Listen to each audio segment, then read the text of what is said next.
Hi everyone, happy Saturday. How are you all doing? What was I going to say now? This isn't really my Saturday. I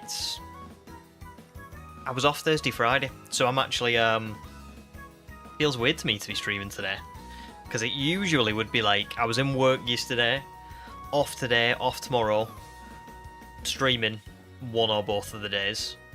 But I've already been off for a couple of days, so it feels very weird. But I hope you're all doing okay. It's actually not hot in the UK anymore, which is nice. I can't tell you how happy I am that it's just normal weather. Actually normal weather. I don't have the fan on yet. I might put it on a bit later on. It's still a bit warm. But it's not really all that hot, which is great. I can see we've got quite a few people, which is lovely. So welcome in Sam, Matt, Ham, Human, Level Ups. Amelia's here as well. Ruben and Calamari as well. Oh, Calamari, I hope you're all good. What with the weather and stuff that you've had. Good to see you. I didn't know if you'd be here today. So yeah, great to see you all. I can see that Level Up says I really needed a break from the weather. It was too warm. It was so hot, wasn't it, for a while? Just uncomfortably hot. Humans, is it still hot in Norway? Oof, brutal. I'm sorry. Amelia, it's raining for you. Not raining here, but it is dull. It is dull. It only looks very light in my room because I've got the streaming light on, which actually seems way too bright. I feel like I'm being interrogated. Let me turn this down a little bit.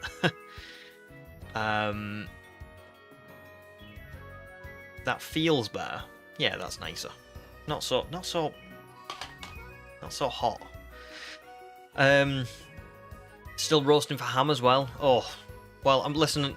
It's been a lot better here. I went on a train journey with my wife on Thursday, and it was like a special one where you go on like an old train and you go in like proper carriages and stuff. I'll have to see if I can find any pictures to send in Discord, but basically you had to dress like nice. You couldn't wear jeans or shorts. So I was petrified because I thought if it's going to be hot, I'm going to have to wear a shirt and trousers. I'm actually going to like melt on this train. It turned out it was alright. The train had aircon. And it wasn't too hot. But yeah. I don't know if I could have coped otherwise. So yeah.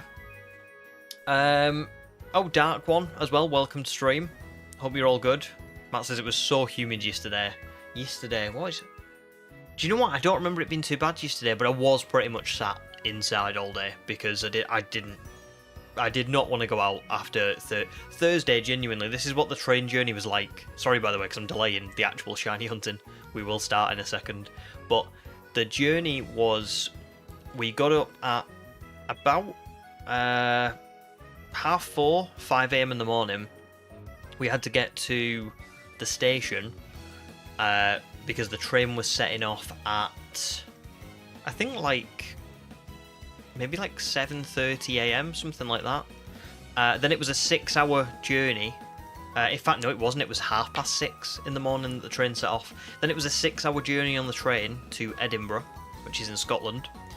Then it was, we stayed in Edinburgh for 3-4 hours, and then it was a 6-hour train journey back, so it was like a really long day. We got up at 4:30 in the morning, and we got home at maybe 2:30 in the morning, maybe 2 o'clock. It was brutal, but it was really nice. It was just a long day. I will catch up with chat in a second, but just to explain to you all what's going on today. So obviously we found Ekans last week, which was awesome. 679 was just 4 eggs short of the Masuda odds, which is really good. This week we're hunting for Swinub. I have collected a lot of eggs. I've collected 450 eggs, which is 15 full boxes of these things. I've decided to go for it in a heavy ball, so you'll be able to see there in the top right, the egg is marked with a heavy ball. They all are. Just because I feel like Mamoswine suits that. And yeah, I don't know how long this one's going to go on for. I've got to assume it will be a little bit... I think this one might go over odds. I've said that for everyone so far, but surely at some point it's got to go on for a little bit too long. I'm hoping not. I'm hoping... I mean, if we found this today, that would be insane. That would be really good, because I could go offline tonight. I could get the next badge. I could get set get set up for tomorrow, and then we could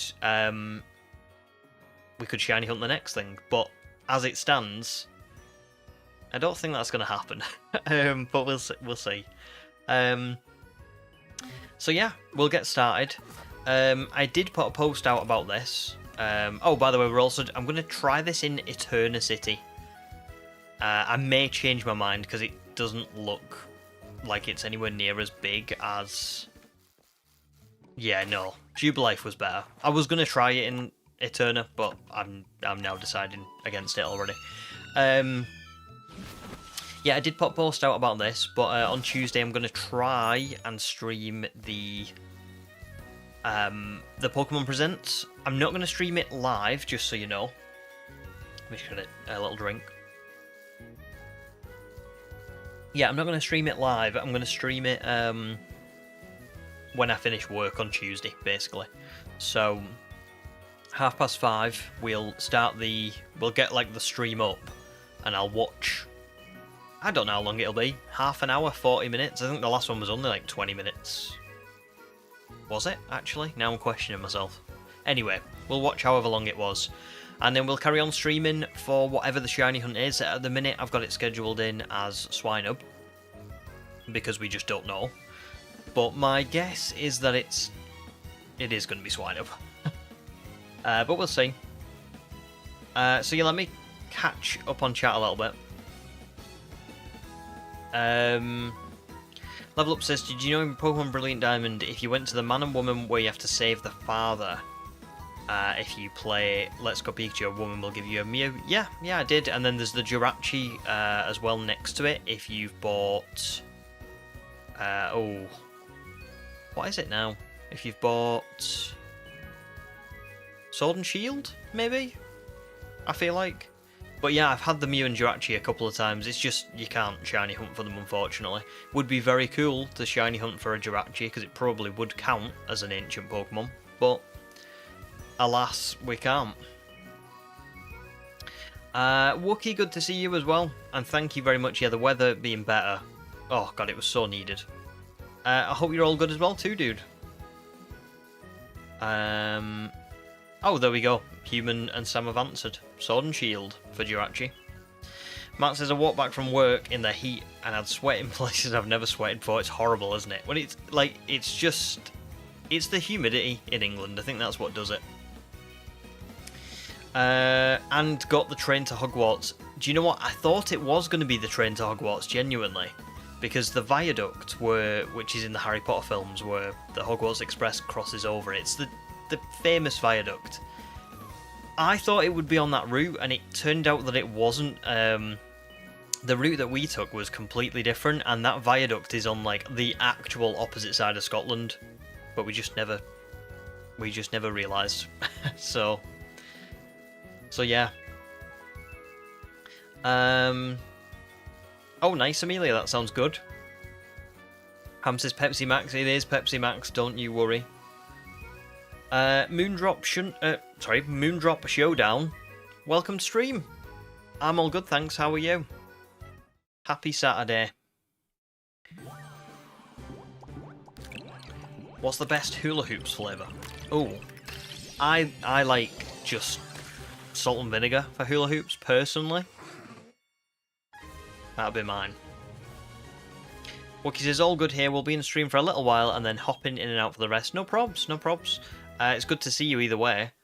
And got a bunch of house tours ahead of you move in 2 months. Oh, very nice, very nice. Well, good luck for those. I feel like viewing houses is, it's a bit stressful, isn't it? Because you just kind of want to...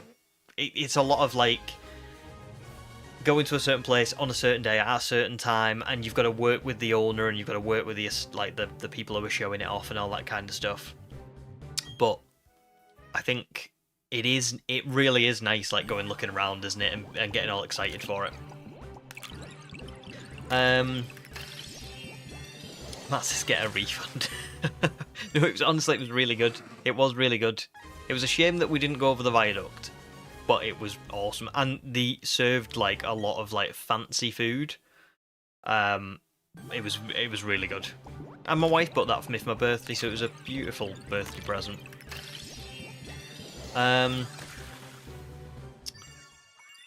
Human says, imagine if we got on a first egg shiny. I know, I did have a bit of a thought earlier today, like, I don't think we're going to get this under odds, but if we were to do that, would it be in the first 10 eggs? You know, something bizarre like that.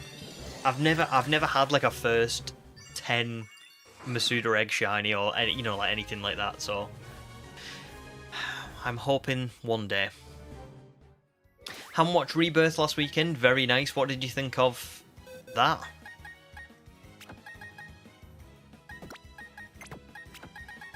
I really liked Rebirth, just for the record. It was let's not spoil it, because there might be a lot of people still in chat that haven't seen it and want to see it. But I must admit, I really liked Rebirth. I kind of thought it was a lot of the themes and sort of like parts of the story in it were reminiscent of stuff that I've read in Crichton's books. I don't know if everybody's going to love it. I think it will be quite divisive. There are certain parts of it that are like, I don't think were needed. It's not so much a spoiler when I say this, because they were in all of the trailers, but like the mutated things, like the hybrid dinosaurs and stuff, I don't feel like that's needed anymore. I feel like they could have just used dinosaurs. It's kind of wild to me. Like, I didn't really mind the Indominus in Jurassic World, because I thought that was a really good, again, it was like, it tied into a lot of like Crichton's themes of humanity not knowing when to leave things be, and thinking we can control things, and not really knowing what even goes into that animal to make it. Whereas a lot of the other dinosaurs, they've got the DNA, they know how to put it together and all the rest of it. But with the Indominus, they were just throwing things into it that they didn't even know what they were making, essentially. So like, it was starting to do certain things or exhibit certain behaviours that they were like, huh, we didn't see that coming. I think that was really good, but I don't know why the hybrid dinosaur thing has kind of continued. It feels like they think it's what we want, and for me, it's not really. But I did like the film. I thought it had a lot of good parts to it. Honey Duke, welcome to stream as well. Good to see you. Good to see you. How are you doing? Well,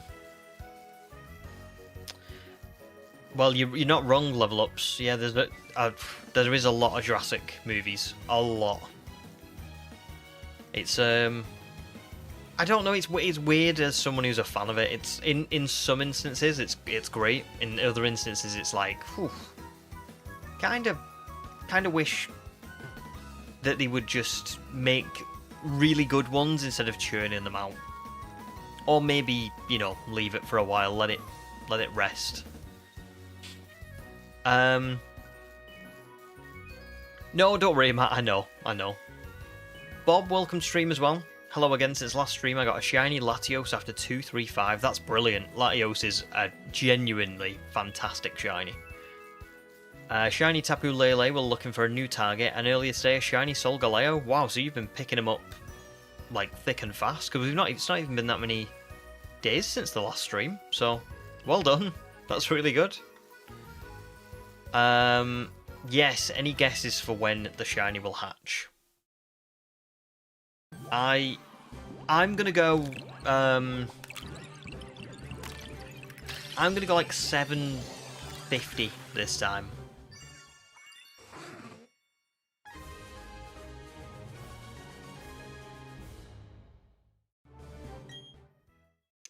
Ham says, in relation to Jurassic, you actually got pleasantly surprised that you liked the story and they built up the dinosaurs really well, but there's some parts where they could have made it a little bit better. Not to Not to spoil anything, but the thing with... Well, I'm not going to read it aloud, so I don't spoil it, but... Yeah, it is odd.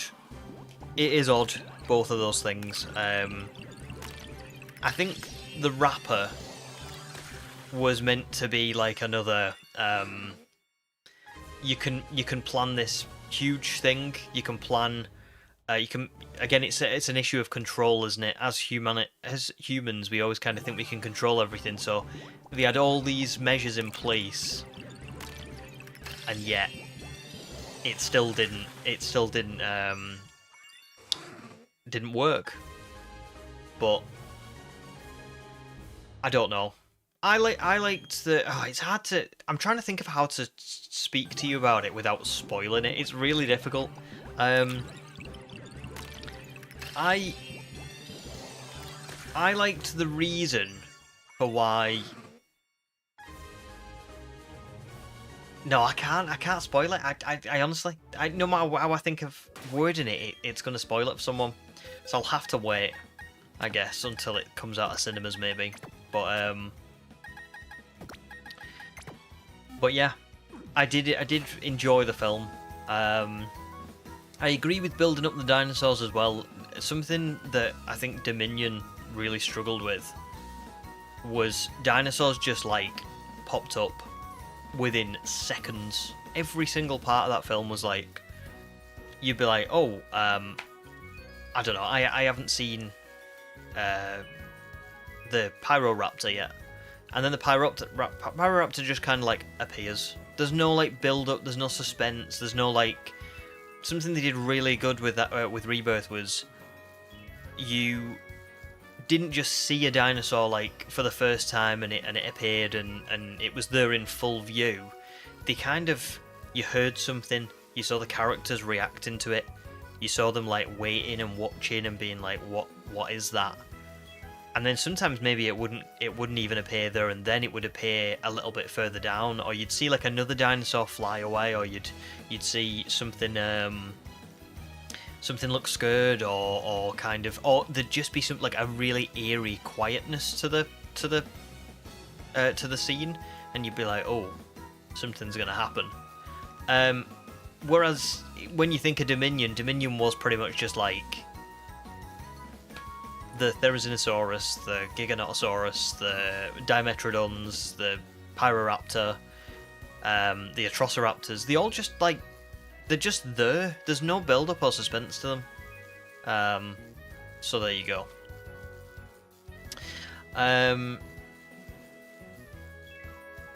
Calamari's guess is 451 and Wookiees is 1479. I don't like 1479 for eggs, but I do like 451.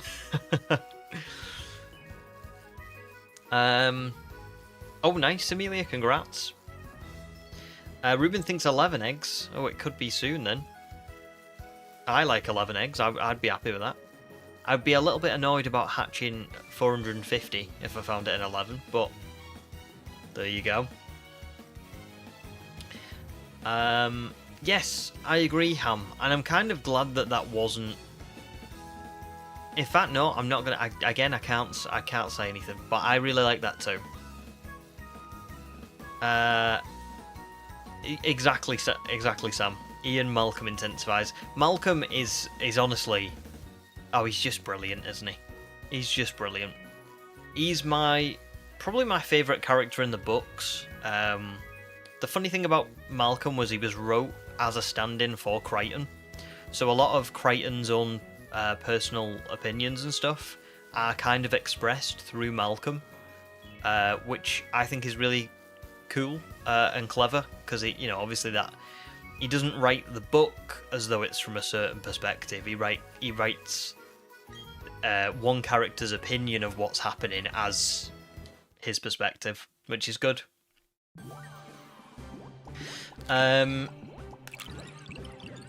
Oh, nice, Honeyduke.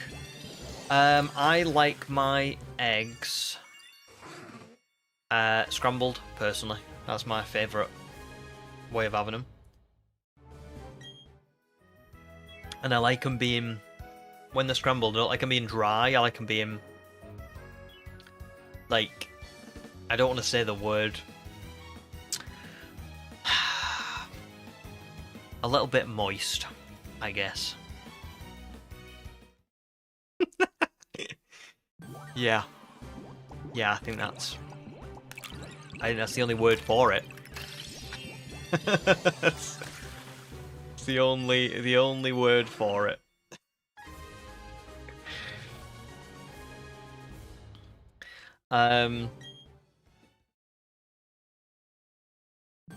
Amelia's guess is 345, very nice. Wookie says, at some point 1479 may become an optimistic guess, though you hope you are very, very wrong. You are right there. It may become a very, very optimistic guess at some point. If it does, it will be, as Human says, Motorstoke reminiscent. Sam says, I don't remember much of Dominion is all, it just feels missing, if that makes sense. I'll be honest, you could watch Rebirth without watching Dominion. It is very much, it does not relate to the other films very much at all. Like, genuinely, it's a real standalone film, which I think works in its favour. But it's up to you. You know, you may want to rewatch it. Dominion. I really didn't like Dominion, and it's not like me as well to be like that. I usually really like films even when other people don't. You know, like when people didn't like Jurassic World because of things such as the T-Rex and the Velociraptor not fighting at the end of the film and kind of going in separate directions. I was like, well, they are big animals. They wouldn't want to fight each other after they just had a really big fight. It would be quite realistic for those animals to go in separate directions. You know, like, animals don't fight all the time. They're not like that. They don't want to. It's quite risky for them to fight all the time. Or, I don't know, various other things like, why is the Indominus Rex there? Like, just whatever it was that people didn't like Jurassic World. But I quite liked a lot of Jurassic World. A lot of people said, like, the dinosaur designs were plain. And I was like, but that kind of, for me, makes sense, because Jurassic World is the epitome of what Malcolm talked about as being what's wrong with it. It's all merchandise and trying to draw the public in, so they would have quite generic designs because it would be almost like a factory floor kind of thing. It makes sense. So what I'm trying to say is that I can usually find the positives where people find the negatives, but Dominion, I don't think there's many films that have come out where I've outright disliked them, like I have with Dominion. Like, I've really, I've never come round to it. Honey, you're right, a soft scramble would be a lot better than moist. I should have probably gone with soft scramble, but there you go.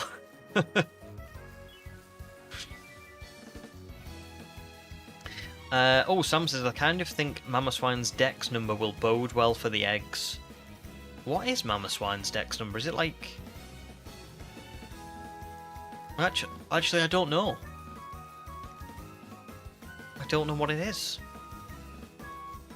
I've transferred it in, actually, so it should be registered.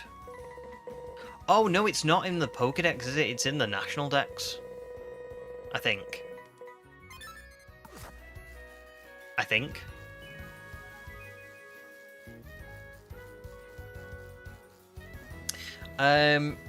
Noah, welcome to stream, dude. Good to see ya. How are you doing? Wookie says 473 is Mamoswine's dex number. Nice. That'd be good. I'd be happy with 473. Definitely. Definitely. Sam says Dominion is the Quilladin of films, confirmed. Yes. Although I must be honest, I saw Demi posted a gif of Quilladin in Discord, and I kind of went, oh, in the anime it doesn't look all that bad. It's just in the games that I've took a real dislike to Quilladin because it just doesn't look. It just looks so goofy. But in the anime, it actually kind of doesn't annoy me so much. Shock. So you give it a 7 out of 10, Ham. That's a good rating. I'm a decimal man. I can't give something a rating without giving it a decimal. So I'm gonna, for me, I'd give it like a 7.3. I reckon a 7.3 out of 10. Do you know what's a bit annoying about this? Not annoying, but I'm sure Swinub's shiny form is like yellow or gold even. So I kind of when I'm seeing these eggs hatch, I feel like it looks like it's shiny to begin with, and then it kind of goes to brown. The good thing is I remember now from Ekans that it doesn't matter if oh, it's green, isn't it? I'm thinking of Piloswine. Oh, good. Okay, good. So it's like Ekans, isn't it? Yay! Okay, good. So I don't have to worry. I was gonna say it when I'm seeing it pop up. That initial like shine through is like a yellowy colour, isn't it? No, you're spot on. It is. It's definitely green. I've had SHINY Swinub as well before, but it's Piloswine that's yellow. Well remembered, guys.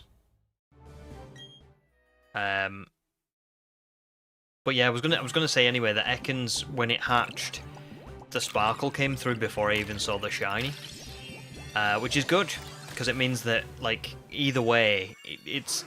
I think I could even probably not look at the screen and still see it, which is fab.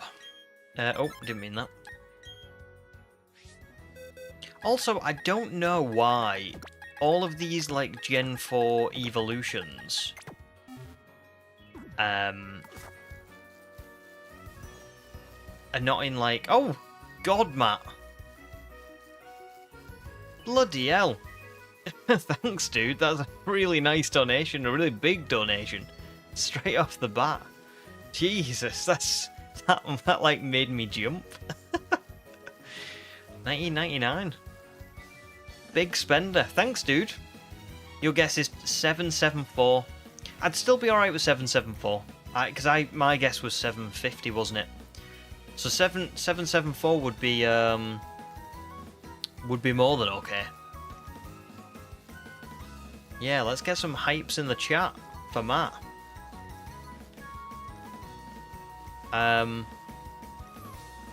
No, don't worry, Matt. Don't worry. It's awesome. Thank you very much. That's such a generous donation. I appreciate it, dude. Did I put eggs in then? I did. It's alarming how often I do that. I can't remember what I was saying now. Matt has blown me away.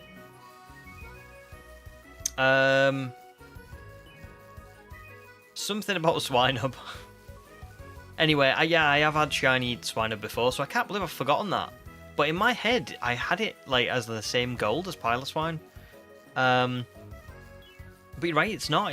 It's a pale green. I've just remembered in the 50 hours video, I caught a double shiny Swinub, didn't I? Do you remember that? If anybody's watched it, they like both appeared at the same time in a mass outbreak. So I can't believe that I've forgotten that.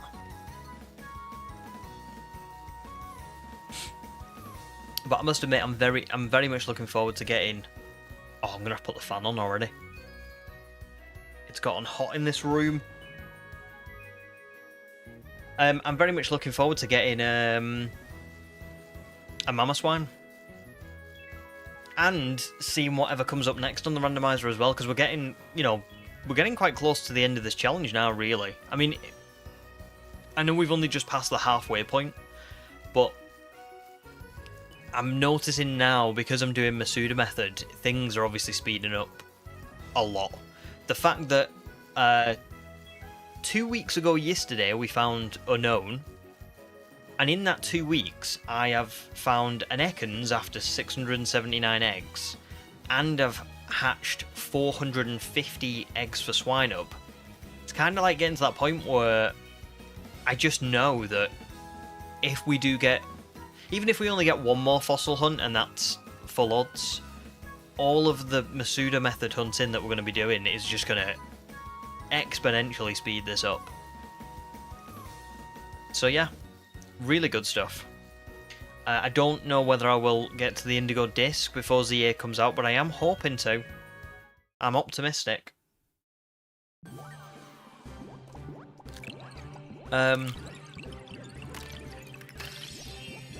Legend, welcome stream as well. Good to see you. It's hot in your room as well. Do you know what? It wasn't too bad before I started stream, but I think the computer being on has sort of already started to make it a bit too warm in here. But how are you doing, other than the heat? And Julius as well, welcome to stream. Good to see you. I'm all good, thank you. It's nice, it's a Saturday. I've got today streaming, I've got tomorrow streaming, which is lovely. So yeah, I'm doing all good. How are you doing?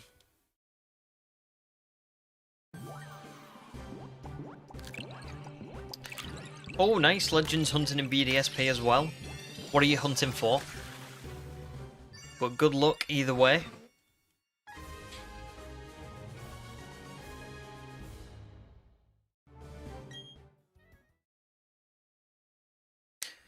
I feel like I had more to tell you all about today.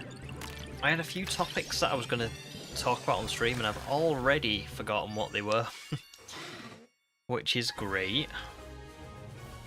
One was the train trip that we went on, which was pretty cool. So I guess I'll tell you about that. So we went to, like I said, we went to Edinburgh on the train. And it was a 6-hour journey there, 3 or 4 hours in Edinburgh, 6 hours back. The food that we got was, honestly, like, it was so good. So in the morning, you got on, they would just come around with like tea and coffee, and they'd just pour it, and you'd just get as much as you wanted, pretty much. Then they came around with like croissants and muffins and pan au chocolates and stuff. You could have as many of them as you wanted. Then they came back around with this kind of like, it was like yogurt and fruit and granola. And I don't usually eat fruit and veg as well, but it was really good. I had the lot. Then they went away. They came back with the actual breakfast / lunch, which was this little like potato kind of like hash brown kind of thing, like a rosti almost. Sour cream and chive like sauce. Bacon, but it was like thick bacon. It was like really proper bacon with like syrup on it. That was unreal. Then we went to, obviously, like, we just kind of went on the train like the rest of the way, so we had like a couple more hours where we didn't have any food, but like they would serve like beer and, you know, wine or whatever it was you wanted. I had some beer that was like a craft beer that the railway had made. It's called Rail Ale. It was very nice. Matt says set menu. It was a set menu, but you could pick. So you could pick like for your breakfast, you could have like this crumpet with salmon, which my wife got, but I wanted the bacon. I can't remember what the other thing was. I've got the menu downstairs, so I'll bring it up later on when I go up and take a break and get a drink. I'll bring it up and I can read it out to you. And then Edinburgh was nice when we got to Edinburgh, but it was just so busy, and like 3 or 4 hours was tough to do much there. The castle had already been fully booked, so you couldn't go around the Edinburgh Castle. But we did kind of like have a walk around, and there's like a park next to the castle, and you could see it on the cliffs like way above you. It was kind of wild. And then we got the train back in the evening, which was really nice because it was starting to like the light was starting to fade. It was like sunset. All the lights on the train were on. So that was great. For tea, I had starter of like, I think it was like chicken with like a little poppadom base, but it was really good. Then there was a Yorkshire garlic donut, which sounds about as bougie as it was. It was very bougie. Then they brought caviar, but I couldn't bring myself to eat the caviar. Has anybody else had caviar? Because I'm intrigued to know what it is like, but I could not. Nah, I just couldn't do it.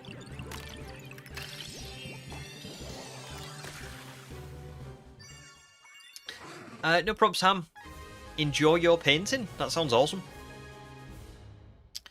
That says, good for us fussy eaters. Yeah, yeah. It was, to be fair, it was all really good. The thing is when you go and get, like, what I would say is posh food, it's always nice. I'm a very fussy eater, But whenever I go to places where it's, like, posh food, like when I got married, or when I've gone to other people's weddings, or when we've done things like this train journey, I'll look at the menu and I'll go, I'm not going to like any of this. And then it gets to eating it and it's like, this is really good. If I bought this from the supermarket and I took it home, I wouldn't like it. But it's because it's made by like a professional chef and all that stuff. It's just so good. So good. Level Up says, do we get a dog check? Bucky is downstairs at the minute, so you may see him later on if he decides to come upstairs, because it's not that hot today, so he might want to come up here. But we'll see. And also, sorry Julius, I missed your message before. So, you said, doing very well, thanks. It's hot as heck though. You hit 31 degrees Celsius when you dropped your mum off at the train station. Wow, so it's really hot for you as well. Oh, it's actually quite cool here, for once. I have got the fan on because the room's getting a bit hotter because of the computer, but I'm sorry to hear that it's still roasting for you. That's not good. And I've also missed Honeydukes as well. What's everyone up to this weekend? You're going... Is it bourbon or is it bourbon? I feel like it's bourbon, right? Bourbon hunting in a bit and then going to read in your hammock. That sounds awesome. I don't know what bourbon hunting is, but enjoy. And the reading in your hammock particularly sounds great. That sounds like a very nice weekend. I'm pretty much just streaming. Because I kind of had Thursday, Friday off, didn't I? So from work, so I've had my like outdoor time. Matt says it's still humid as well. You're racing on your wheel, your hands were slipping off, you need gloves. Yeah, you do need to get some gloves. That's such a bizarre thought, isn't it? But yeah, get some. And congrats on your shiny Charmander as well, Julius. Very nice. Matt and Calamari both haven't tried caviar yet. Yeah, I don't know if I ever will. There's just something about it that just for me is like, it's just a step too far, you know? Just a little bit too far for me. No probs, human. No probs. We'll see in a few mins. And nice Amelia. And Demi as well, welcome stream, dude. How are you doing? Early for you, I've got to assume, given the coffee emojis. But welcome. Oops, I'm getting stuck.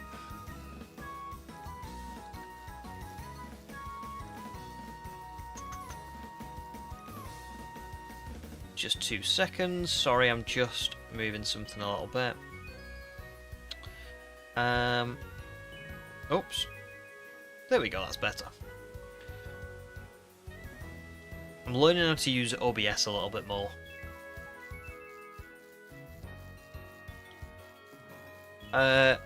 Oh, Wookie says, there's different types of caviar. There's the real fancy stuff. It's very salty and you don't get the appeal or price. And then cheaper stuff like salmon roe, which goes really well in appetizers. Maybe this was the fancy stuff then, I don't know. Because I heard people saying that it was salty. But yeah, I just... Ugh, no. Not for me. I just kind of... I looked at it. Everything else I looked at on that day that I wasn't... Like, we had... for our starter for the meal, we had ham hock terrine. Now, terrine is something that I used to think I would never, ever, ever like. And I actually love terrine. Like, really love it. Caviar, I looked at it on the plate and I went, I'm not having that. There's no way I'm trying this. Everything else I tried, but I just couldn't bring myself to do it. It might be nice, to be fair. It might be very nice. But for me, it was like, ooh, I just don't like the look of it. Nope.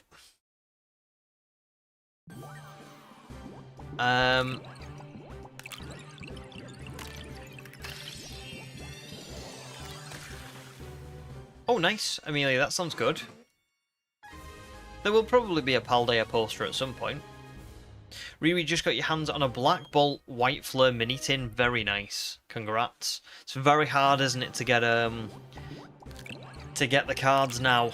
Honestly, I'm really starting to struggle getting hold of Pokemon cards. It's frustrating. I only started collecting them this year, and I've, you know, spent quite a bit of money getting the cards that I've got, and I'm getting to a point where I'm just getting stonewalled, because when I started collecting them, it was like Paradox Rift and Surging Sparks, and there was a couple of others as well, and they were all quite readily available. And then what I've noticed is Journey Together, Destined Rivals, Prismatic Evolutions, and now the Black Bolt and White Fleur. Every single one is just like, it's either being sold at a ridiculous price, or it's just not available. And it's really frustrating. So yeah.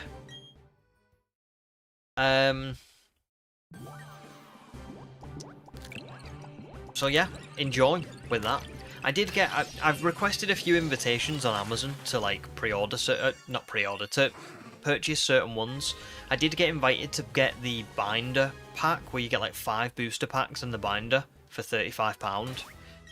I haven't decided on whether I'm going to get it or not yet, because a part of me is a little bit like, well...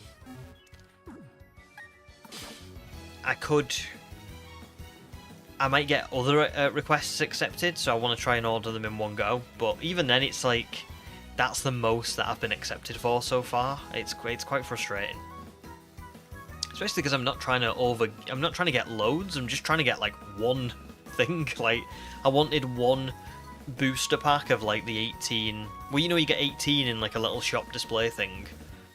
For Destined Rivals, and I've not been accepted. And I was like, well. I don't know. How does it work? Wookie says, expensive caviar is often small black pearls, and it's eaten with little spoons on shiny plates to enhance the amount. It was small black pearls. It was, to be fair. Interesting. So it was the expensive stuff. I've never heard of salmon roe. I'm not usually a big, you know, like salmon person or anything, but I must admit, salmon was pretty... The salmon on the train was really good. Riri pulled a Vanillux Illustration Rare out of the packs, Electros Pokeball, and Kyurem EX out of 2 packs. Very nice, very nice. Congrats. And it also says, go to Argos. Argos is easily available and not too expensive. I have gone to Argos, but Argos is always out of stock for me. Always out of stock. I have looked online, and it says, I'll click on something that I want, and it'll then say change the store to like one where it's in stock, and I'll put show only stores where there are available stock, and it's just like out, like everywhere across the UK. So I can keep trying, but from my experience with Argos has been, here's what I've noticed: Argos and Smiths, for me, I've just been like, there's no point doing it. My local Smiths does take pre-orders of the Pokemon cards, but you have to go in store on the day of the pre-order, and apparently the queue is like out of the doors of the shop and across the car park. Like, it's a really long queue, and I'm just a bit like, that's so frustrating, because, you know, I just want some Pokemon cards, for God's sake, and I like literally can't even pre-order them. It's just it's mad.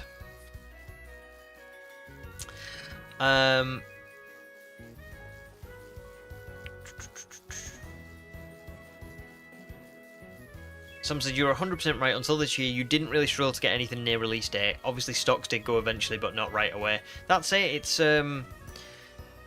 it seems to literally have been since I started collecting, which is what is sad for me. Is I started around the time Prismatic Evolutions came out, and then everything since then has been just difficult to get.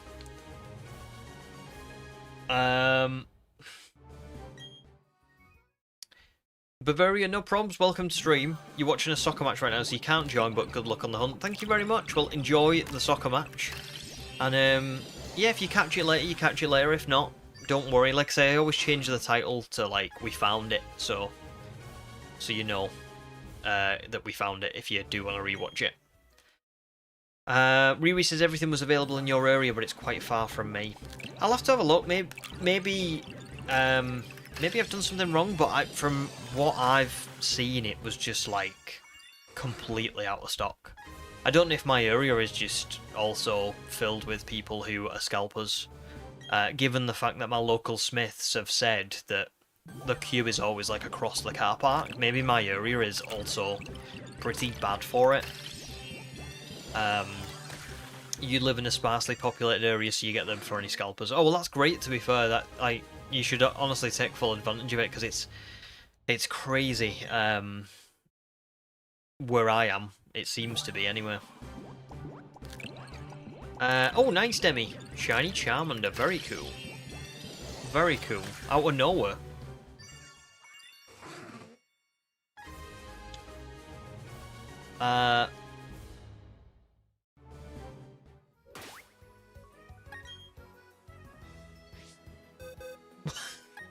What is that message, level ups? Riri says, move to the countryside, everything is accessible. I would love to move to the countryside. I think I would need a lot more money, unfortunately. It's spenny, isn't it?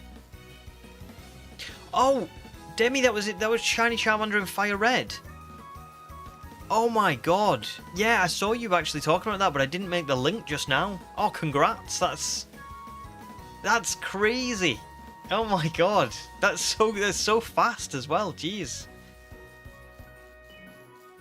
Yeah, of course, Julius. So you just started your hunt for Rattata, and your problem is that if you build up a chain until 31 and then use a lure, you won't be able to catch all the ones spawning before they despawn. Should I do it without a lure?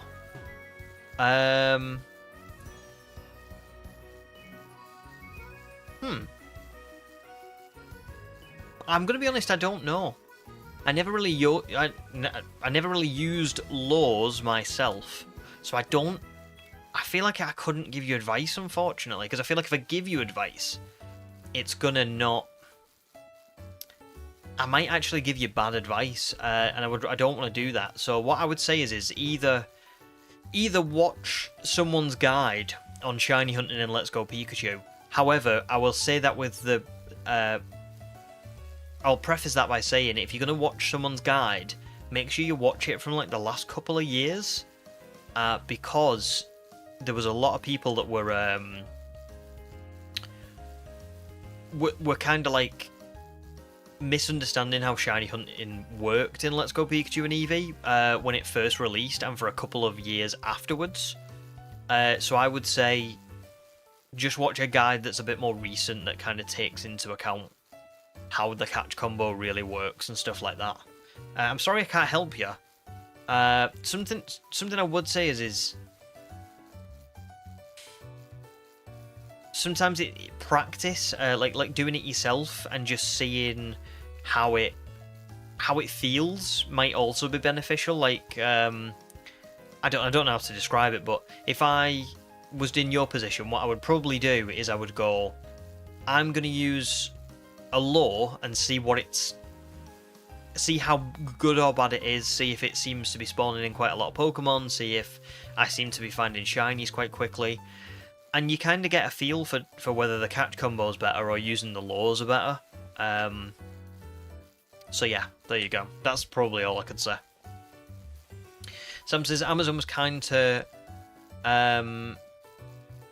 you. Your Switch 2 got delivered yesterday instead of the 5th of August as originally quoted. Oh, very nice. That's quite a bit in advance. Very cool. Demi says, I've been hunting on and off since the Fire Red Leaf Green anniversary, so you wouldn't say fast. Oh, okay. I thought you'd only started this, like, like yesterday. But you have no idea how many resets this was. Well, listen, congrats either way. What a lovely shiny.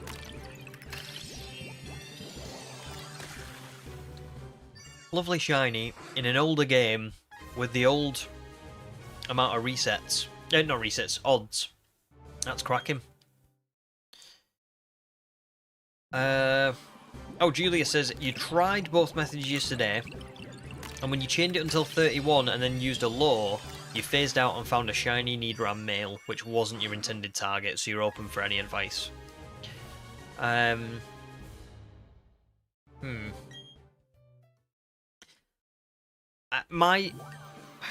Like I said, my advice, I can't give you advice just because I've never used lures. Like, it's honestly something that I've never... I know sort of how they work, but I haven't really given them a proper go. So I would just say, when you were trying both methods, which one felt better to you? Which one did you enjoy more? Which one do you think paid off better? And then go with that one.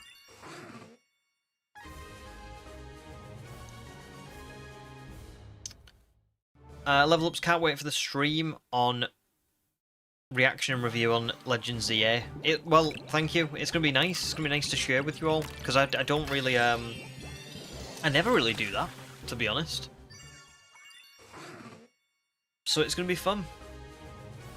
As long as it works, I'm going to have to... Tomorrow, I think I will probably... like, test it out. I'll put like a YouTube video up of the last Legends ZA video, and then we'll see if the sound works and you can hear me and what the volume's like and stuff like that, because like I say, I've never done that before, so I don't want to wait until Tuesday just to realise that actually I can't do it. so there you go. Cameron says, will you be doing a bingo on Presents? Oh, and welcome back, Human, as well. But no, I'm not going to do a bingo, I don't think, because to be honest, I don't think I know enough about the many different aspects of Pokemon to do a bingo, if that makes sense. Like, I think I could probably do a bingo on, like, what might come up in ZA.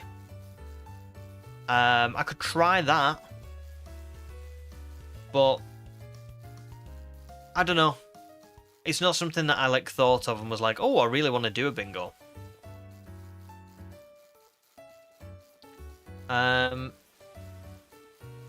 Julia says it's kind of 50-50. You've been using either one of them for different Pokemon. Sometimes you just don't have the patience to catch 100 plus Pokemon. Yeah, that's it, isn't it? The catch combo is good for getting a specific Pokemon. And that's kind of what you've got to think of is it going to be faster for you to catch combo this Pokemon and find this one Pokemon as a shiny specifically, is it going to be faster than just putting a lure up and just waiting around and seeing if you get it? Or you might phase on it, you might get something else. It's tough. It is tough to know. I personally...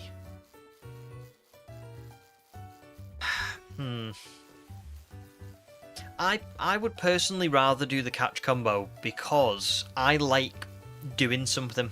I don't like just waiting around. So like as an example, if I am shiny hunting in Scarlet and Violet, I really struggle to just kind of like have the picnic method going. You know, where you put a picnic up, you take the picnic down, you watch the spawns come in, and then you put the picnic up again, and then you put the picnic down. I can't do that because I just get bored.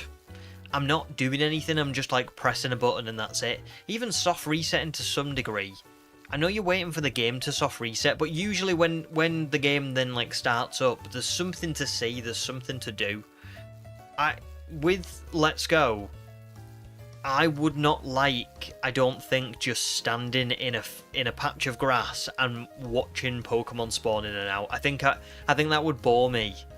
I think I would have to be like actively doing something. I'd have to be running in and out of the area, or you know, catching the Pokemon or something like that. So it's just personal preference, I guess. It might feel faster for you to catch combo.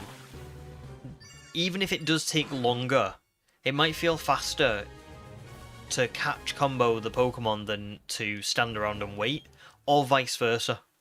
Dynamax Adventures is a good example. We did that, didn't we? Dynamax Adventures can take you a long time to find a shiny, but you're always doing something. So it doesn't, for me, it never really felt like I was getting bored. So there you go.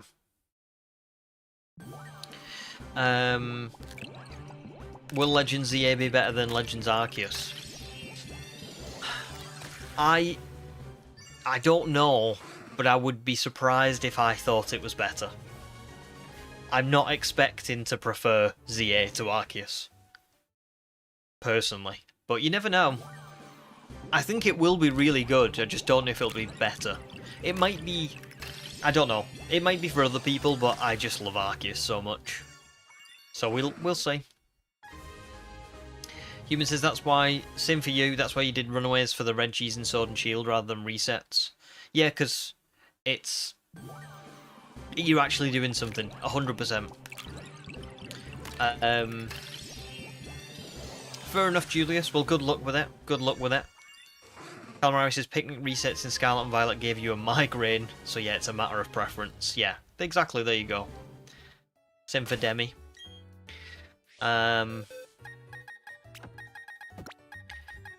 Human actually hunted a 6 IV Rattata in Let's Go for the meme, and you think you phased on 2 or 3 shiny rats along the way? Wow.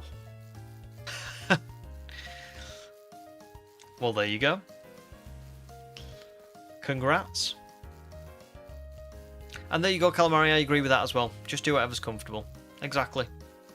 I think that's half the battle with shiny hunting, isn't it? Is like you've got to do what works for you. I think there might be easier ways to do things, there might be more difficult ways to do things. It's just whatever seems to like sit right with you, whatever gameplay loop you enjoy following. Sometimes there's not always a choice, is there? Like, soft resetting is ultimately soft resetting. If you don't like soft resetting, you're going to struggle if that's the only way you can get your shiny. But a lot of the time there tends to be like multiple methods, doesn't there? There tends to be multiple ways that you can do something, and you can really figure out whether or not you enjoy A or you enjoy B more, regardless of how long it takes.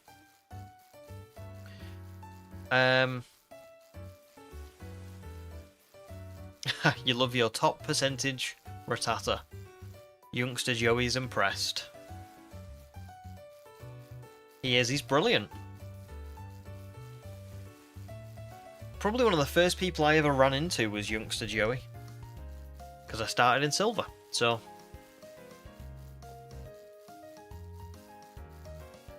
He wouldn't have been my first battle, because my first ever battle would have been against Silver, just past Cherry Grove. But he would have been my second battle ever, probably. Wow.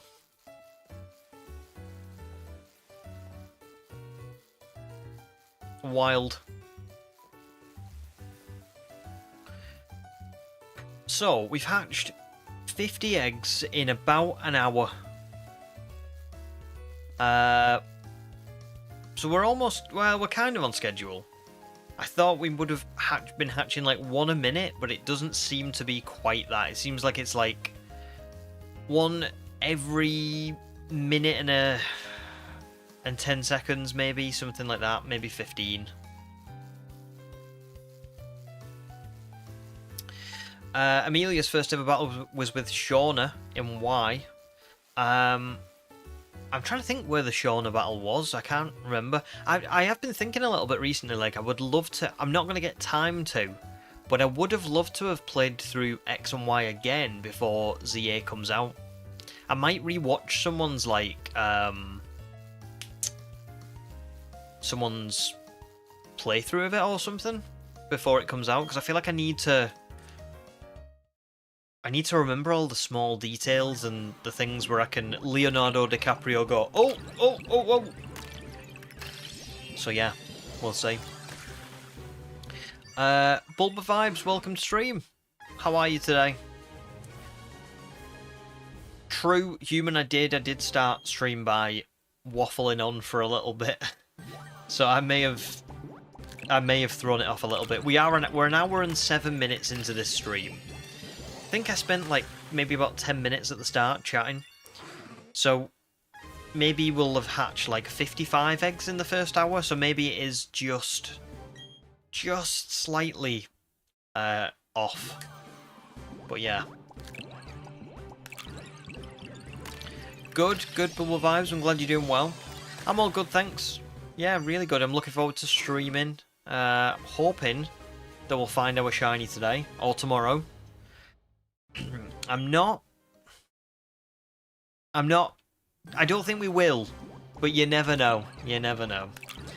This game has been very kind to me so far, so I'm kind of expecting at some point for it to fall off a cliff and just kind of be awful, but we'll see. And here's egg number 55. Calamari thought when I pointed and shouted I got the shiny. I apologise. that I get it. I get it. But I was just sorry, I was just referring to the Leo meme where he goes, oh. Ryuki, welcome to stream as well. How are you today? Amelia says, when is the first time I ever played Left 4 Dead 2? Ooh. I don't fully remember. Left 4 Dead 2, I played... I don't think it was ever my... I never owned it, basically. I had a friend who owned Left 4 Dead 2, and I remember we used to play it quite a bit. So... It would have been like high school years, probably. I remember I used to, around the same time, used to play Gears of War. Oh, Gears of War was so good as well.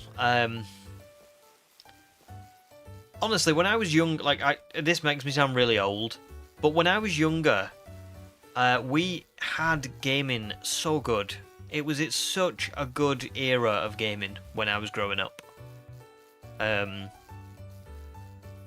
You know, everything released more or less in a really good state.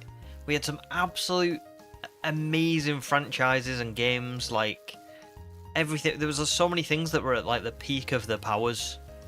So yeah, Left 4 Dead 2 would have been probably like high school years for me. And like I say, it was a really, really good game.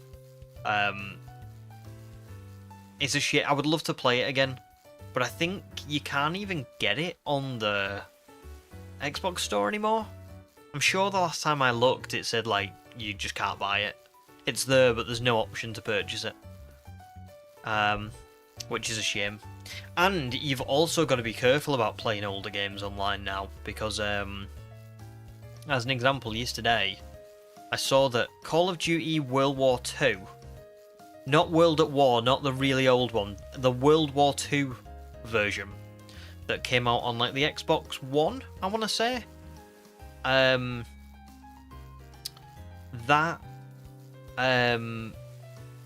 had to close the servers recently because people who were playing that game on, I think it was on Steam, or at least on a PC, people were hacking their computers through the game, so they were taking control of their computers, literally using the game, which is just crazy. Oh, no probs, Wookie. Thanks for joining, and have a lovely Saturday, and I'll see you soon. Good luck with the house tours. But yeah, there you go. So you've got to be careful with older games now, specifically Call of Duty. I just want to put that out there for you. If anybody ever debates like downloading Call of Duty and going back and playing it online, don't.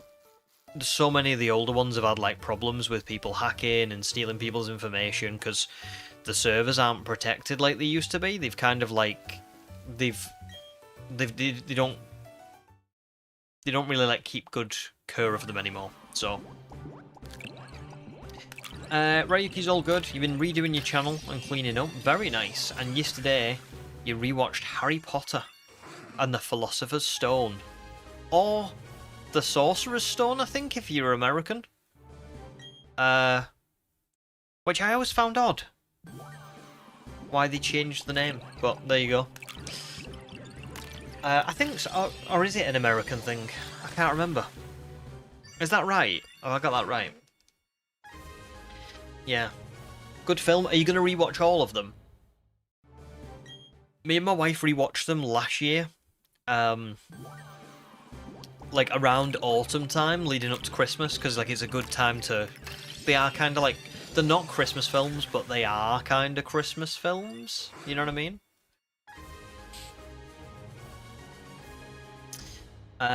Oh, it is the American version. It's the Sorcerer's Stone. Oh, I will enjoy the rest of them as well. Yeah, they're a good rewatch, aren't they? They're a good rewatch. What I always really enjoy about Harry Potter is that it starts off like the most kid-friendly series I think I've ever sort of seen. It really is like all magic and wonder and all this stuff, and then it just gradually gets darker, and then it's like a switch flips and it just becomes fully dark. Like it gets to the end of the Goblet of Fire and you're just like, what is happening? I thought this was for kids. Cedric's dead. And it's quite harrowing as well. Like that last scene in the Goblet of Fire with Cedric is like, it's really the dad of Cedric is really like such a great actor, because I every time I see that scene you like hear the heartbreak in him. It's really good, really good. So I think Order of the Phoenix is my favourite film and book, just like purely because it's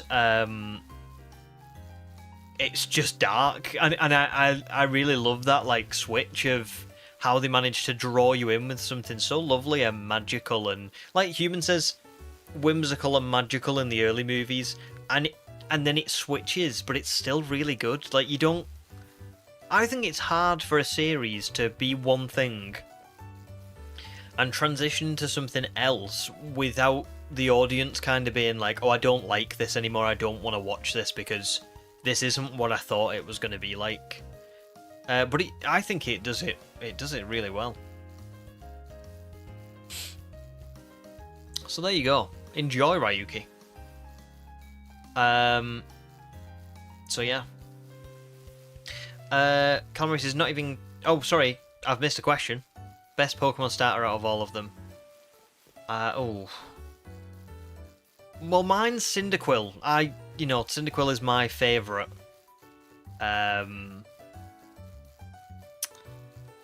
Yeah. Cyndaquil's my favourite.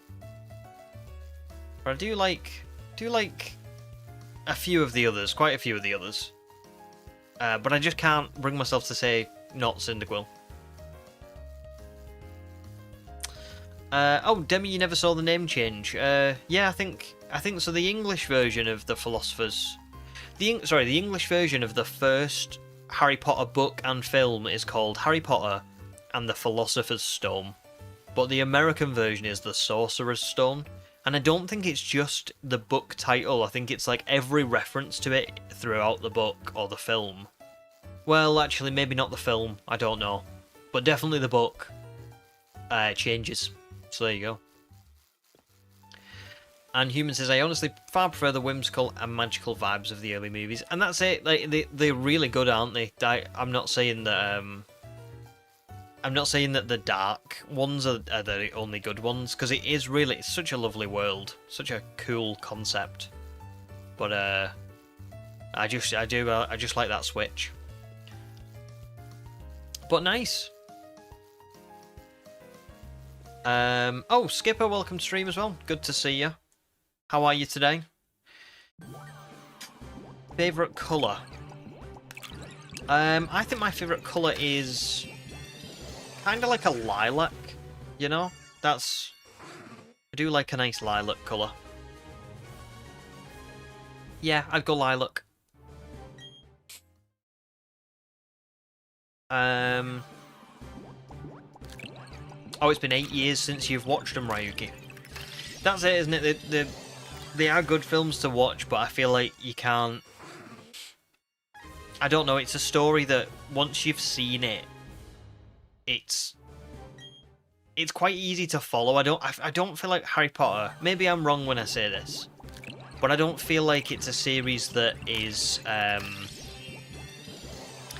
every time I rewatch it, I'm like, oh, I spotted something new. You know, like I looked at it from a different way. It's just like a nice story, isn't it? And it you watch it, you enjoy it, and that's it. It's over. Whereas there are other films and other series and stuff that I think when I go back and rewatch them, I have like a new perspective on them, or I spot something new, or I like learn something new about it. So yeah, I feel like you can rewatch them just once in a blue moon and just kind of enjoy it sporadically. Oh, Demi knew it as Philosopher's Stone. Interesting.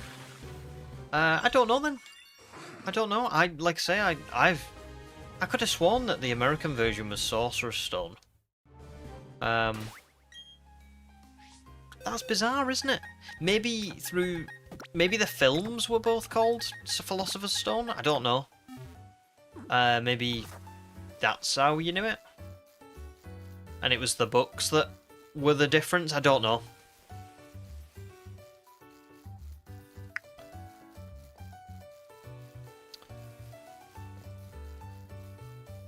Ryuki's favourite colour is blue. Humans is like a nice deep blue, kind of navy. Very nice. Calamari's is turquoise. No, I think you've nailed it, to be fair, the spelling. Ryuki's is also the bluest blue that can blue. Oh no, sorry, I read Ryuki's twice. No probs, Ham. Thanks for stopping by. Enjoy your painting, and I'm sure I'll see you again soon. And hopefully one day we can talk Rebirth without spoilers. Sorry, with spoilers. Without having to be cryptic. There you go. Skipper says American version, 100% sorcerer. Yeah. Was the film like that as well, Skipper? Or was it just the books?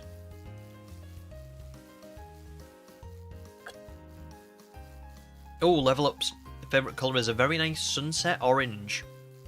I like that. Inner Legend, welcome to stream as well. How are you doing? You all good? Skipper's doing alright, very nice. Going to your aunt's house tonight to have dinner and play games with some visiting family. Oh, very cool. What games are you playing? Are you playing like on the Switch or on the Xbox or something? Or are you doing like board games and card games and stuff? And the film was Sorcerer's Stone too. Well, there you go. There you go. Isn't it funny? Some sort of like almost like a Mandela effect a little bit. Jake, welcome to stream as well, dude. Good to see you. I've been busy today. It's a Saturday, innit? It's a busy day. For most. While I sit here on my... I'm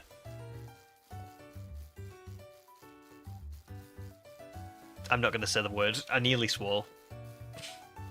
But I shan't. But yeah. Thank you very much for the good luck. And good to see you. Have you been up to anything nice today, or just like errands and stuff? Skipper says, I believe they filmed any scenes where they mention the stone twice for each region. There you go. I knew they did that in the book, but I didn't know if they'd done that for the films, because I thought that might be odd. But there you go. And you're playing board and card games. Very nice. Have you got any like specific ones that you're playing? Like Monopoly? Nice and Legend. I'm glad you're doing great. And you're so happy that I'm hunting for Swinub. It's one of your favourite Pokemon. Very cool. Yeah, it's a lovely Pokemon, isn't it? It's a lovely shiny as well, but I forgot today what the shiny looked like. I thought it was gold, like Piloswine, but it turns out it's green. So, I do love it, but, but apparently I forget what it looks like. So yeah, hoping it will be today. If not today, tomorrow. But it's one of those, I just have a feeling that at some point I'm gonna get unlucky. And I feel like this might be the one that gets, that goes over odds. But we'll see. It is Amelia. Lilac is like a... It's like somewhere in between pink and purple. Like there's quite a few flowers that are like lilac colour. Calamari misses playing some tabletop games. Yeah, physical games are nice to play, aren't they? It's not very often that you get to do it, really, I think.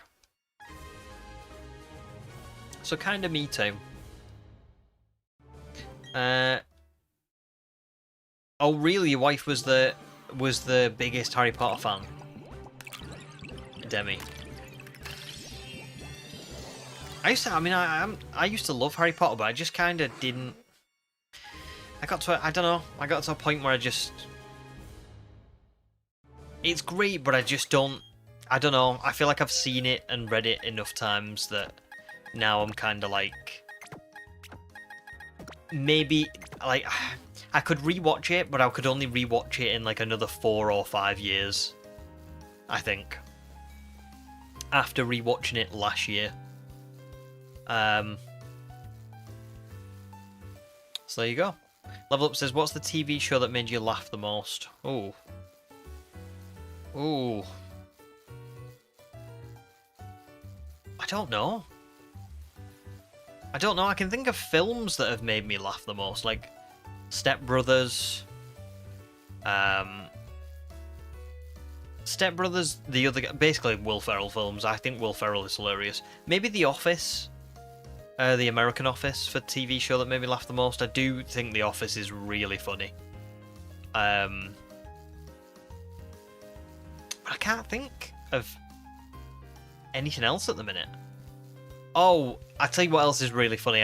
This is a UK show, so I don't know how, like if many people will know of it. The IT. Has anybody heard of IT Crowd? IT Crowd is an old UK sitcom that it's got Richard Ayoade in it. And it's hilarious. It's really, really funny. If you've never seen it, I don't know if the UK humor will translate, but it's funny. It's a good show.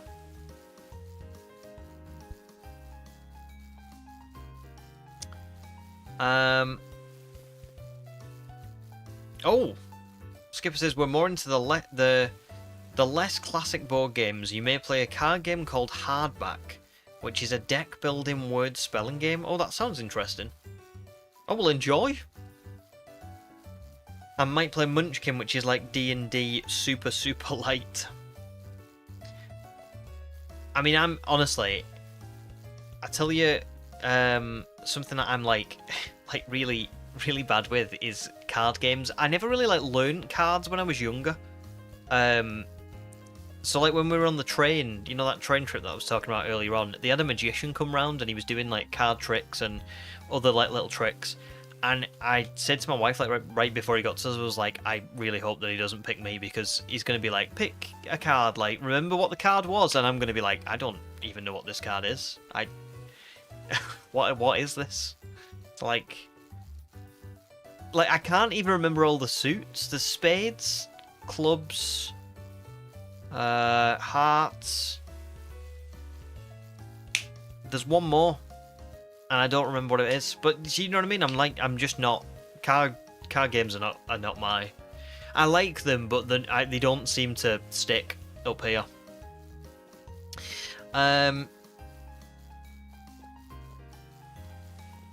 Thunder Force on Netflix is a hilarious movie. I've never heard of Thunder Force. We'll have to have a little look at that. What's that about? Matt says, "Love Richard Ayoade. He's so funny, isn't he, Richard Ayoade? He's just got such dry humour. It's great. It's great. And Ross, welcome stream as well. Good to have a new person here. Welcome him. Ross says the IT crowd was great. Did you try turning it off now and again? It was fantastic, wasn't it? My favourite moment from him. Is his name Roy? Wasn't it? My favourite Roy moment is Alistair. I'm not a window cleaner, Alistair. Alistair. It's great. Great show. Human says, is that the one where they throw the computer in the trash? Because if so, you know it by name and one gift. I don't know. The one that I can think of is it's like a screensaver with a fireplace. It looks like it's a flame burning on the screen as though it's a screensaver, but it's not a screensaver. It's a real fire behind it, and they're using the computer to cover up the fire. That's the only thing I can think of that's like that might have been turned into a GIF, but I don't know. Ross says the Phone Shop on Channel 4 was another great one. I've watched a bit of Phone Shop. I didn't watch too much of it. Was it really good? I'll have to have a little look. Trying to think of other like little sitcoms. The In-Betweeners is really funny. The In-Betweeners is kind of like a coming-of-age story. I watched it when I was like around their age, which made it really funny. I actually can't watch The In-Betweeners anymore because it weirdly makes me a little bit. I know this is going to sound really sad, but it makes me feel a bit weird because The In-Betweeners released at a time when I was like growing up. Like I was around the same age as them, so when I hear the music and I see the episodes and stuff, it kind of makes me feel a bit weird inside. It makes me feel like I've like lost that part of my life. Do you know what I mean? Like I'll never be, even though I wouldn't want to go back. Like I'm way happier being the age that I am now and like having all the freedoms that I have now and stuff. But I must admit, watching The In-Betweeners back, it just makes me feel funny. It's really hard to explain. I don't think I can. But yeah, there you go. Ryuki says, by the way, Wayfarer, when you say Arceus the American way, does that make you mad? Because I'm pretty sure that's how... It's how you say the... Oh! Oh, no. No, don't worry. No, not at all. No, Arceus is... There's two ways, isn't there? There's Arceus or there's Arceus. I say Arceus because I remember seeing it in a movie from Pokemon where they called it Arceus, and it just kind of rolls off the tongue a little bit better for me. But no, I don't care how you say Arceus, Arceus. It's just a Pokemon name, isn't it? All Pokemon names are made up, so you should just say them however you want to say them. That's my opinion on it. So no, don't worry at all. At all. I mean, can I just say as well, we've said this before on the channel, I don't care about swearing, just for the record. If you guys... I don't really want us to swear in chat, because there might be younger people around, given that it's Pokemon. I don't really swear myself on stream because, you know, I try and keep it clean just in case... I don't think it will ever happen, but let's say I got a sponsorship or whatever. So I kind of try to stick to not doing it. But I also don't judge people for swearing. I swear off stream all the time. You know, it's... I don't see a problem with it. So just for the record, you will not offend me by saying something a certain way. At all.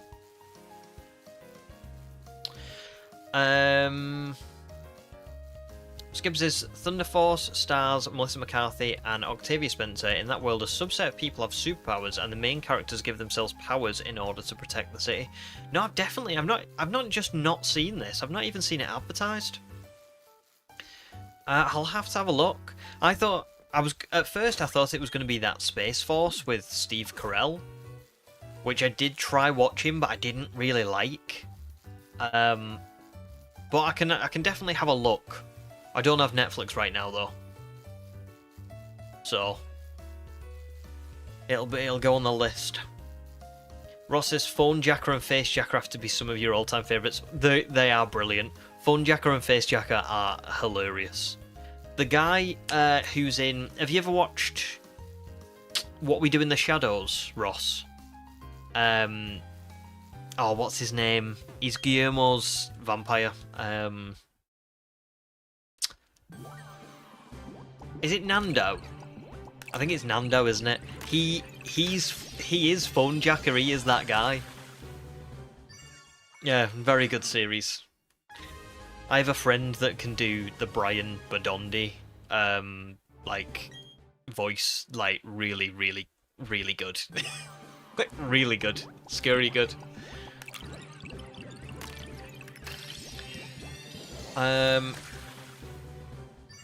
I agree, Skipper. I think it's said both ways in the anime as well. It is.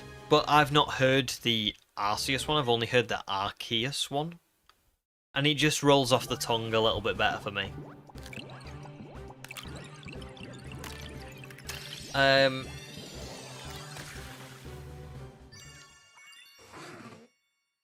Oh, I don't know, Ryuki. I don't know, to be fair. But I always... I've said this before on stream. People have corrected me on pronunciations before, and I'm just like, who cares? Like, really, who cares? You know? Listen, if I had... If I had someone, like, I don't know... if I had someone that I knew... So say, like, say my wife said something, and she didn't say it... Like, didn't say, like, a saying right, or pronounce something wrong. I might say, like, oh... Just so you know it's this, just because, you know, just so you don't say it like that in front of other people, I'm just giving you a heads up. But some people, I think, come at it from the point of like, why are you saying it like that? That's not how you say it, idiot. Why are you saying it like that? So I'm not like that. I don't really put much stock in it. It's, you say what you say, and that's it.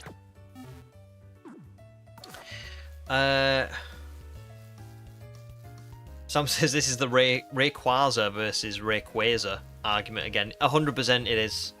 And I flip between them all the time as well. Matt says, was 14 bacon rolls Phone Jacker? Oh, I don't remember. I don't remember a lot of Phone Jacker. I just remember it being funny. Like, that's the... I just remember every time I see a clip of it, it's like... It's gold. Ariel, welcome stream. Hope you're all good. Good to see you. And Joe as well. Welcome. And Snowlad as well. Good to see you.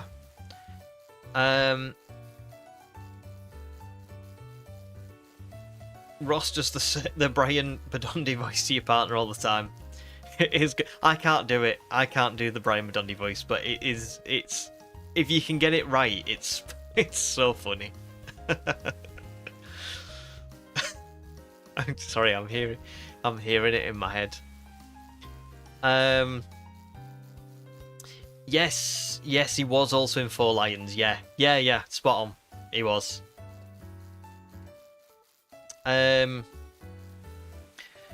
says, I remember back when you was a kid in France, some people called Arceus Arceus because it's technically how it would be pronounced in French. It made you so mad. See, I'm not. I don't know. It just doesn't bother me. I'm kind of like chill, really. But some people just aren't. Like, if I look at it from the point of, if I ever watch someone else's video on YouTube and they say something that's not the right pronunciation, I just kind of go, oh, whatever, you know, I'll just move on. But, like, some people must actually, like, from comments that I've seen, not just on my videos but on other people's videos, some people must actually be, like, watching something and hear the pronunciation and be like, right, pause, let me go to the comments. I need to tell this person that they've not pronounced it right. And I'm just like, that is wild to me. Wild. Right, I'm gonna go on. We've only been, well, we have been going for nearly 2 hours now. I'm stretching a little bit though. We've been going for 1 hour and 40 minutes. I'm gonna go and take a quick 2-minute break to water the piranha plants. Because I had 2 pints of water before I started stream, and I've had half of that Pepsi Max, so I need to go water the piranha plants. So I will be right back. Give me 2 minutes.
Right, I'm back.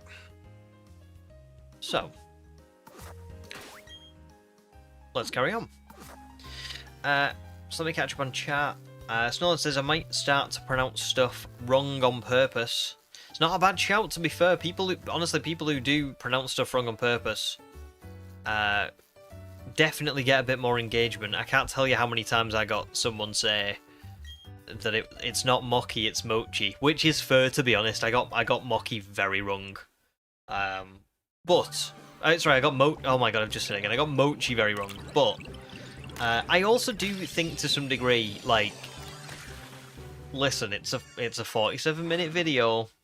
Maybe just enjoy the video for other things, you know? Like, it's weird to me to be like, oh, I'm only going to comment about this one thing. Do you know what I mean? Maybe that's just me.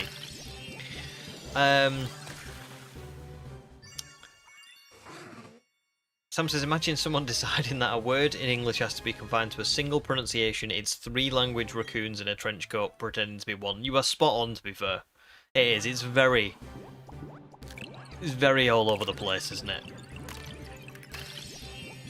It's the same way streamers get rage bait by calling Gengar Genjar. Oh my god, Genjar. That's brilliant. Thanks, Joe. Thanks. I think it's looking a bit messy. I think I need to get it cut. But thank you. Oh, very nice, Skipper. Last night you got second in an online Mario Kart World Race. Jeez. That is pretty impressive, to be fair. I've played it and it's an absolute train wreck from what I've played of it.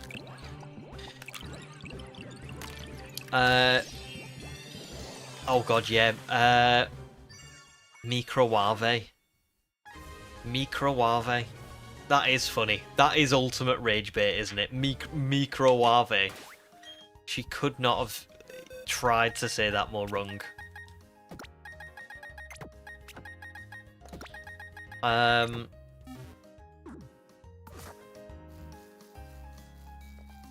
The thing is this is it.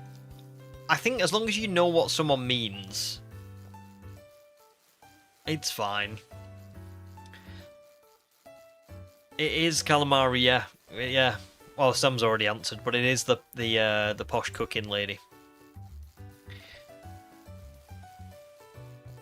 Microwave.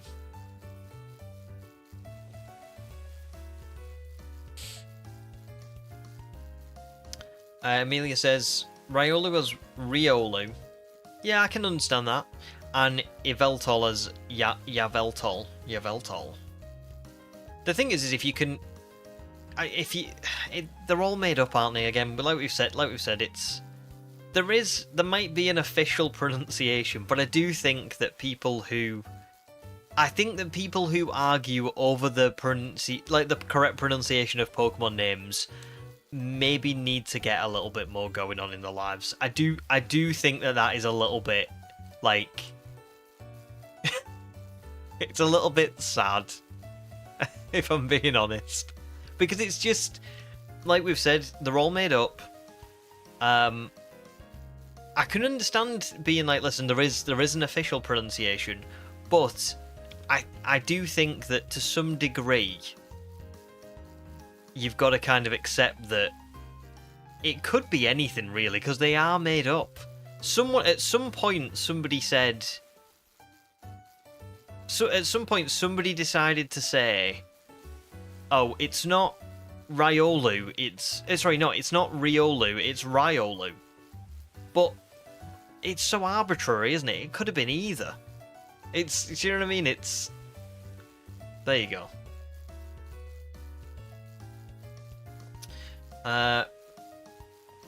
Oh, does Wolfie always says Arcanine?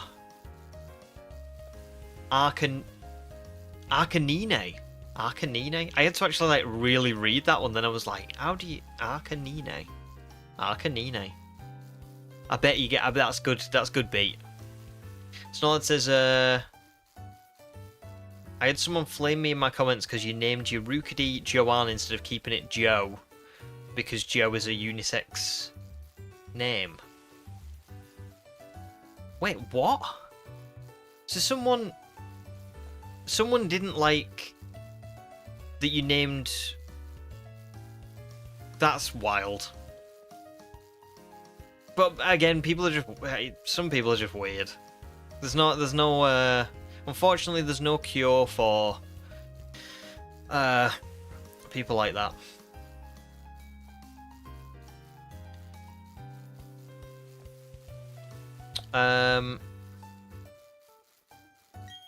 Oh, Calamari's watched Nigella Lawson during your childhood and you don't even know what she's saying. She is very posh, isn't she? Very posh. I'm surprised anybody knows what I'm saying though. I think that's something that I've particularly since I've started streaming and making videos. I always thought my accent was quite hard to understand if you weren't like Northern English. So it's kind of surprised me that you guys know what I'm saying.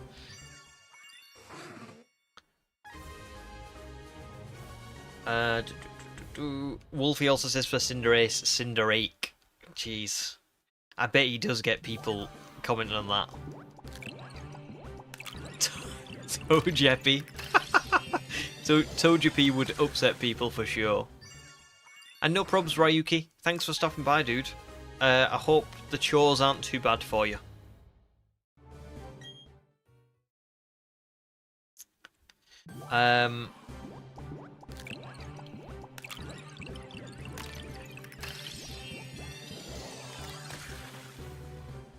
Not Cinderake.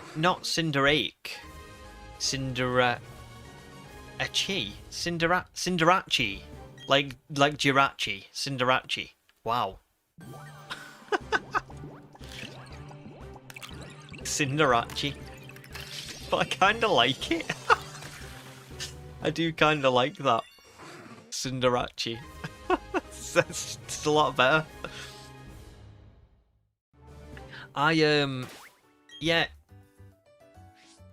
Ross says, I'm from Manchester, and when playing with Americans, they struggle to understand certain words you say. Yeah, this is the thing. So my wife has a friend who is like, I think originally from like down south.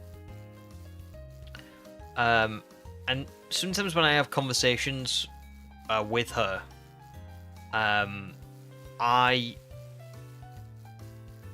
she will look at my wife for like confirmation of what I've said. Do you know what I mean? So for me, when I came on stream and you lot all just kind of like knew what I was saying and seemed to understand me like pretty well. Maybe I speak differently on stream than what I do in real life, because it's like a telephone voice, right? So maybe I speak a bit more clearly. But certainly, I've always thought that particularly like people from America and people who like don't have English as a first language would maybe struggle to understand me. So there you go. Calamari says, don't take offence to this, but binge watching Bake Off really acclimated me to the English language. To be fair, Bake Off's a good shout, because people come from all over the UK for Bake Off, so that is a really good way to get used to it, I would say. So no offence taken at all. Bake Off's great. It's brilliant.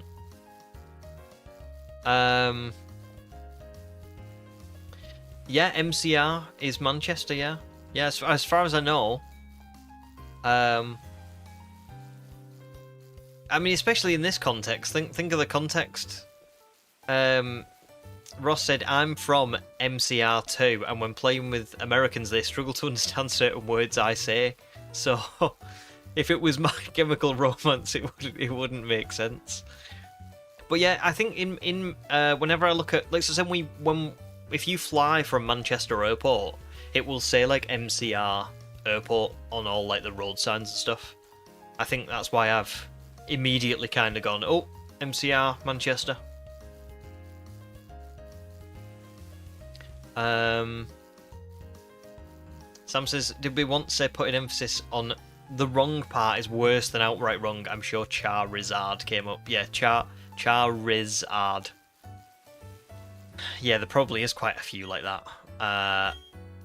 Oh, leave me alone. I didn't mean that. Oh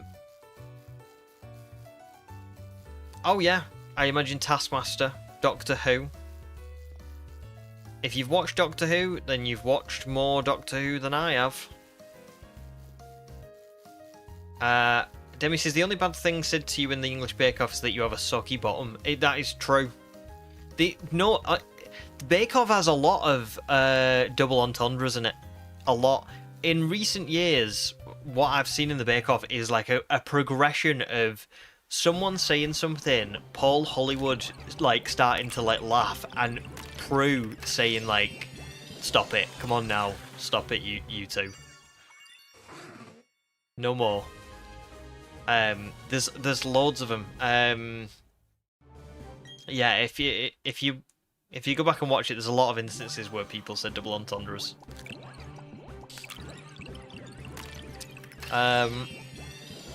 Ross says, I also get that from her side because one of your sister's ex-partners had a very strong Birmingham accent. You couldn't understand half of what he said. Yeah, I've noticed that with Scottish people as well. I do struggle when someone's like got a really thick Scottish accent. I do struggle to understand what they're saying. That is one that I struggle with. Birmingham is probably another one. There's a place near me where if you are a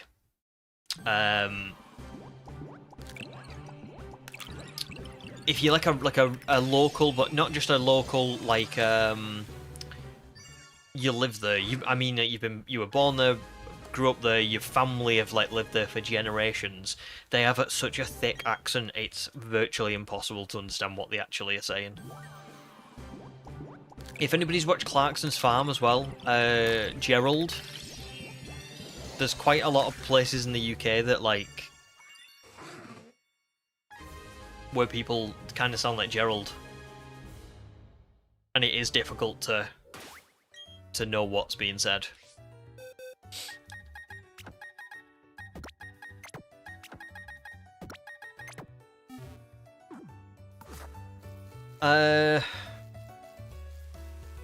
Paul Hollywood sounds like a fake name. To be fair, it does, but I think it is actually his name. Paul Hollywood, Prue Leith, and then the presenters are Alison Hammond and Noel Fielding. Noel Fielding's pretty funny. So's Alison Hammond, actually. Alison Hammond's hilarious.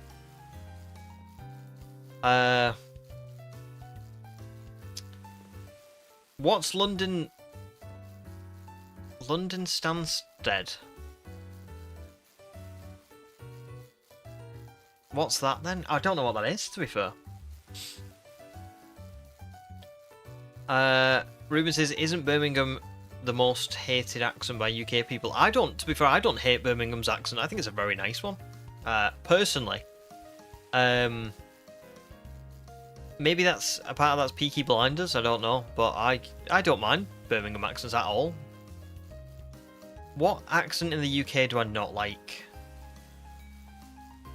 Might put my foot in it here. There might be someone on stream who has this accent. I don't know. I'm trying to think of one, to be fair. I don't have one at the minute. That I don't like. Maybe like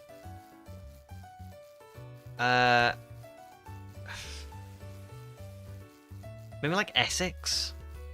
I don't think I like Essex accents all that much. But when I say that, I mean like really like thick Essex accents. I'm thinking like particularly if you've ever watched the TV show like The Only Way is Essex, something like that.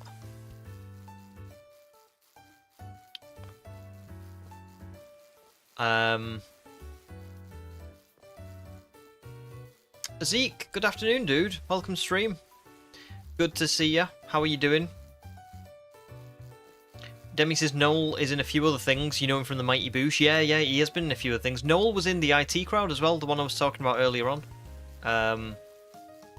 He played like a vampire character in IT Crowd. He was like this guy that they found in a side room, and he'd just been kind of like holed up there for years, forgotten about by the company. Yeah, that's it, Ross. Yeah, Scottish, to be fair, I can definitely understand. There are Scottish people that I can understand, but I think when you meet someone who is like got a really thick Scottish accent, I really struggle to know what's being said.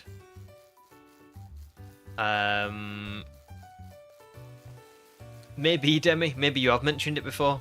I feel like on stream we definitely get a return on things, don't we? Like there's certain things that we probably talk about over and over and over again. Ruben says, what about Geordie? I quite like the Geordie accent, to be fair. Yeah. Yeah. Jake says, got to be Liverpool. Funny thing is, right, when people meet me from other parts of the country, they often think that I'm Scouse. I don't really know why. I think I have a bit of a twang, like a Scouse twang. Like sometimes I'll say like, right, or something like that. Like there's odd words that I say a little bit Scouse, but I don't think I sound outright Scouse. But there you go.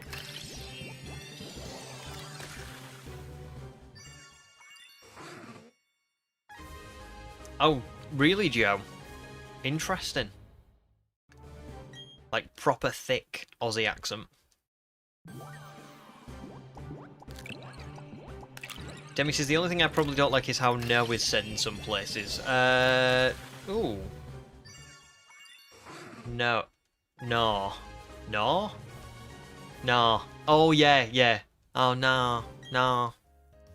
No, I don't like that. No. Yeah, I get that. I get that.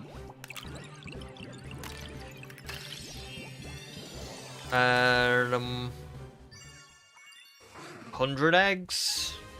No shiny.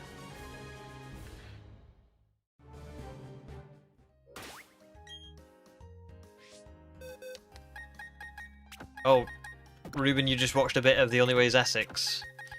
100% then you'll get what I mean. Ross likes the Scouse accent. To be fair, I do. I like the Scouse accent as well. I think it is nice. I think there are instances where it can be not great, but that's true of every accent, isn't it? Every accent has got like certain people that don't say it well, but I think by and large I like the Scouse accent. Yeah.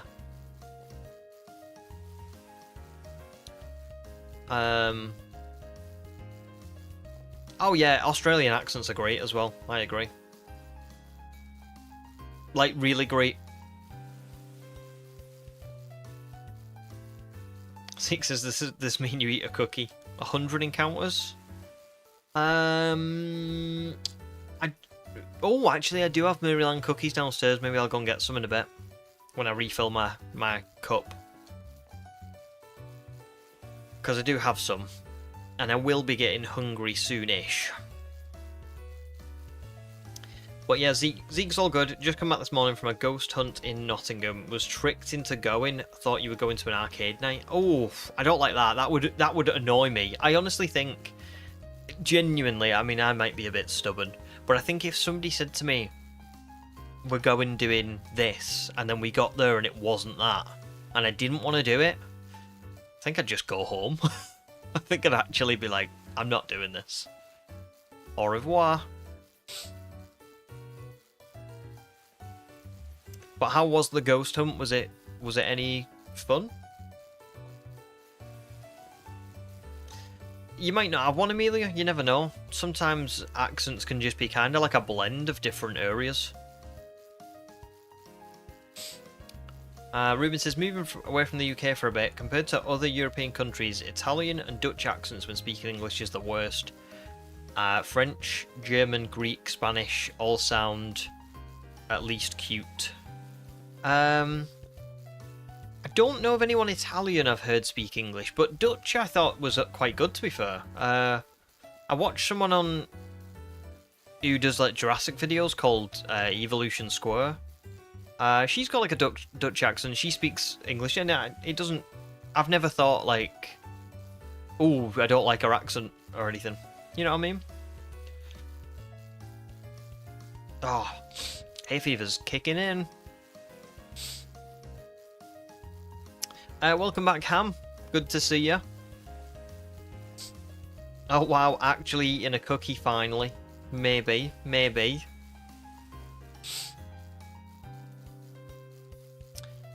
Zeke was very annoyed, but ended up getting into it, made the most of it. Problem is, it's like 2.5 hours to get home from Nottingham. Yeah, this is like a long way. It was fun and some weird things did happen.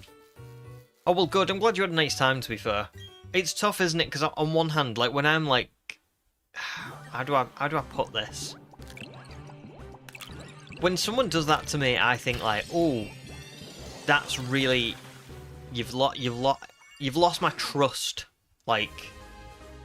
Next time you say, should we go and do something, I'm going to be like, nah, because I can't trust that you're going to not do that again. But I also, on the other hand, when you enjoy something that somebody, like, plans and you didn't, you know, maybe you enjoy it a bit more than what you thought you were going to do, there's a part of you that maybe goes, oh, but maybe it was good that I branched out and did something new. But I think it's the doing it without telling you part. I wouldn't like that.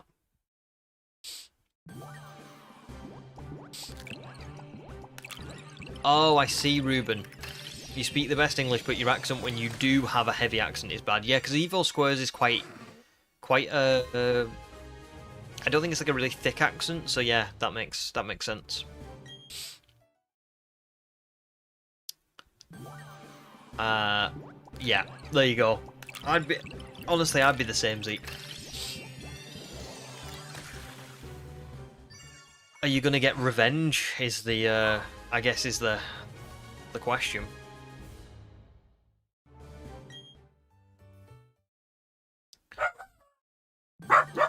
Oh. Lucky Babe going mad. Don't know why he's going mad.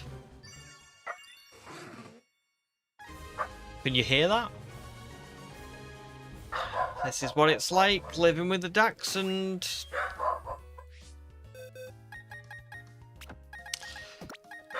Probably just someone across the road. Give me 2 seconds, let me go and see what he's doing.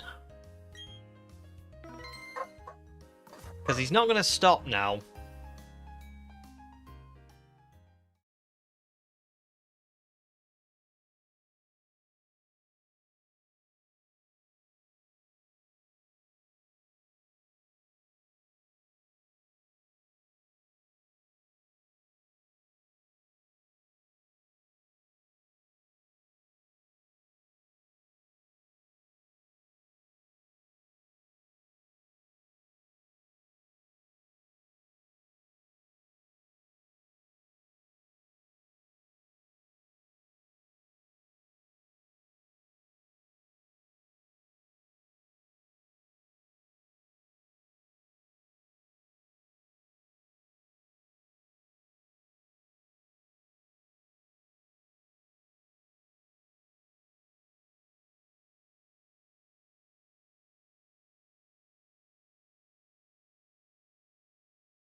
Apologies, I'm back.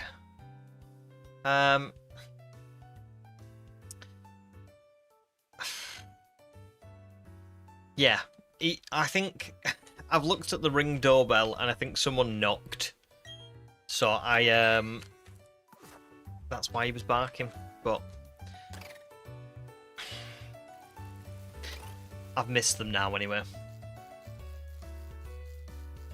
So, he shouldn't bark anymore, hopefully. I did think that was unusual for him to bark so much for for just nothing, so there you go.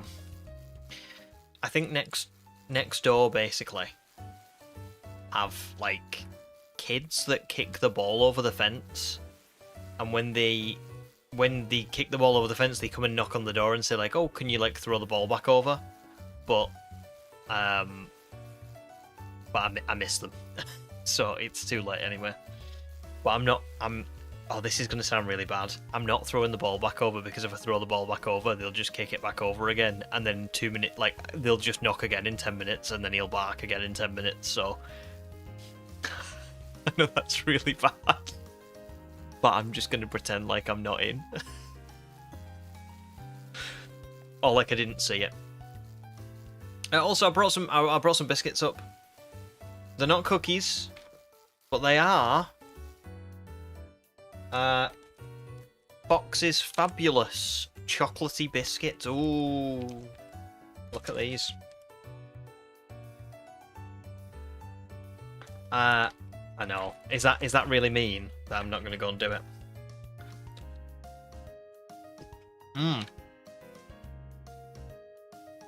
Oh, and also some sparkling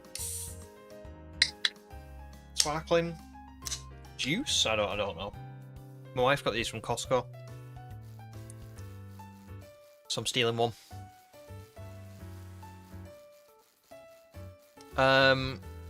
Oh, you love foxes. They're great, aren't they?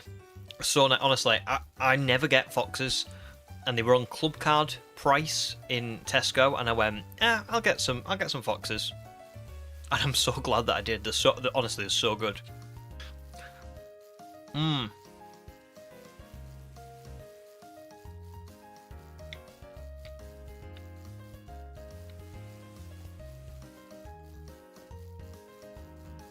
But that's the only one I can have now until 200, okay? I've got to wait. Oh, you like these, Demi? I've never tried them before. I don't like sparkling water. But I'm hoping that I'm going to like this sparkling juice. I mean, I should do. It's just like pop, right?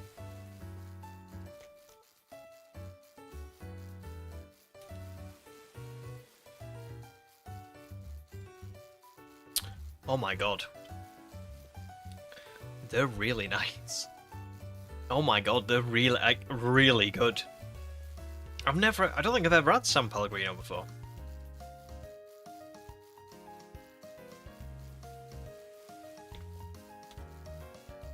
Holy, that's really good. Oh god, no, calamari, please. Never again. Never ever again send me back to Motorstoke Jail. In spite of that, I was actually thinking the other day that I already miss Sword and Shield. I genuinely do already miss them.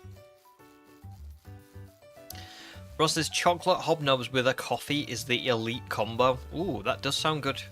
That sounds really good. I don't tend to eat much when I have coffee. I feel like whenever I have coffee, I just have coffee on its own. I don't really like eat anything with it.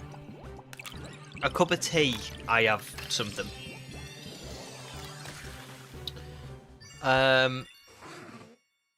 Oh, nice. Joey's all sweet and some food, having a bowl of rice with soy sauce and beans. That sounds very healthy, to be fair. Enjoy. Did it have a little tab on the top of it, like foil cover? What, like a... No, I don't know. Can you see it?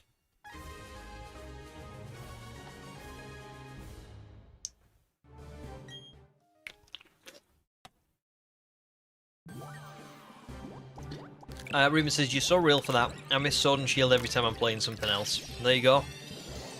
It's, I think we just, I don't know, they've had a real, like, profound impact on me over the last year. I think I've just played so much Sword and Shield that I have started kind of being like, oh, I want to get back to them already. But it'll be a long time before I play Sword and Shield again. A really long time, to be honest, from what I'm planning. But maybe one day I will go back to Sword and do another shiny run. We shall see.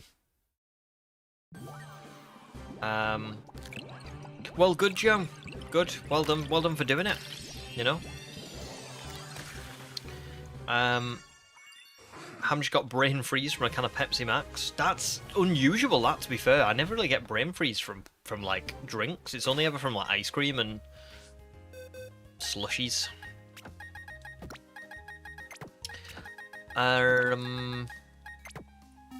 Zeke says, have you seen that Donkey Kong has got a 10 rating from IGN? Sounds like they've knocked the game out of the park. Oh, very nice. I don't really play Donkey Kong, I'll be honest. But a 10 from IGN's quite... I feel like that's unusual, to be fair. I feel like most companies that review games kind of just give them like a 7 or an 8. It's like the same rating all the time. Unless it's an absolute stinker, in which case it's like they'll give it a low rating. But very often it's just like generic 7 or 8 out of 10. So 10 out of 10 is unusual. Are you gonna buy it, Zeke? Like I say, I've never played. There's not a lot of games I play on Nintendo other than Pokemon, which, you know, is kind of might sound weird to a lot of people, but I pretty much just exclusively play Pokemon. Oh, I see, Demi. They used to have like a peel tab on the top. Oh, extra fancy. I can't say I've seen that before, but oh, Joel's gonna get Donkey Kong soon as well. Very nice.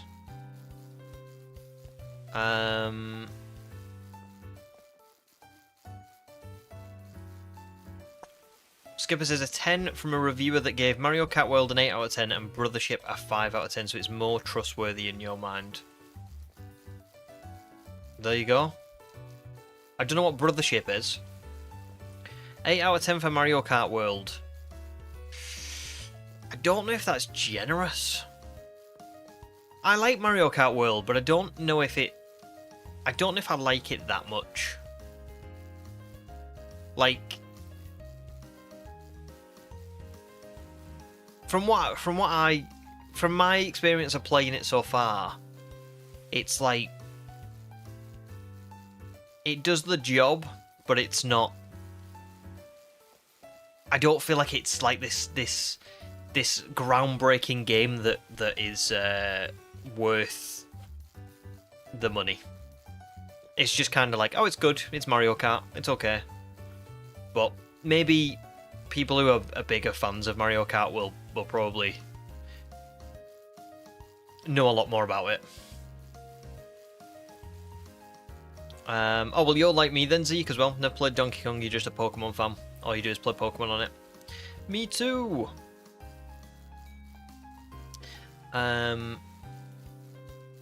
Mario and Luigi Brothership. It was not great from what you've seen. Oh, I haven't even heard of it. Yeah, I've never even heard of it. Oh, the Doghouse, welcome to stream. Good to see ya. What new Mega am I excited for in Legends ZA? Yes, yeah. Good shout from Demi. Yeah, try and not do any, like, don't tell us any leaks or spoilers. But if I could pick a Pokemon to get a Mega, I'd quite like Hawlucha, Victory Bell, or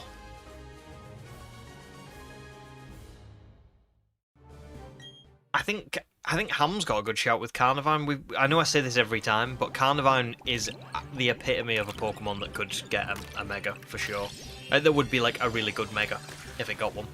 So I'll go Carnivine as well, yeah. That'll be my 3. What about you? The Doghouse, have you got any that you like? If you could pick one to get a Mega.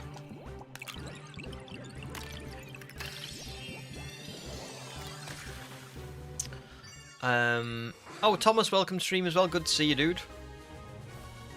Snorlax says Mega Snorlax, please, God. Mega Snorlax would be awesome, but I just can't picture what that would look like. And also, Snorlax is one of them ones for me that's had a lot of attention already. So I would hope that we'd get something that hasn't had attention yet. Like, Snorlax had Gigantamax, right?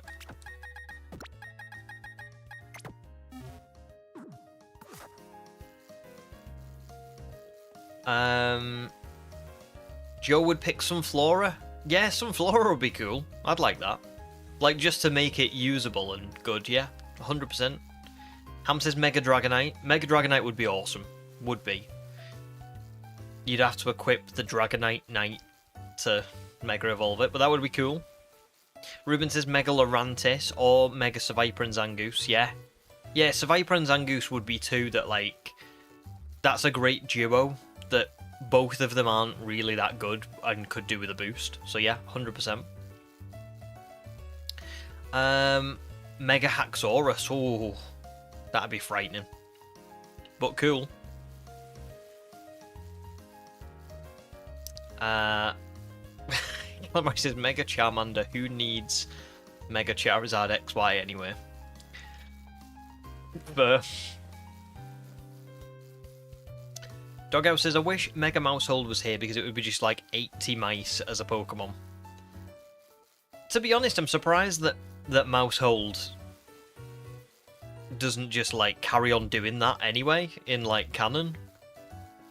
Like, it just keeps getting more and more of them. Mousehold is I'm not sure I love the concept of Mousehold. It's like a fun idea, but for me, it sounds like it doesn't work in canon very well. But I do like the Pokemon. I just don't love the whole like, oh, it evolves by just, you know.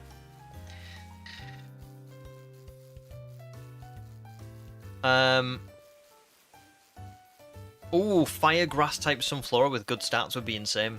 Yeah, like, so you're thinking like Scovillain, aren't you? But Sunflora. That would be cool. Maybe the petals around its like face could be like on fire. That'd be cool.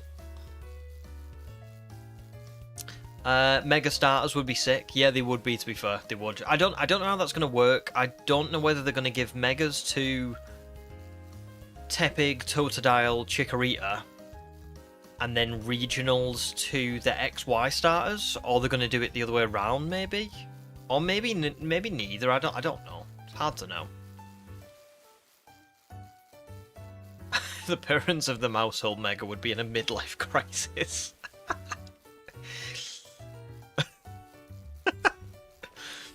I like that. OG Mega Klinklang. Yeah, Klinklang was I remember seeing that one. That was actually quite good, to be fair. Oh yeah, Sam, that's a good shout as well. Carnivine could do with a regular evolution, to be honest, same as how we got for a giraffe. Yeah, and to Dunsparce as well. Like, Dunsparce is a really good example of a Pokemon, isn't it? That was just so average, and then they gave it a little boost. Mega Unknown. Mega Unknown would be great. I don't know how they would execute that vision, but I would like that. Gen 4 needs a lot of help. The problem with Gen 4 is, like, I think, at least at the minute, is Gen 4 has been so prominent recently, it needs to just, like, go away for a little bit. We had BDSP, we had Legends Arceus, and I don't know, I just feel like we've just had a lot of it recently. So I would like to, in a sense, I would obviously love more Gen 4 stuff, but in another sense, I'm kind of like, we need to give Gen 5, Gen 6, Gen 7 a little bit more love and stuff. But listen, I don't disagree.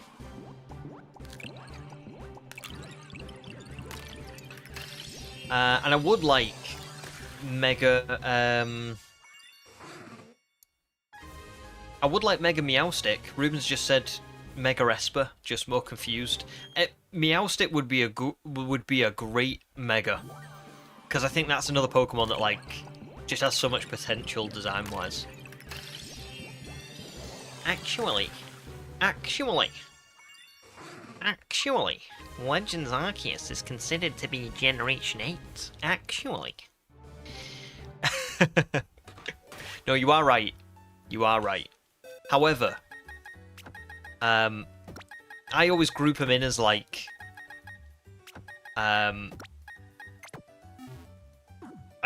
the same thing. I do this with like Heart Gold, Soul Silver as well. Like it's Gen 4, isn't it? Heart Gold, Soul Silver. But whenever I say Gen 2, I always mean like Heart Gold, Soul Silver as well. I guess what I mean is the region. You know what I mean?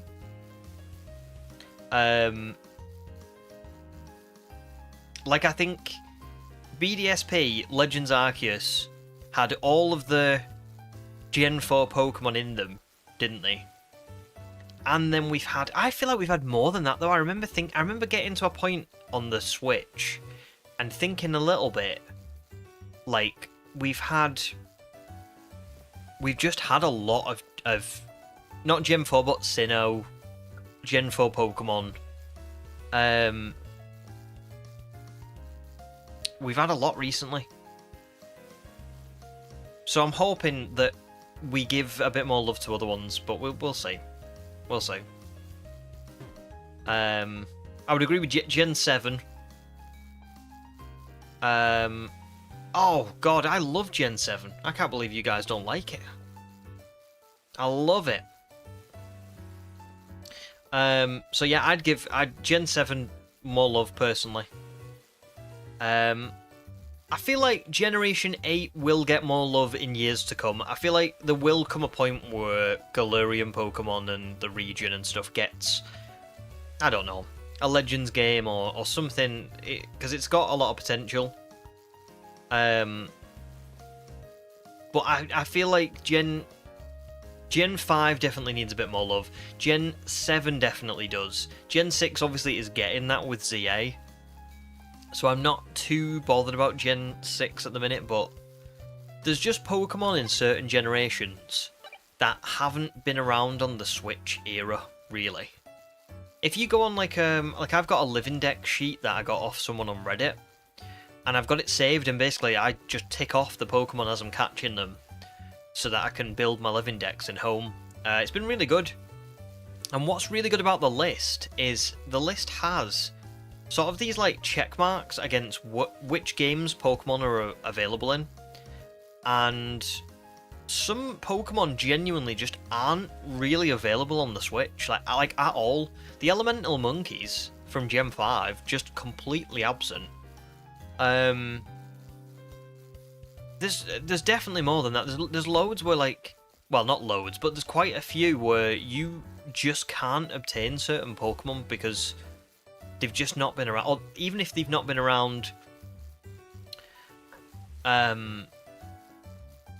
even if they've been in like one game, they've still not been in the other 4, so you've got to like have every single title to get every single one. But I just think that there's been certain other Pokemon that have been in virtually everything, and they do need a bit of a break.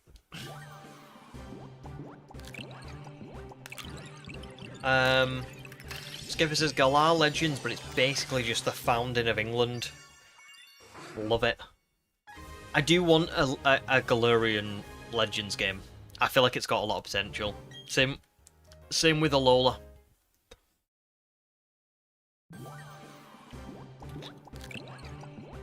We can erase those monkeys. No! I used to not like them. I must admit, in recent years, kind of like them a little bit more.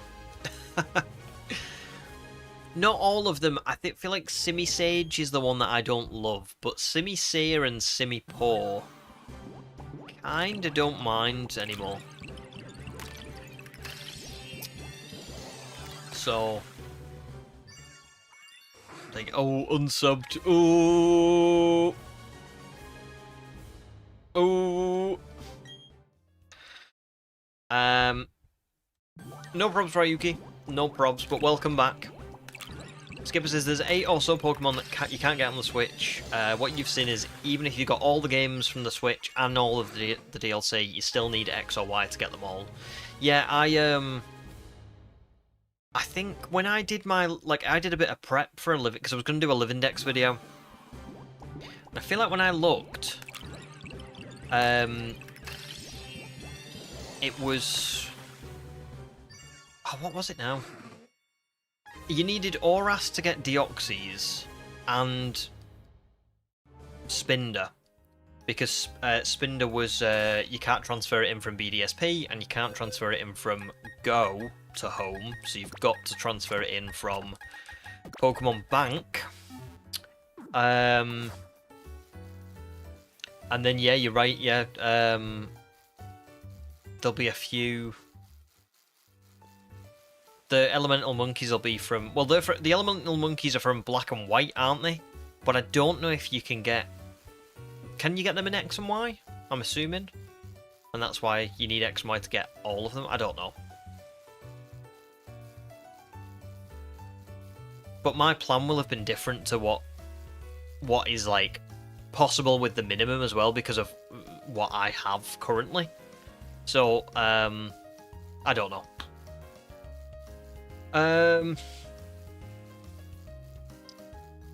Oh, Ruben says, Simisage is your favourite if you can call it that. The Mohawk is interesting. And Joe says your favourite is Simipour. I think my favourite might be Simipour as well.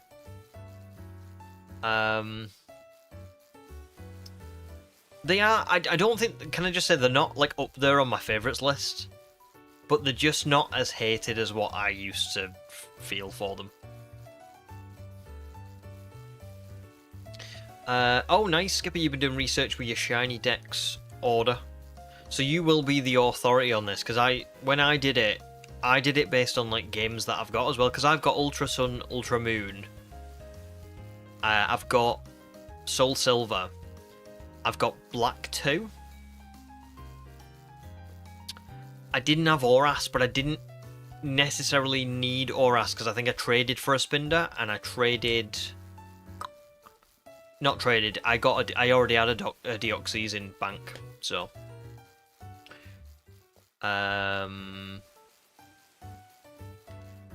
Human hopes I have a controversial hot take as I get the shiny. Oh god, I hope I don't.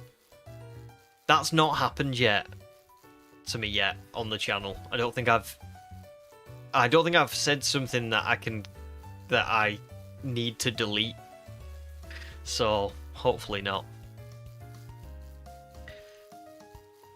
That's a bold claim, Demi. You'll release any of the elemental monkeys if you get them as a shiny. We may be able to get what we need in Legends. We'll have to see. Yeah, ZA might give us the missing stuff. I have a feeling as well. I said this the other day, but I have a feeling that we'll get a few mythicals available in ZA as well that haven't really been available up until this point. Like Volcanion and Hooper. I think both of them might make an appearance. That we may be able to get a hold of them. I'm not basing that on anything that I know, but I just, from Pokemon that have historically been available, I feel like those are two that aren't really around. I got both of them from Go, but like that's the only way that I've been able to get them for years. So, oh, Snowland, you got to order a new capture card. So, oh no, I did. I saw your post. Yeah, your previous one broke. What happened to it? Did it just, like, just doesn't record no more?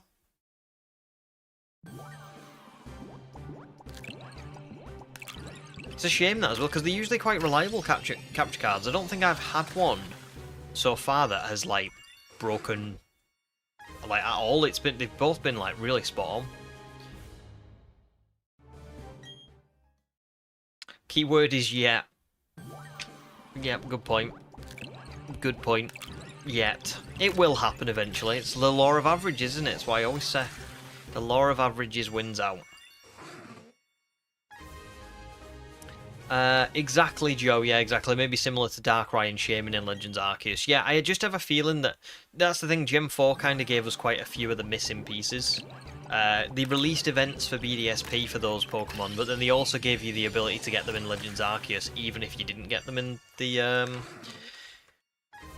BDSP events. Obviously, without being able to shiny hunt for them. But still. So I have a feeling that we're going to get a couple of Mythicals in ZA that we can just so you can register them to your deck. So I think they might be shiny locked, but that won't matter if you've not got them in your living decks.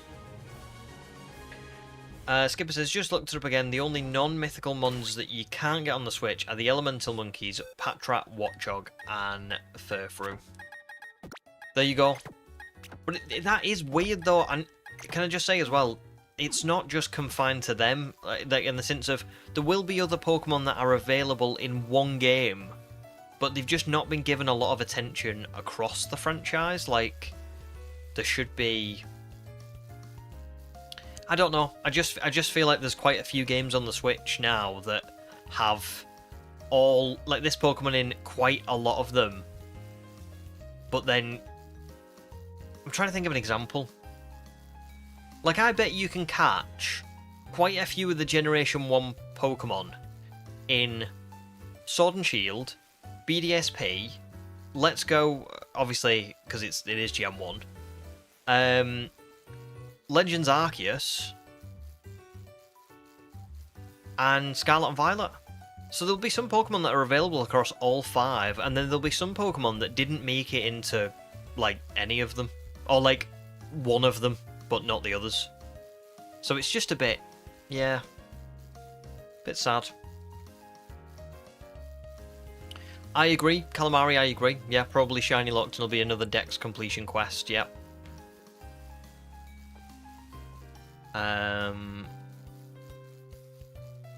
Or they'll just be, like, available in the game for purchasing another game. But, do you know what I mean? Like how Darkrai and Shaman were. But you won't be able to get them as a shiny. Skipper says you can get a Spinder en route 227 in BDSP. Yeah, but that's it. You can't send it to home. Which is annoying because it does mean that you either got to trade for them on the GTS or you've just got to use an old game. It's crazy that they haven't patched it because it was fixed literally on the DS. Like, it's so wild that you can't... Something that was working fine like 15 years ago, if not more than that, isn't able to work correctly on a newer system in the present day. It's just stupid. There's no excuse for that.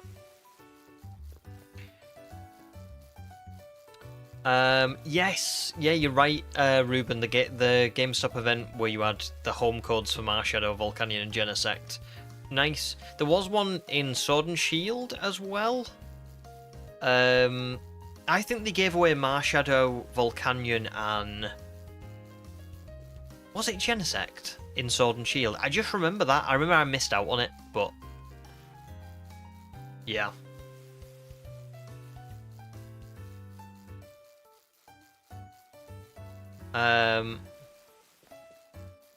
It's just a shame, isn't it? Spinder, I just want it in my living decks. That's all. Like, I don't care about, I'm not looking to get... I don't really care about having all these different patterns and stuff. Like, even if they just fixed it so that, like, if it was something to do with the number of patterns that was causing the issue, and they just fixed it so that it was like a lesser amount, I wouldn't care. I just want a Spinder. Like, it's so frustrating that it's not available. Oh, was that the one, Ruben? I didn't realise. Sorry. I thought yours was just like a separate event. Yeah, because I missed out on it years ago now. I remember it being advertised in Sword and Shield and being like, oh, I need to log on to Pokemon to get that. And then I just never did. Demi says, BDSP has got to be the worst remakes. They just took the ones from the OG Pearl and Diamond and you'll never understand why not just Platinum. Yeah, I have very mixed feelings on these games. In some senses, I do like BDSP.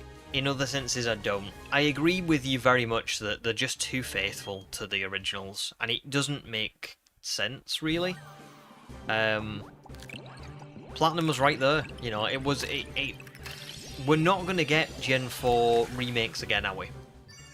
So, if you're going to do it once, do it right. But I do think they have made some good... good improvements. I do like Pokemon Hideaways. I do like the fully EV trained Elite Four and Cynthia, especially with the competitive movesets and the held items and all that stuff. That's really good. That helps to make these more challenging games. What else is there? There will definitely be more stuff that's been like improved quality of life wise.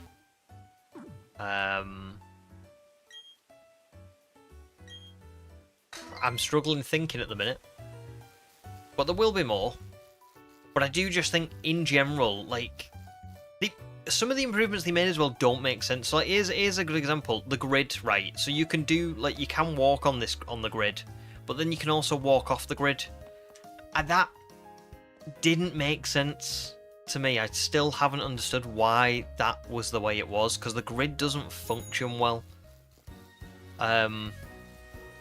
It's very frustrating. It makes Masuda method hatching annoying because you can go off the grid, but you get stuck on things and it's not very good.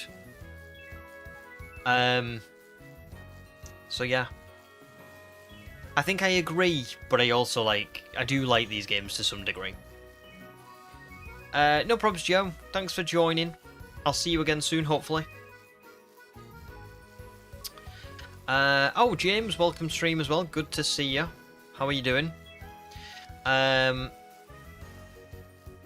says, yeah, that's my thought. I mean, I bought the game, Nintendo got my money, but I wish it had the third release. I know it's a money thing, I had the same opinion with Oras 2, but at least they did it. Do you know what Oras... yeah, Oras was... excuse me. Oras was great, wasn't it? Like, as remakes go, they were brilliant. Heart Gold and Soul Silver were brilliant as well, but... Heart Gold Soul Silver were also too faithful to their original, in some senses. They had that ridiculous level curve after the Elite Four, they kept that. I just think that Heart Gold Soul Silver added a lot more that was... you know, they added the following Pokemon, which BDSP has, but BDSP's version of it is rubbish. It's just nowhere near as good. And they don't really follow you around very well. They don't stick to you like they did in Heart Gold Soul Silver. They kind of like trail behind, and then that means they constantly pop in and out of the Pokeball. But again, that's because you're not on the grid. So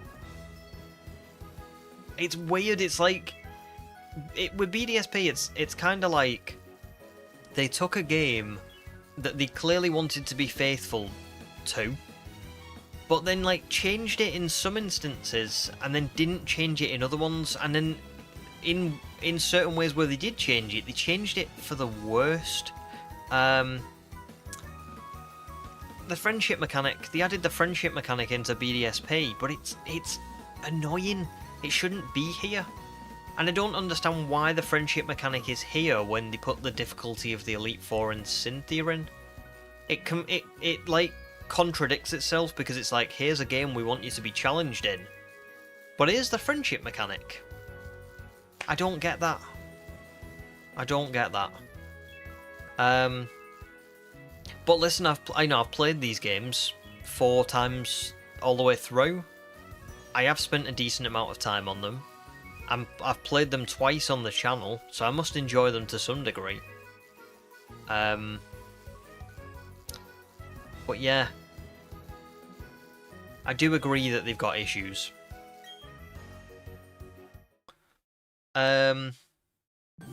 Good, James. I'm glad you're doing all good. Gonna be asleep again soon because meds. That's fair. Totally fair.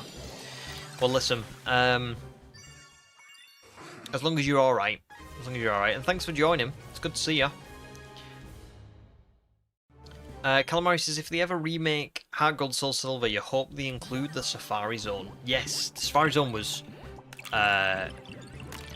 really good, wasn't it? Do you mean you want them to include it in Kanto, or do you want them to do the same as what they did in Heart Gold Soul Silver, where it's in the it's like near. Oh, was it near? What's the city? Oh, Shamwood City.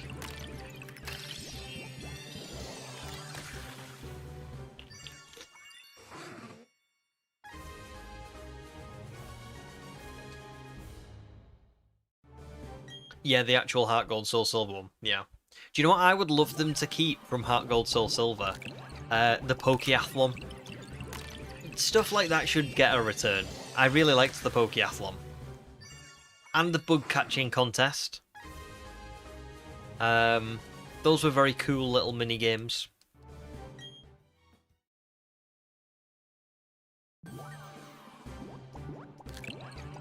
Instead of bloody Amity Square. Hate Amity Square.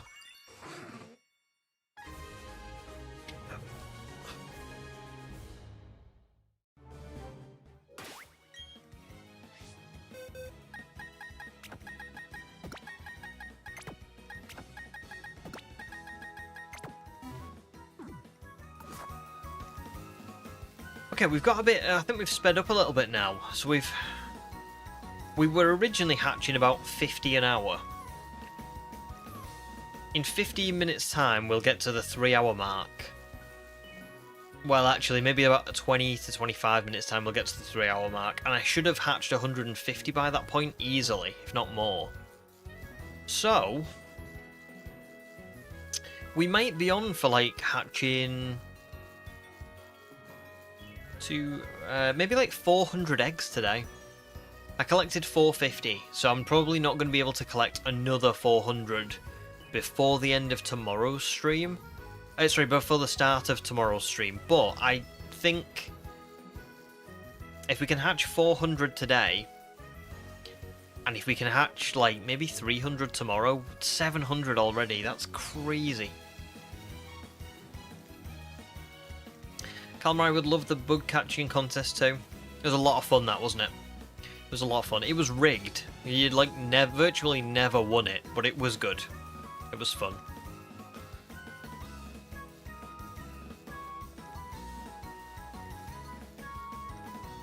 Yeah. Was there any other mini games throughout Pokemon that we can think of?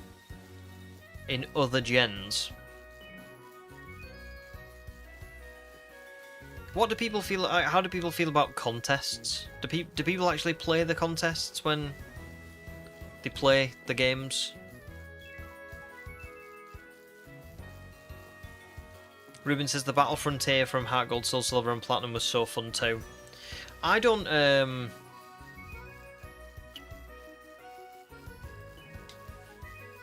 remember going in the Battle Frontier all that often, but it always looked fun. James says, I thought the bug catching contest was easy though, just don't hit the one you catch at all.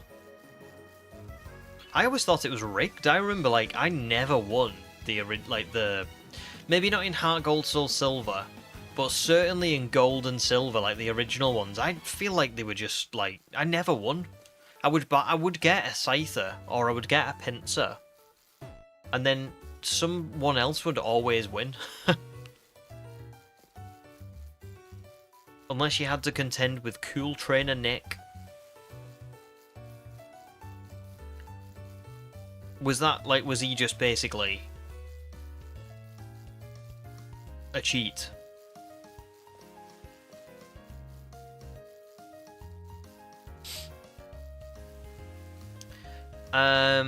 Ruben says, Ruby, Sapphire, Emerald contests were fun, but Gen 6 and BDSP is bad. I do remember having fun with them in Hoenn. But I've never really used them again, like, since. Or, been in them.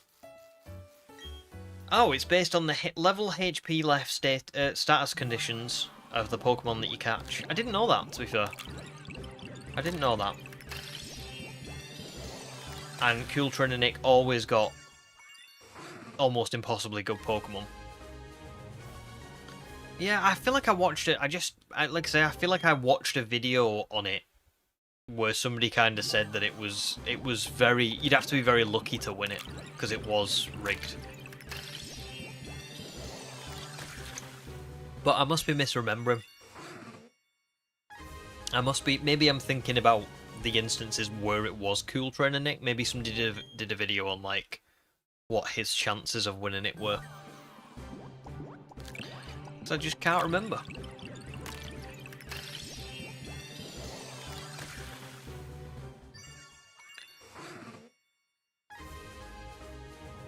Never tried it on Heart Gold Soul Silver, but in the OG Gen 2 games, you always check for Cooltrain and Nick because it's rigged with him.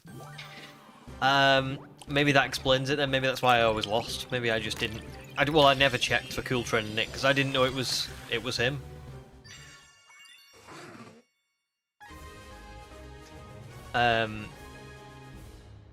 To be fair, in Heart Gold Soul Silver, it kind of becomes pointless anyway, from what I remember, because I think the top prize is like an evolutionary stone, but you can just go to the Pokeathlon and get evolutionary stones from there. So I don't even know if you really need it in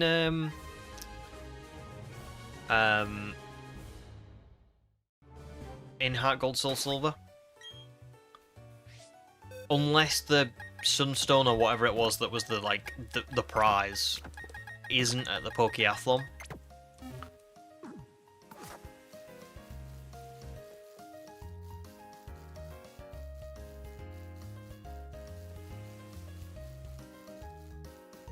Well, this is it.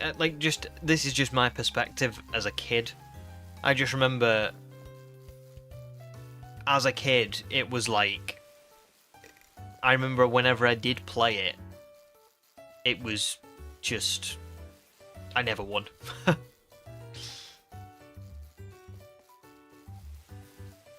You'd have to beat the game and go back to the Pokeathlon on a certain day to get it otherwise. There you go. Oh, fair enough. Riki says, I'm actually going to have a lot more work than you thought. Oh no!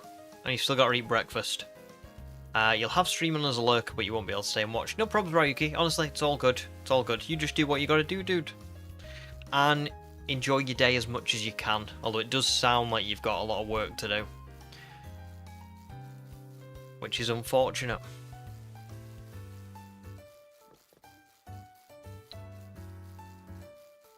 But thanks for joining. You know? I appreciate it. You're probably not going to miss much anyway.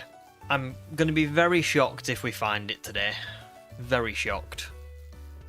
I haven't, other than Horn Edge, most of my Masuda hunts have either gone like over odds or right to the odds. So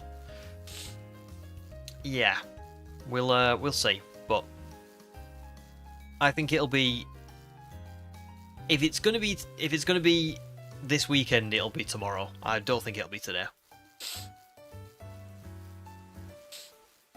No problems, James. Oh, you've got to help your dad fix your car and also wood carve more swords to sell next week. Oh, nice.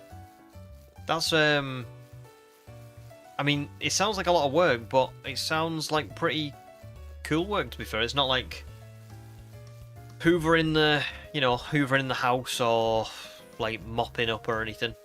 Sounds more like fun work. Imagine if I jinx it into existence again. It's possible. I seem to have done that a few times recently, so it is possible. Welcome back, Amelia. And no, you've not missed anything really. Not found anything. No luck catching them shinies then. Hot Fuzz. No luck catching them swans then. Or actually, is it the other way around? Does he go... Oh no, yeah, he says, no luck catching them swans then. It's just the one swan actually. Sam will get that. If Sam's still here, Sam will get that. Sam loves Hot Fuzz.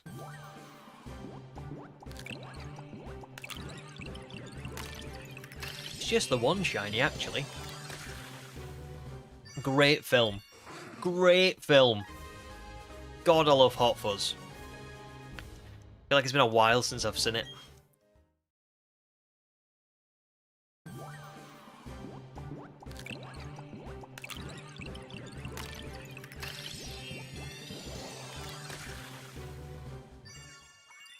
Hot Fuzz, Shaun of the Dead, and World's End. We were talking about this like the other week. I think Hot Fuzz is my favourite too. Then it's Shaun of the Dead. Then it's World's End. But World's End, despite being my third choice on that list, is a really good film. Yeah. Also, can I just point out, sorry to change the topic, we will go back to Hot Fuzz and that in a second, but I have never seen Swinub's, like, feet before. Like, watch this. I don't think I've ever seen that, ever. I didn't know it had... I mean, no, I didn't know it had feet. I thought it just, like, it was just... It would just, like, I don't know, slide, I guess. Yeah, I did not know that. Look, watch it jump up. I did not know that.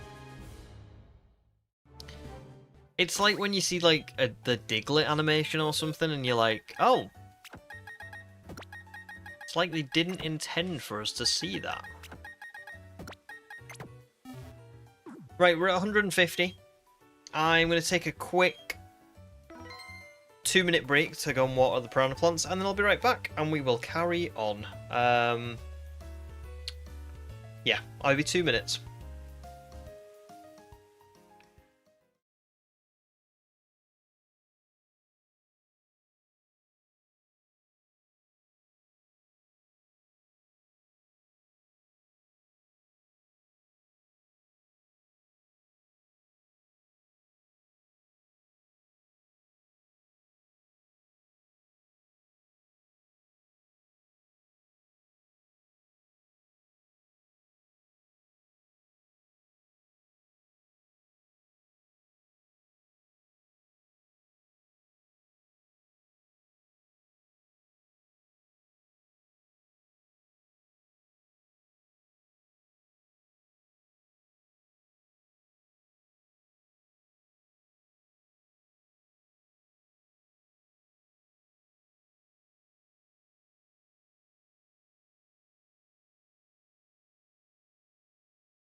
Right, I'm back. Did I put the eggs in? I did. So, I wasn't the only one who didn't realise that Swinub has feet. Snowled wasn't sure either. Calamari and Human knew. You thought it's another Roomba. Yeah, I did. I guess I did, yeah. Another Roomba.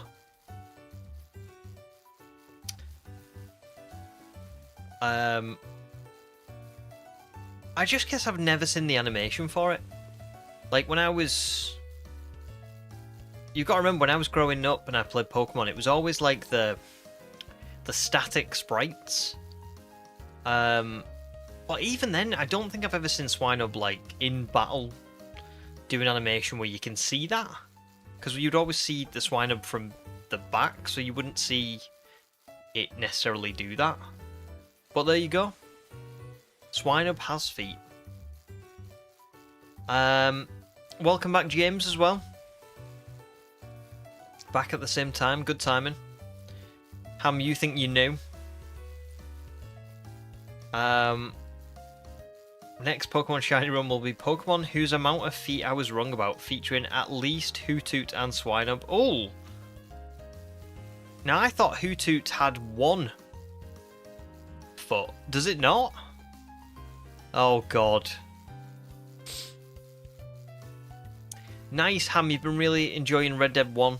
It's good, isn't it? It is a really good game. Do you remember the mine? The mine.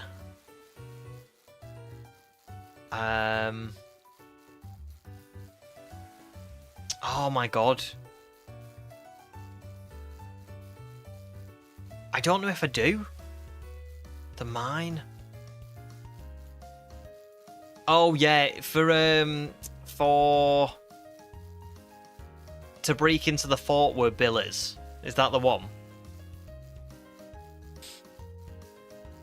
It's 2. It's got, so Hoothoot's got 2 feet. Give me a damn second. Let me look at this. Oh, also I didn't realise I've got a full art Swinub card. Oh, this is good luck.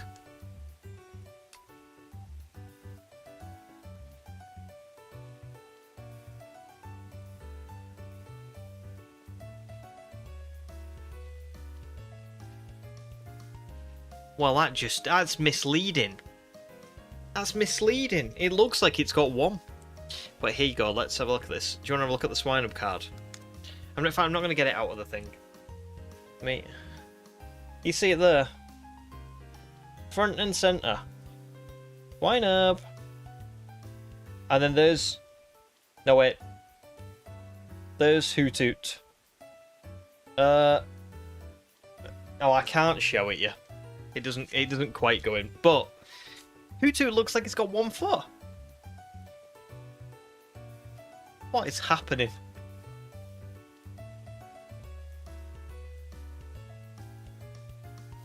Well, I did not know that. I did not know that Hoothoot had 2 feet. It makes sense if it's like if they're like together, but then they like split. Maybe in animations. Maybe I've just never seen that, or maybe I've just forgotten. To be fair. Capswick, welcome to stream, dude. How are you? It's good to see you. Happy Saturday to you too.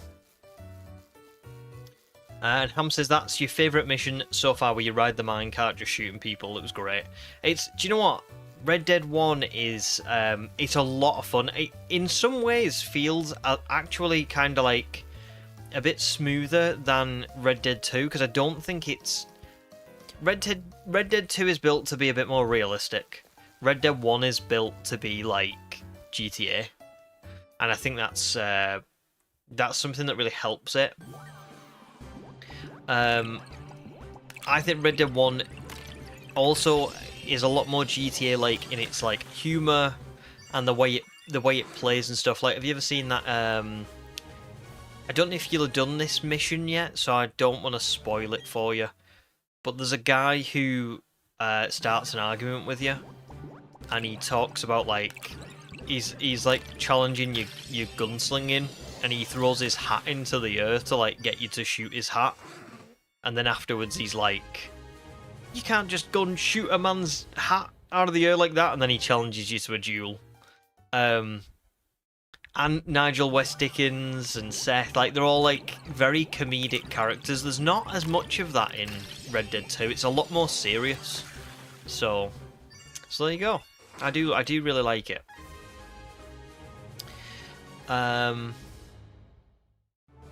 Oh, sweet. So James, it does have two. So one of the feet is literally just tucked in. So it's like feathers, right? That makes sense. I get it.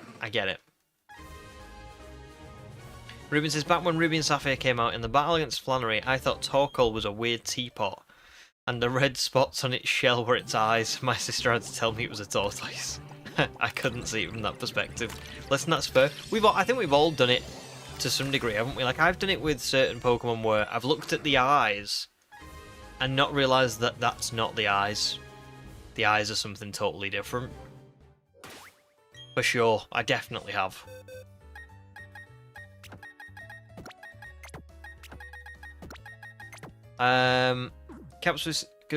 Capswick says, feeling quite cooked.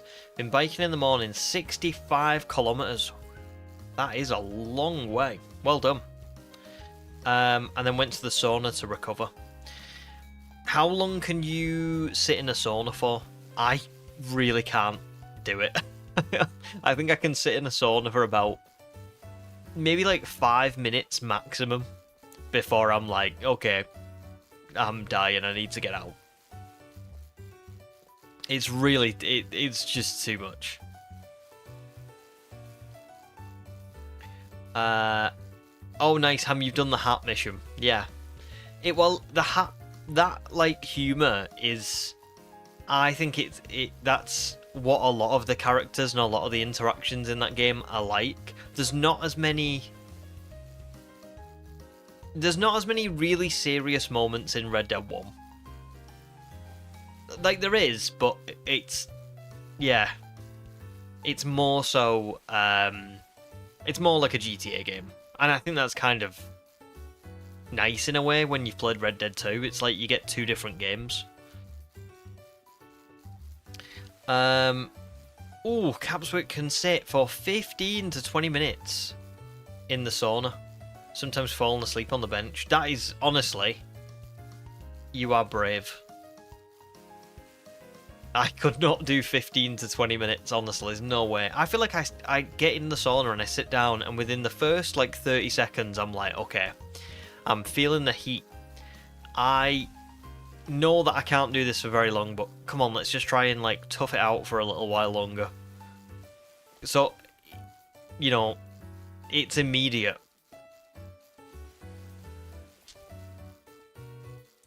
Would rather do gimmicky ice baths. Ooh. I don't think I could do an ice bath either, to be fair. Calamari says, I haven't been in a sauna yet, but you do have a natural hot spring near here? Oh! I've never been in a natural hot spring, but that sounds quite cool.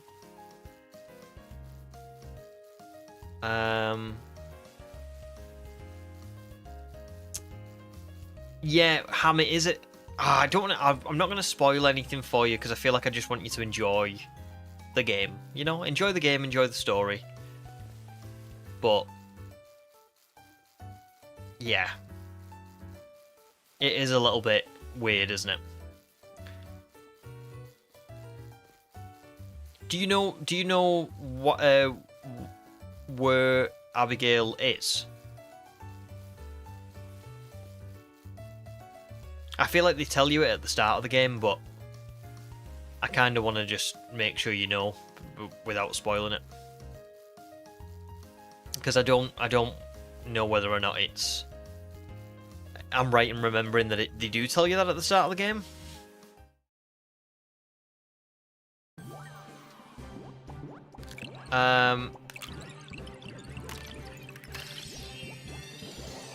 Oh wow.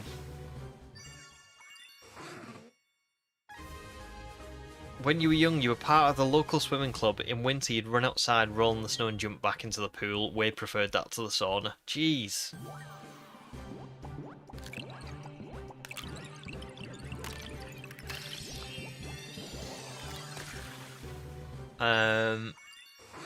Yeah, we don't really have AC either. It's not really like a... It's just not really a thing, yeah. You can get the portable ones, which I do need to get, but I don't have AC. Just a fan.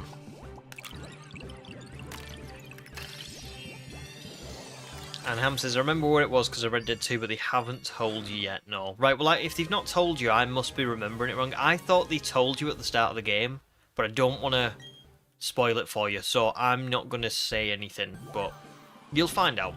Either way, you'll find out.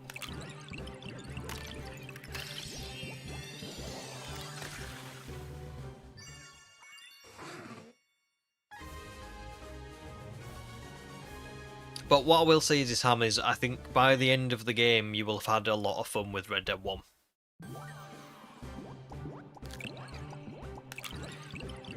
If everyone in UK got AC, the electrical grid could crash. Could do.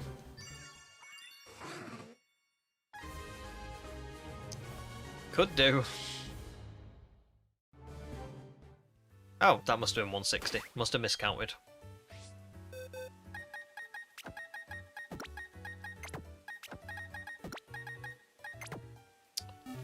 Oh, Snorlax thinks I'll get the shiny in 20 eggs. I would like that. I would like that. I mean, the funny thing is because like we're not even really like halfway through today's stream.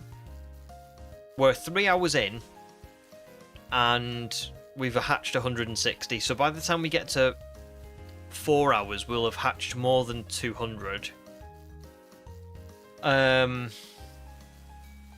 So fingers crossed. I should get it. Sorry, no, I shouldn't get it. I don't think I'll get the shiny today, but fingers crossed we should hatch like 420 eggs today. Maybe a little bit more. So, we'll see. Oh yeah, I like the racing mission as well, Ham, yeah. Yeah, but you're right, it is another example of it being a bit more unrealistic. Red Dead 2 is just, that's why it's a lot slower, isn't it? Like, I feel like a lot of people played Red Dead 1 and then went to Red Dead 2 and was like, oh, this is really slow, is this even a good game? But I think Red Dead 2 is better. I think it's got such a lovely story. But Red Dead 1 is just a lot of fun. It's a lot of fun, and it has still got a good story. It is a fun Western game, for sure.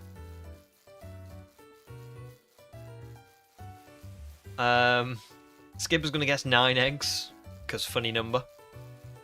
Nice, nice. I see where you're going with this.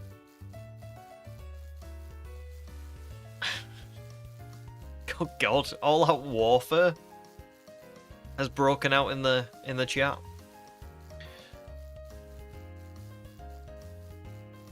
Which is great.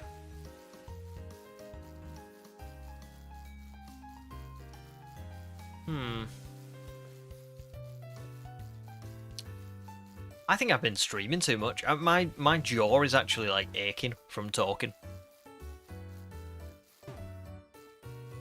I've been talking too much. I think my wife would certainly attest to me talking too much off stream. So maybe that's also why.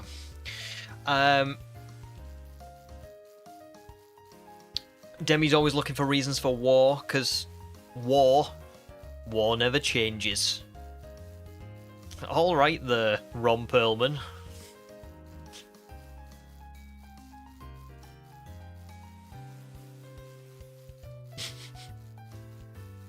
That was good though. That was really good. I wonder if they'll ever drop that tagline. I have a feeling that they're gonna stubbornly hold on to war never changes, because you can't change it, can you? If you change war never changes, I feel like that's kind of contradictory in itself. Yes, Ham, it's very cool that you started with Red Dead 2, yeah. Being able to see it in chronological order is good. Is good. It makes a lot more... it does make a lot more sense. Go for it, Snorlad. Honestly, it's a great, great game. Really great game. Even if you've not played the first one, still really good.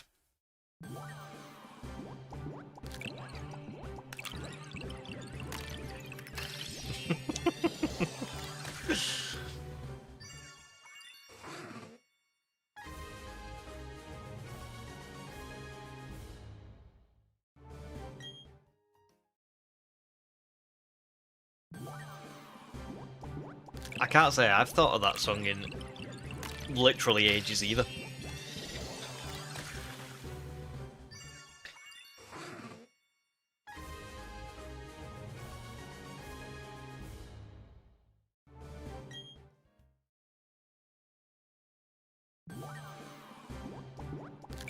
Last you heard it, you were watching Small Soldiers.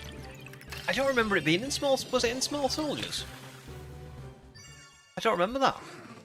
Small Soldiers was ages ago. Ages ago. Like, I think Small Soldiers was the first film that I ever watched in the cinema.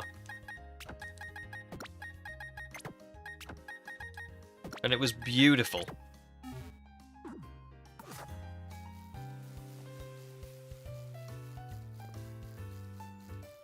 It was a weird film, for sure, when you look back.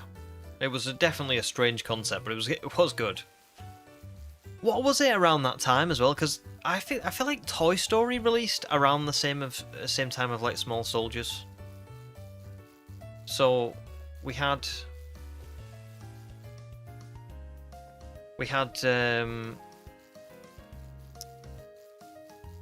one film about toys coming to life, and then another film about toys coming to life and declaring war on everyone. What was it about that era where it's like people kind of went, oh, you know what people are going to like? If toys came to life.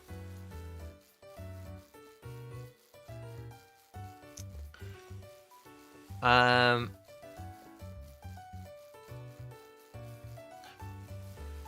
100% Toy Story for adults, yeah.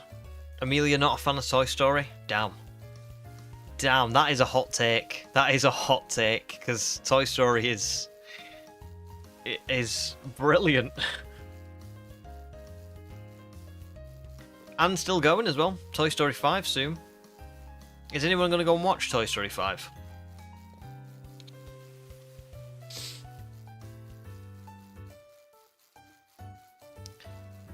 Another declaration of war. This time not a direct one, just kind of the people didn't like that.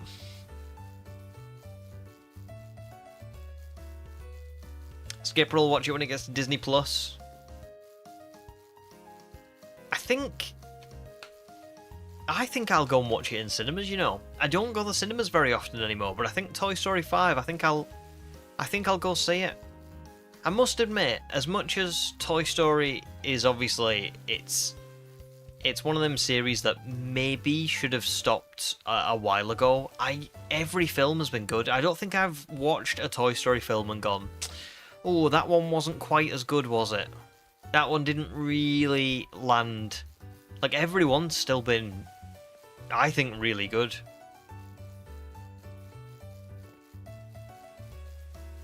So I kind of have complete trust that 5 will be awesome.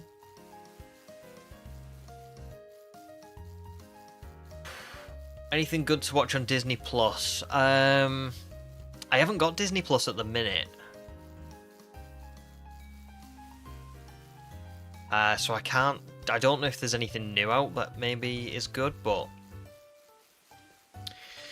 yesterday you rewatched Disney's Dinosaur. Oh god, I rewatched that not that long ago. Dinosaur is a good film. I feel like it just got totally forgotten about as well. Like, Dinosaur was actually quite, like, ahead of its time. It is a banger. It is a banger. Skipper's last time to the movies was to see Mamma Mia 2 in 2018. 2018! Jeez. I was gonna say 7 years ago. That's mad. But for, you know, I feel like the cinemas has kind of fallen off. I'm not really as big of a fan of going anymore. Oh no, Calamari. Calamari, I'm unsubbing. You had that same sentiment with the Jurassic Park movies. Oh, no. I don't want to believe it.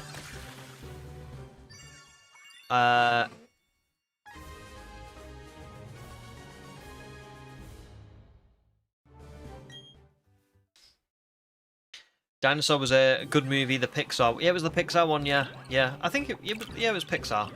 But it was like... It was all CGI, well, not CGI, it was all like animated, wasn't it? But it was really... I remember we rewatched it not that long ago, and I remember rewatching it. Oh, it's not Pixar? Is it not? Who is it then? Is it just Disney? Oh, so it's just Disney. Well, either way... You know when you rewatch Toy Story now, like the first Toy Story, you can kind of see... I don't know about you guys, but I think you can kind of see the age of it. Like, it does feel like it's aged. The animation and stuff. And Shrek as well. Like, I know Shrek is DreamWorks and not Disney, but I rewatched Shrek not that long ago, and it does... There are parts of it that look a bit slow and stilted. Dinosaur we rewatched, and it's just good. It looks gorgeous. For a film that old, it is really well done.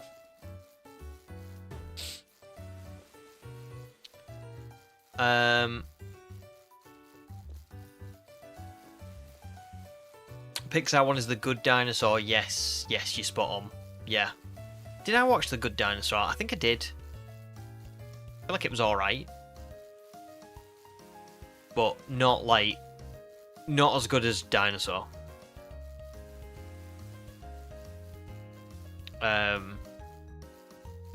Yeah, I can't even say I remember all that much about The Good Dinosaur, so I feel like... Was The Good Dinosaur the one that had the T-Rex that, like, looks like Tyrantrum? He was like an older T-Rex. Oh my god. Oh my god. Does anybody remember that what was that dinosaur series? What was that dinosaur series where it was like a family of dinosaurs and they had the little baby one in the high chair? Oh my god, what was that called?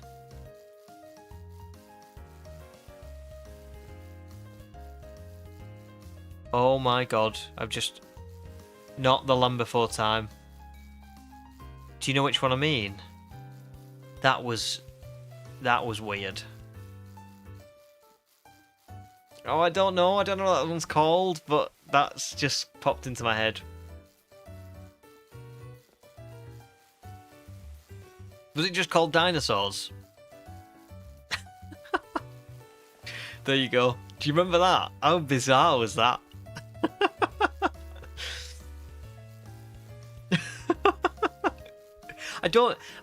I must admit, I can't remember much of dinosaurs, but it was just a really bizarre concept. I just remember bits of it, just like flashes. The baby dinosaur and the high chair and the fact that they were all like, they're basically just like a little nuclear family of dinosaurs. It's so weird.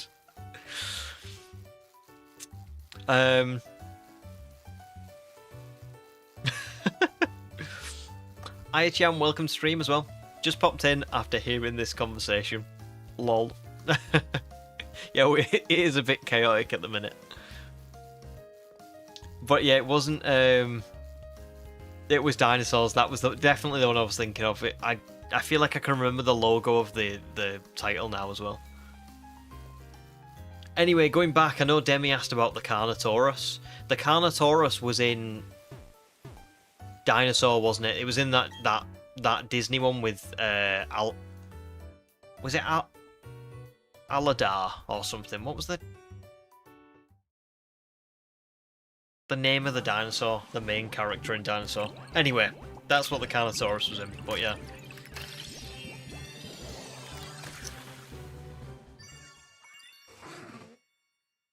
Aladar, that's the one.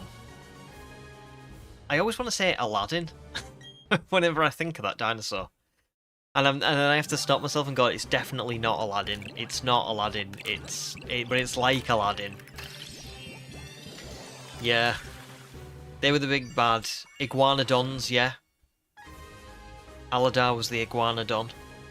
Then they had the old Triceratops. Oh, was it a Triceratops? It might have been like a Sinoceratops or something. Anyway, and the old Brachiosaur, and something else as well. Can't remember what it was. I'm thinking Chasmosaurus. That sounds right.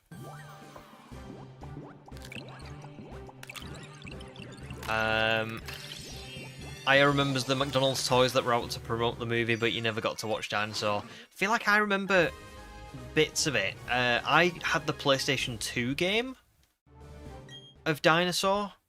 That was good. That was really good. Can I just ask, are you guys seeing stream okay, or is it lagging? Because I'm getting a bit of a drop on my end.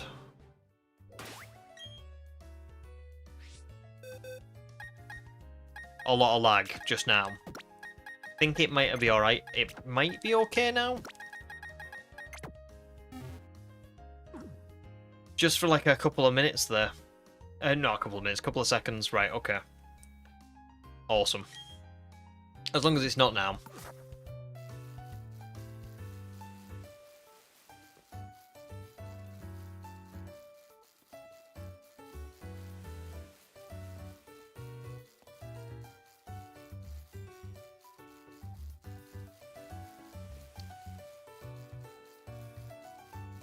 No, I do not want a repeat of that one stream.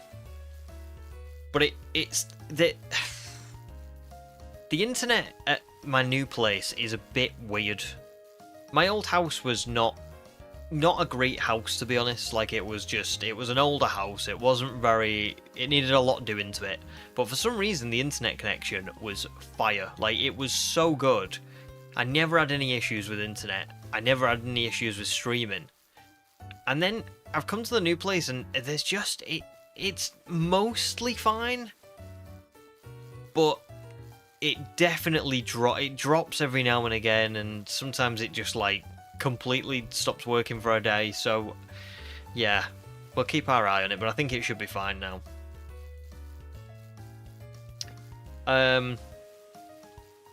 Oh, I agree. That was those Carnotaurus in the dinosaur film were they were massive, weren't they? They were so like fat and bulky, and like they were almost like portrayed to be more like T-Rex. In the sense of how big and bad they were, but they're not. Carnotaurus isn't really like that, is it? It's much smaller and skinnier. It's not really meant to be this big powerhouse dinosaur. My favourite Carnotaurus was the ones that were in Michael Crichton's Lost World novel. They had like... They weren't scientifically accurate or anything, but they had been sort of mixed with chameleon DNA, and they could camouflage themselves, which was quite a fun little... Ham knew I was going to say those ones, there you go.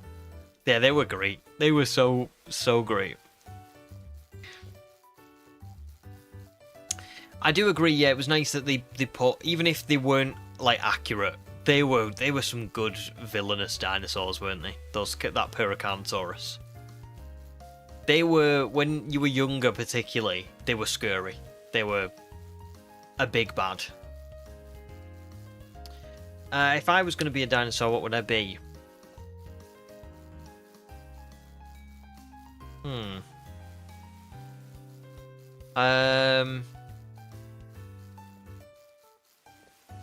I don't know. What do you think I would? What do you guys think I would be? I don't know what I would be.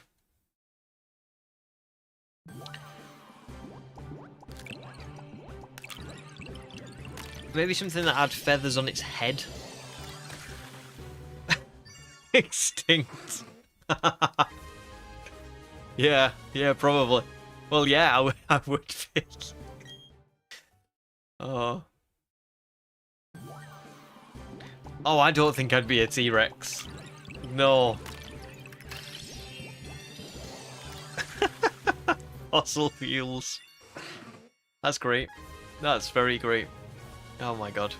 That's funny. You got me. I don't think I'd be a T-Rex. I don't think I'm anywhere near big and bad enough to be a T-Rex. I think I'd be more like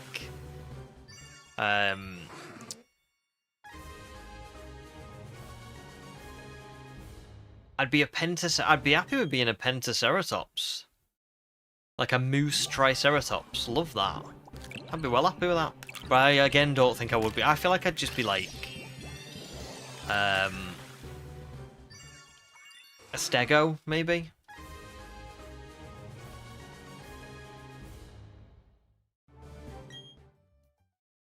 Oh, James has come with another good one. Troodon. Maybe. They were a feathered northern living dino that had excellent night vision. They were small for dinosaurs, but pretty cool. Yeah, they were. I like Troodon. I do like Troodon. Well, you've given me some very kind ones. I would have put myself in like a... I don't think I would have been a very good dinosaur. Like, I don't have the best survival instincts now. So, you know. Never mind if I was a dinosaur. Right, I'll be back in 2 minutes. I'm going to go and water the piranha plants again. And then we'll carry on.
Right, I'm back.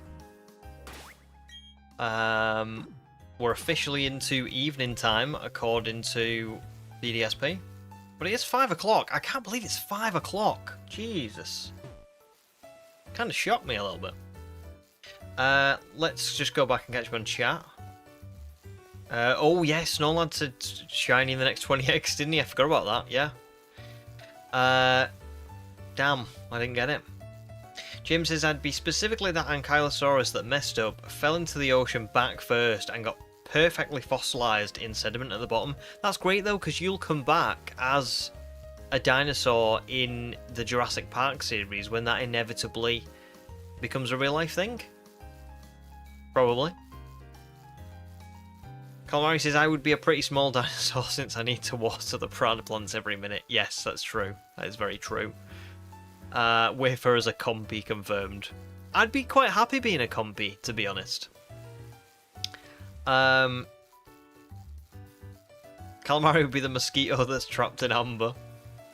Demi's the amber. Oh, that's funny.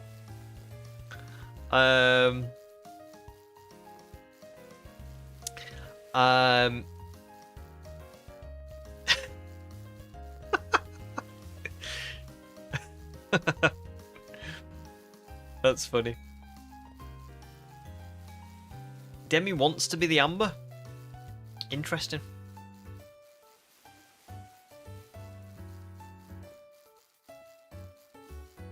Interesting. I'm quite happy being a compy.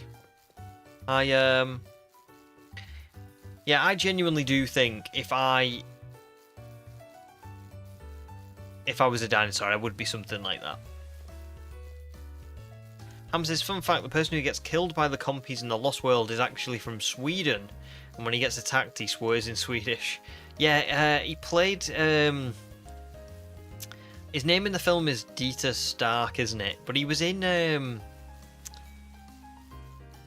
oh, what was it? He was in Prison Break as a mafia guy. I think his name was like John something. He's been in a few films and stuff, to be fair, but yeah. I didn't know that, to be fair. I didn't know he was from Sweden. I always kind of thought he was Italian. Good actor, though. Are you ever going to read the books, Ham? Or are you not bothered about spoilers for the books?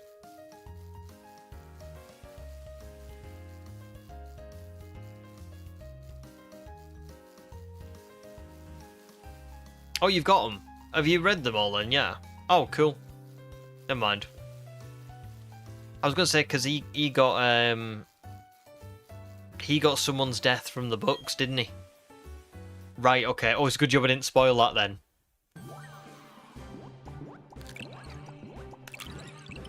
But, well, there you go.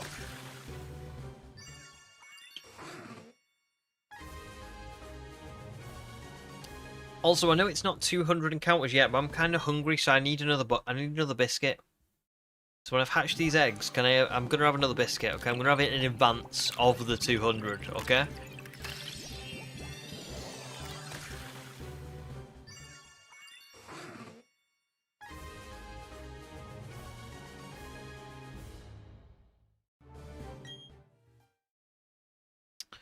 I know, I can't believe it's 5 o'clock either. Today has flown by. Like, really flown by. Nearly 4 hours on stream so far. We're getting there.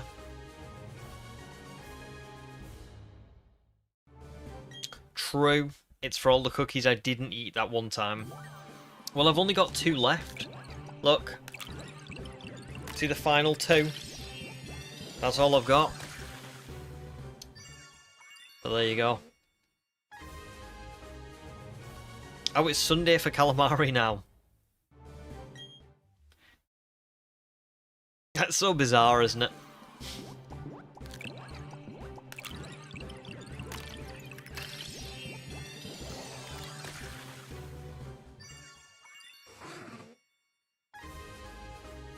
Only 5 minutes in.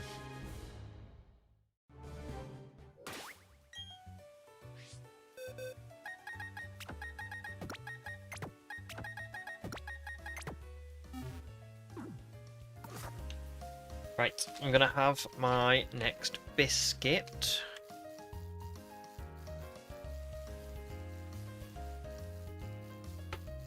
Also, they're melting a little bit.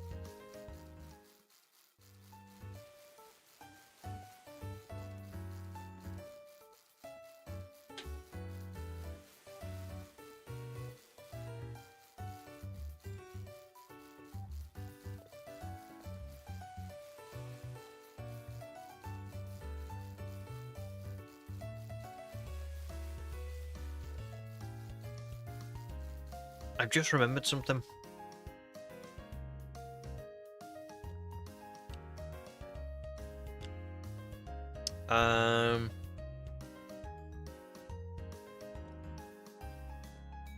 Oh, that was it. So, you know, we've talked about food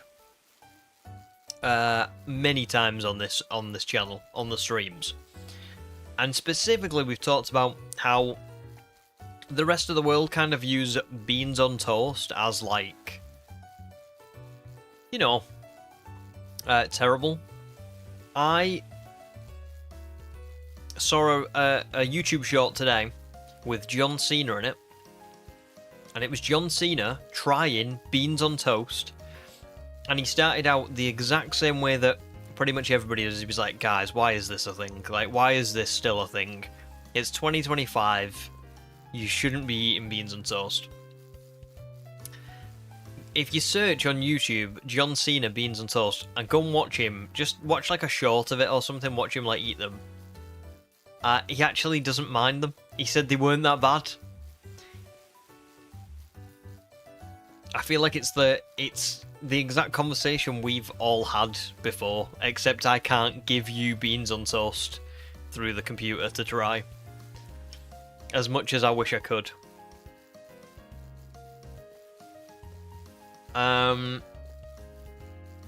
It's cool, isn't it, James? It is cool how on stream everyone's so different and in different parts of the world and at different times and places, and it's nice. I really like it. I don't really get... I've said this before, but I don't really get that many... like, where I live is not a very diverse place, basically. It's not like I get the opportunity to meet people from different countries, different parts of the world very often. So it's really nice when I come on stream and everyone's kinda... is like that. I think it's cool.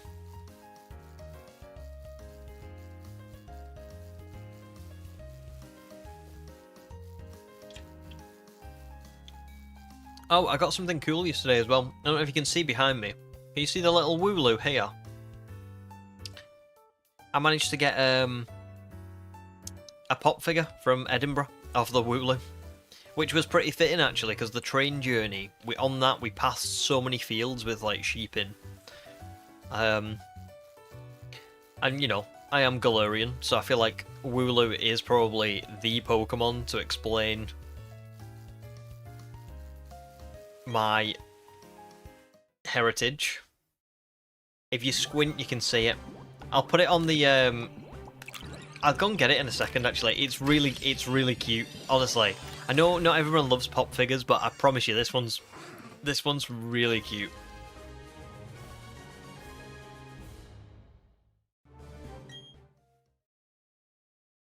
I'll hatch these eggs and then I'll go and grab it.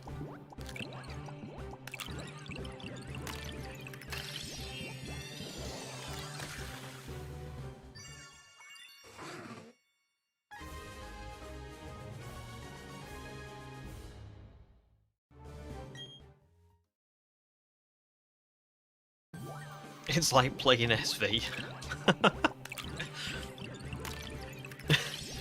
True. I mean, I can't see it from here.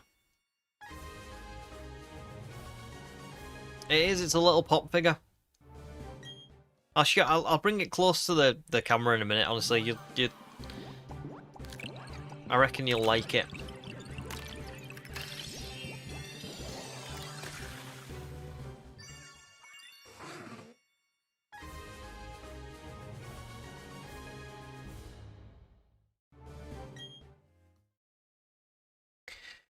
And 190.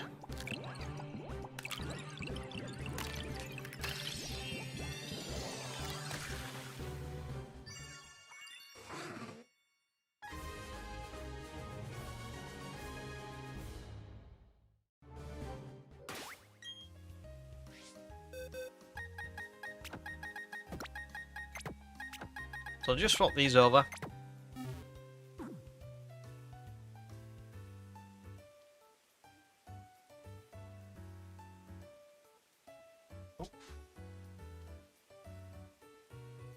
Look at little Wooloo. How cute. Look at how cute that is. Tell me that's not really awesome. The little Diddy Wooloo.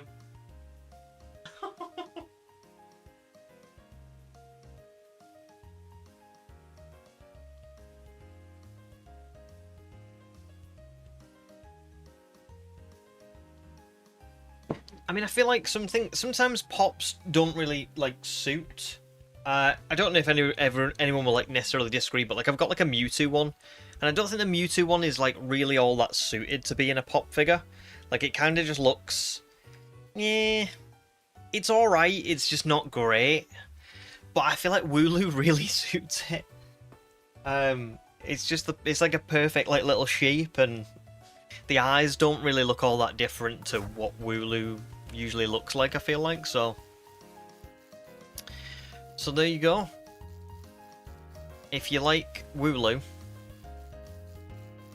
pop figure Wooloo is pretty decent.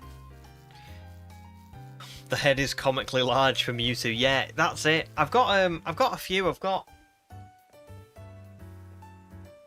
Lapras, but I feel like Lapras isn't.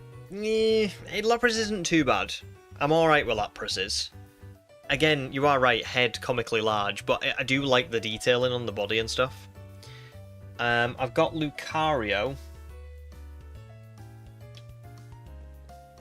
Also not bad. Pretty cool. But I just think Wooloo's is like actually really good. Lucario also can't stand up without a stand, which is frustrating. No problems, James. Thanks for stopping by. It's good to see you. And yeah, just enjoy your nap. And same for you, Amelia, as well.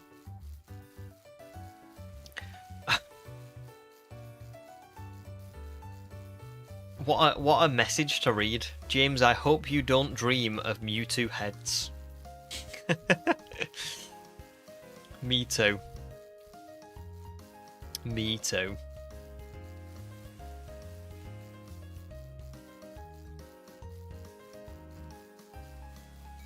I did put the eggs in. Yes, I did. I always do. I feel like I always question that. But I always have done it.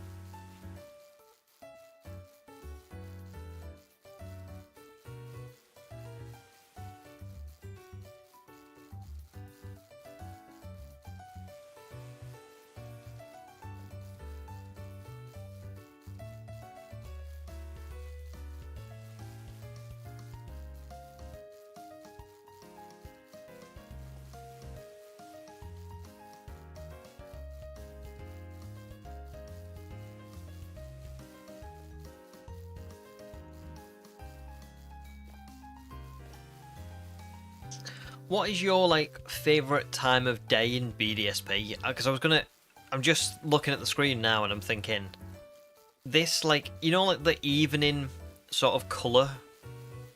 I don't know what the word is. Color appearance or whatever.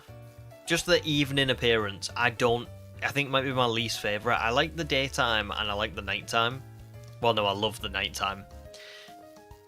But I don't like the hue that the evening gives off. Not for me. No prob, Skipper. Enjoy your meetings, if you can. And we'll see you soon. Oh, Riri, welcome back. 573 is your guess for the shiny. Do you know what?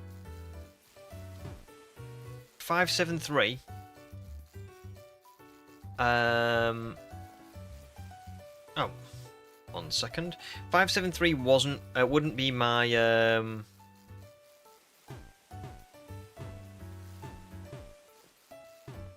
Ugh. 573 wouldn't be today. Wouldn't be sorry, I got way sidetracked then. 573 wouldn't be today, but it would probably be fairly early on tomorrow, because I think I could probably get to like 420 by the end of today, maybe 430, 440. Sam says I much prefer daytime, same as in any game. Yeah, daytime is nice. I think nighttime is my favourite because I like the lampposts and stuff, like all the lights actually come on. But yeah, daytime's good. But the evening just looks, it just looks odd. I don't know what about it is, but it looks too bright for evening. No, don't apologise, Riri. Just enjoy your Saturday. You know, you don't gotta sit and chat to me all day or anything, or be on stream. You just, if you wanna stop by and enjoy, you can do. But don't worry about it. Calamari's is dusk/evening because you love the background in battle. Nice. Yeah, the backgrounds are fab, aren't they? Really fab. BDSP's got some very nice battle backgrounds. I will give it that. Some really nice ones, actually.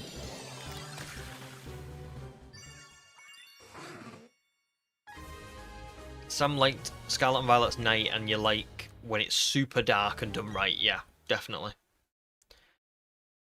Yeah, Scarlet and Violet's nighttime is very nice, especially because it's open world as well, and you can see the cities like in the distance. So you can be like on a route and see, I don't know, like, oh my god, I'm forgetting the name of it. Levincia. You could see Levincia like in the distance, all lit up. Very cool.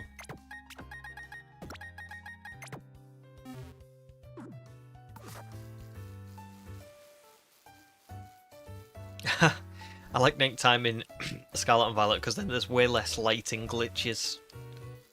True. Yeah, very true. It is a pretty abysmal game for lighting, isn't it?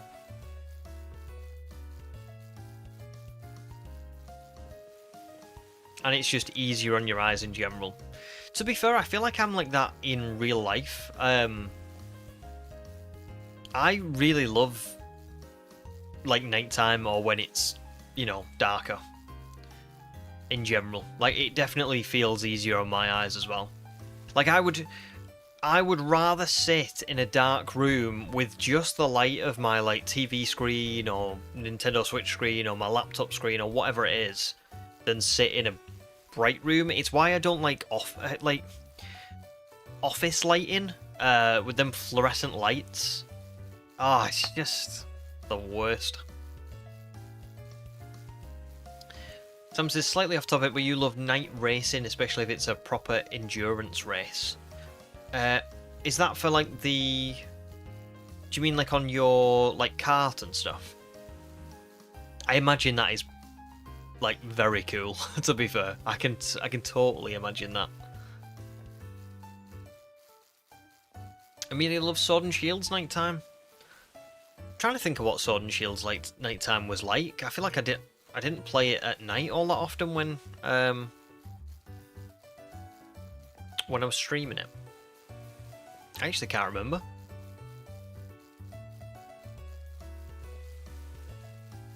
Oh, you still wear sunglasses at night to put into perspective how sensitive you are.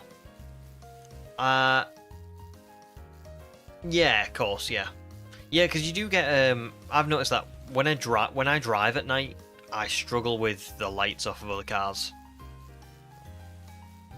I was saying this to my wife the other day. I think next time I go and get my eyes tested, I'm gonna see if they think that I would benefit from wearing like sunglasses in the daytime, because I do think I'm quite sensitive to light. I have like a coating on my glasses, but I know that it doesn't always work.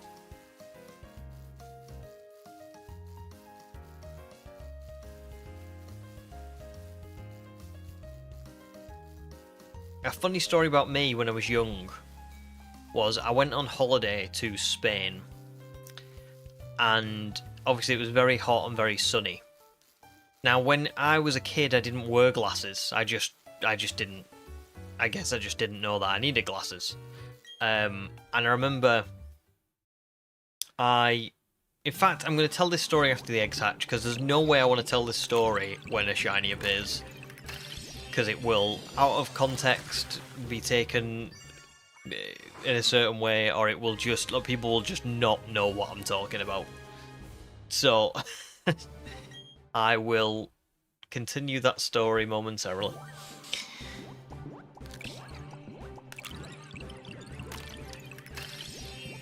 But I think I'm going to look into it, human, yeah, definitely, because it I know my nan, she had a sensitivity to the light when she was like younger. She's told me about it, and I feel like I've maybe inherited it.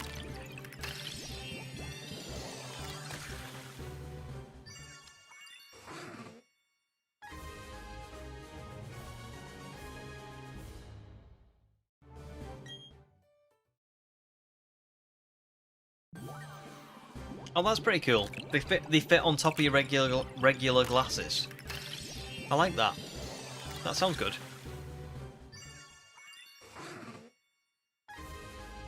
Same for you, Calamari. You've got a coating on yours. It's pretty convenient not having to carry another pair for sunglasses. Yeah, I've got. This is the thing. I've got a coating on, but I just don't know how strong it actually is, because I feel like I'm still quite sensitive to it. Right, so the story is when I went to Spain as a kid. Oh, hang on, stream's lagging again. Okay, it's gone back to normal. I used to make friends with like other kids around the pool, whatever. And I remember I never wore glasses back then, but when I didn't have glasses on, and it was like the sun was out, I'd be like this all the time. I'd really like squint, so I would be able to see, but to everyone else, it would look like, I don't know, I had some sort of allergic reaction or something, right? Because I'd be like this. And I remember some kid who I'd made friends with was like, "Is everything okay? Like, are your eyes okay?" And I was like, "Yeah, I'm fine." Why? And he was like, "It's just because you look like you can't see." And it was because I was just so sensitive to light, was that I was just walking around constantly like this, like really like squinting, because I just couldn't see without doing that. And then when we were on the train the day before, I was going backwards, and the sun was shining in through the window, and I didn't have my glasses on because I kind of just wanted to enjoy a bit of time without my glasses on. But the sun was coming through the window, and I was doing it. I noticed I was like straining my eyes to squint, because I just couldn't deal with how light it was. So there you go. Definitely. Definitely somewhat sensitive to light. Ryuki's having to take so many water breaks because it's too hot. You're almost done with one sword. Oh, well done though. Almost done with one. That's pretty cool. But yeah, if it is hot, just make sure you keep hydrated.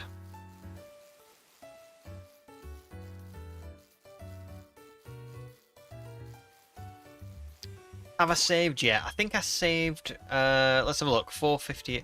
I saved about 25 minutes ago.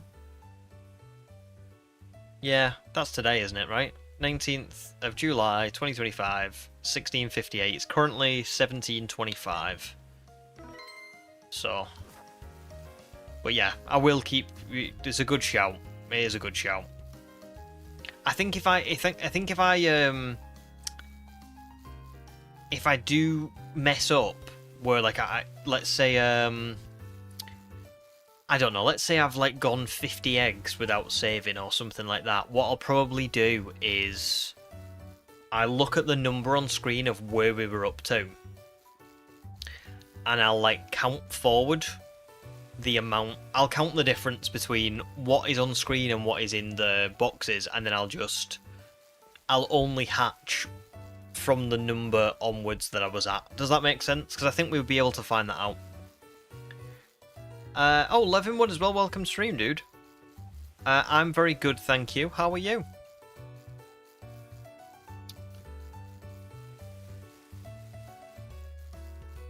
But yeah, imagine having to hatch all 200 again. Oof, no thank you. We're coming up to 4 hours now, so we've done about 100 an hour. Hang on, no, sorry, we've done 50 an hour. Sorry, nearly massively got that wrong then. So yeah.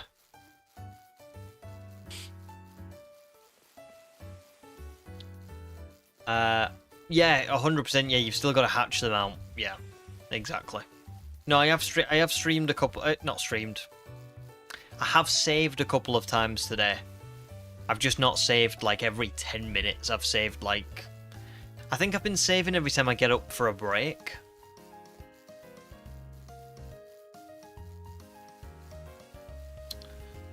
Nice, Levinwood. All good. Just woke up. Is it still early for you? Oh, Shining Shadow, welcome to stream, dude. Good to see you. I don't remember this, but you told me Pokemon Let's Go Pikachu was the best game for beginners to do a shiny badge quest, and you recently got your 6th team member. Very nice. I feel like I remember talking to you about Let's Go Pikachu. I don't remember saying it was the best game for beginners to do a shiny badge quest in, but that is something that I do often tell people when they say to me, like, if I was going to get into shiny hunting, where should I start? I usually say, start with the easy stuff, work your way up, because otherwise you'll give up. You know, you want to ease yourself into it. So congrats. What was your 6th team member that you caught? And are you enjoying it so far? Do you like Let's Go? Oh, it's 12:28 PM. Nice. Very cool. So just past afternoon then.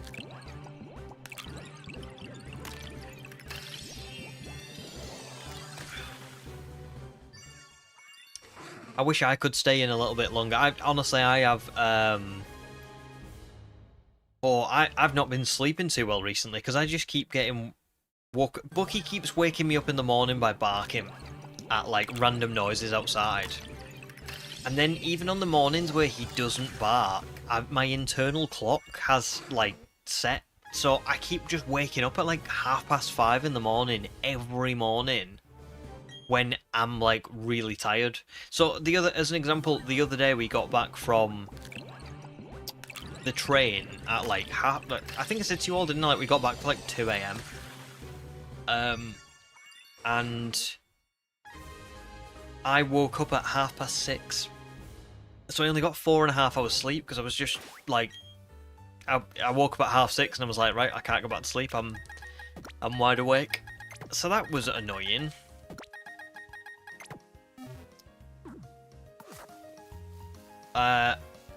So yeah, not many lions for me recently. Human says, want to get hooked on that rush before you dive in too deep for sure. Yeah, 100%. 100%. It makes it so much more fun and easy, really, doesn't it? And good luck for your cooking spaghetti in the heat. You're gonna need it. Shiny Shadow says, I was planning to get a shiny Voltorb, got all the way to a chain of like 300, and then you found a random Chansey. Man, I was annoyed, yet happy at the same time. It is tough. I will be honest, I have had instances in Let's Go where I've been in the middle of a catch combo and I've found another shiny and just thought, you know what? I'm not doing it. I'm not going to catch this shiny. I'm just gonna keep going. I don't know if I didn't put this in the video, but in the Let's Go Pikachu run that I did for my shiny Sandshrew, that went to a catch combo of 512. I think I was around the 400 mark when a full, like 1 in 4096 odds shiny Charmander popped up, and I ignored it. I thought, I don't want Charmander, I want Sandshrew, and I just left it. It just despawned. Which, yeah, in hindsight, I wish I hadn't done that. In hindsight, I wish I'd caught it and used it. But it was one of those points where I thought, you know what? I feel like everyone I've watched who's done Let's Go has had like a shiny Charizard, because it's such a nice shiny, isn't it? And it's easily available, so you can get it fairly quickly.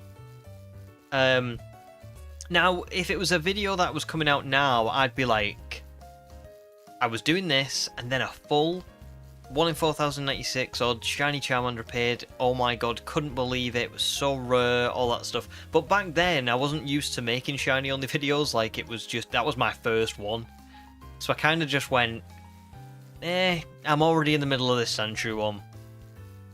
And I didn't think of the content. Like, I didn't think of it, how cool it would have looked in the video. So I just left it. I probably shouldn't have done. But there you go. That's the choice you've got to make, isn't it? Do you sacrifice your catch combo? Or do you go, I don't really care about this one, I'm going to leave it. It's tough. Leavenworth was going to go for a Growlithe, but it was being rude, so gave up on it. Went to go for Sandshrew. Well, to be fair, Growlithe and Arcanine are really nice shinies, but I must admit, Sandshrew and Sandslash are surprisingly great shinies. Like, I would not have thought that they were both that good, but they really are. They're really nice. So it sounds like it's worked out for you.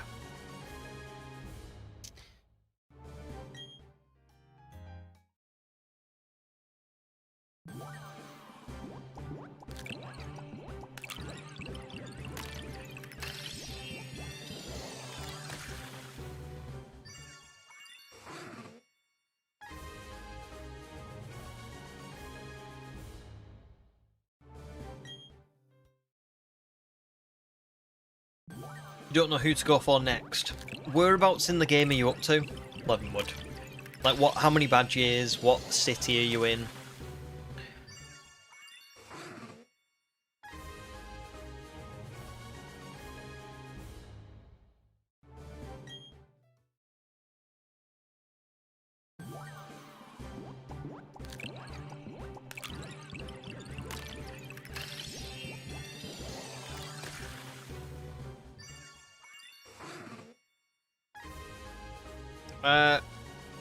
Shadow says, how is Ekans prehistoric? No offense, I just don't see it. So Ekans isn't so much the prehistoric one, because Ekans is just like a snake, right? But Arbok is a giant snake, so Arbok is supposed to be based on, as Calamari says, Titanoboa. So it's not so much that Ekans is, it's just that rather than shiny hunting Arbok, I Masuda method hatched eggs for Ekans. Seviper also could have worked. I could have done Seviper, but I don't look at Seviper and think that it's Titanoboa looking enough. It's quite, I don't know. I find Seviper to be a bit like too small to be like Titanoboa like, whereas I feel like Arbok is this big giant, you know, hulking snake. So yeah, that's why. I do think when I put the video out, I'll get a lot of comments saying Arbok isn't prehistoric, but you know, it's all just personal preference, isn't it? I mean, I've stretched quite a lot of these Pokemon to be prehistoric. you know, you could argue Meganium isn't actually a sauropod. Same for Tropius. You could argue a load of different things. But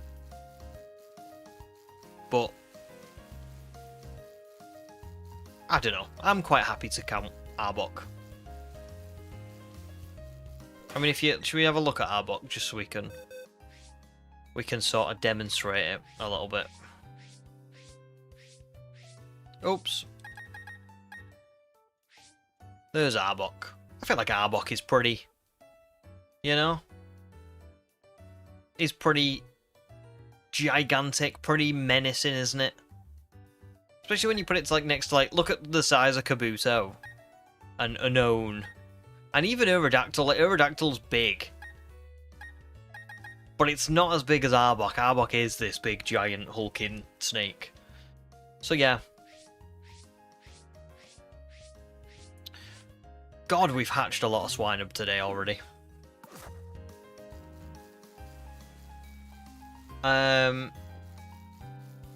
Flower Dinosaur is 100% prehistoric. I agree, but there will be someone out there who probably will say, this isn't prehistoric, or that isn't prehistoric, you know? So I think you've just kind of got to... A lot of it will be subjective, to be fair. But good question, good question. Because, to be fair, I can totally understand that. If you look at Ekans, it obviously isn't prehistoric, is it? It is just... Ekans is just a snake. Keep those comments coming, the engagement potential is huge. You're not wrong. You are not wrong. Yeah. We'll see. We'll see. I don't know how this video is going to do, to be honest. It's very, It's going to release at a funny time. It's going to release in a bit of a hype for ZA, but it's going to release really at a time when maybe people won't be looking at BDSP videos. They'll be looking at ZA videos. They'll be looking at other things. So it'll be interesting to see how it does. I'm planning on... I mean, obviously it depends on when the shinies appear. After this one, we've still got 3 more shiny hunts, which is a lot of shiny hunting. ZA comes out... I think... Let me have a look at the calendar. ZA comes out 1, 2, 3, 4, 5, 6, 7, 8, 9, 10, 11, 12. ZA comes out about 12.5 weeks from now, from today.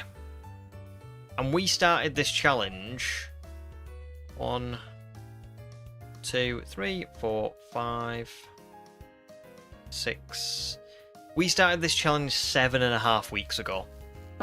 So it's kind of one of those, isn't it, where it's like 7.5 weeks ago to get nearly 5 shinies in that 7.5 weeks is really, really good.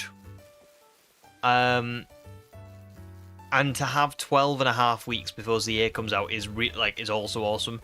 But the only thing is like I kind of need to find the final 3 after Swinub. Say we find Swinub today or tomorrow. And then I've got 3 more to find. Ideally, I need to find them within about maybe 5 weeks. And then that would give me the time to edit the video and post it before the year comes out. So we shall see. Oh, cool, Amelia.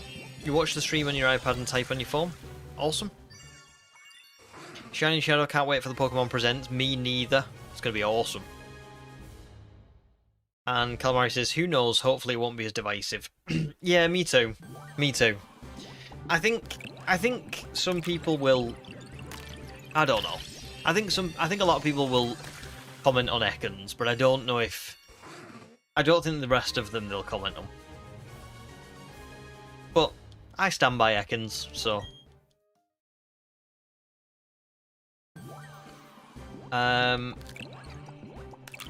12 weeks is like 20 plus Wayfarer streams, you'll finish it by that time. I reckon I'll have it easily finished by then. I mean, if you think about it, did I say 7.5 weeks it's took to get to this point? That includes 3 full odd shiny hunts, doesn't it? So if you're looking at just Masuda, if we do find Swinub today or tomorrow, that's 2 Masuda method shiny hunts in 2 weeks. So the odds are that I would find the remaining 3 in the next 5 or so weeks. But and I'm quite well. I'm not happy to do this, but if I don't get around to playing the Indigo Disc before ZA comes out, then I don't get around to playing it. Like, it's fine. It's not a big deal. But I do need to do all the editing for this video and stuff, which does take a long time. Usually takes me like a month to edit a video and get it out, so yeah. Let's just hope. Oh, nice, Skipper. You're up to 225 Bulbasaur eggs for your Venusaur. What are you doing that in? Are you doing that in Sword and Shield, or are you doing that in BDSP? Oh, Scarlet. Oh, nice. Welcome back, Ham. Don't worry about it. You've been stuck on Amazon since I mentioned the Wooloo Funko Pop. Have you found any? Have you managed to find your own Wooloo?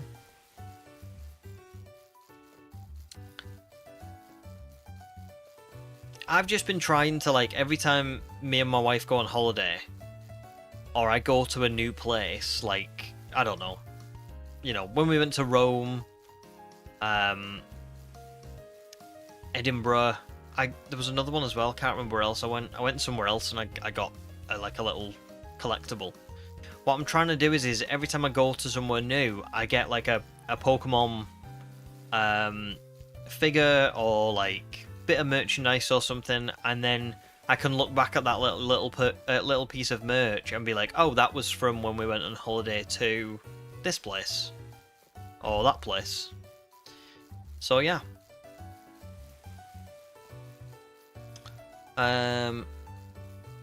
Shadow says, I don't like it that it seems every new major Nintendo release that is already an established franchise has to have some feature that makes it completely different than everything before it. What specifically has made you think of that? Like, what game has made you think of that? Or is it something that you're just seeing with like a lot of games? Skipper says, I get 60 eggs per sandwich, and then I spend like 30-ish minutes hatching them. Okay, that's pretty good. So it's about an hour. It's 1 egg a minute, right? A sandwich is half an hour, and then half an hour for hatching. So you're kind of similar to me, I think, a little bit, where it's like the riding around and hatching them. I think I hatch about 5 every 5 minutes. Like I ride around for 5 minutes, and that hatches 5, so...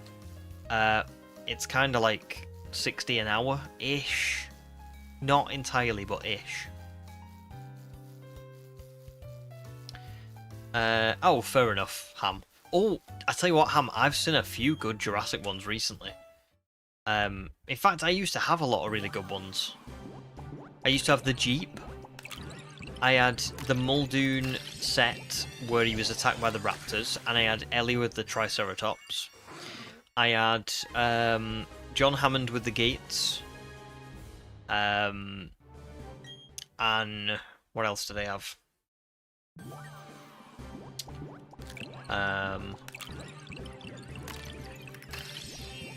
Yeah, I had like loads of Jurassic Park pops. It's a shame, really. I've sold them all now, but yeah.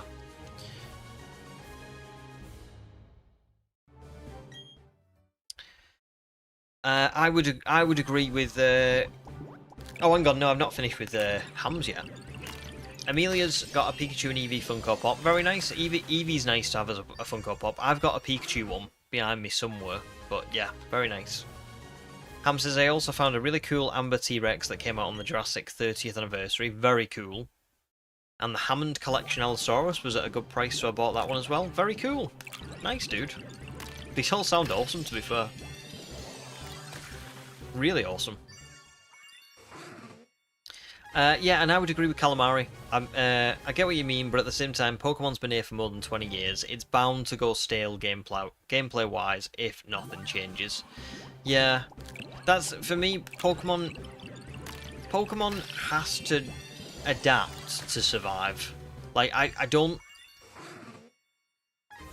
see a world where Pokemon is around for 50 years and it's the same as it was in Red and Blue, you know? And it's a shame, really, because I don't think a lot of people do like change. I understand why people don't like change, because it is scary and it is new, and, you know, like when we had the Alola region and you had to go on the islands and there was no gym badges and stuff, everybody lost their minds, but in reality, you kind of need to shake things up every once in a while. And if you give the games, I personally think if you give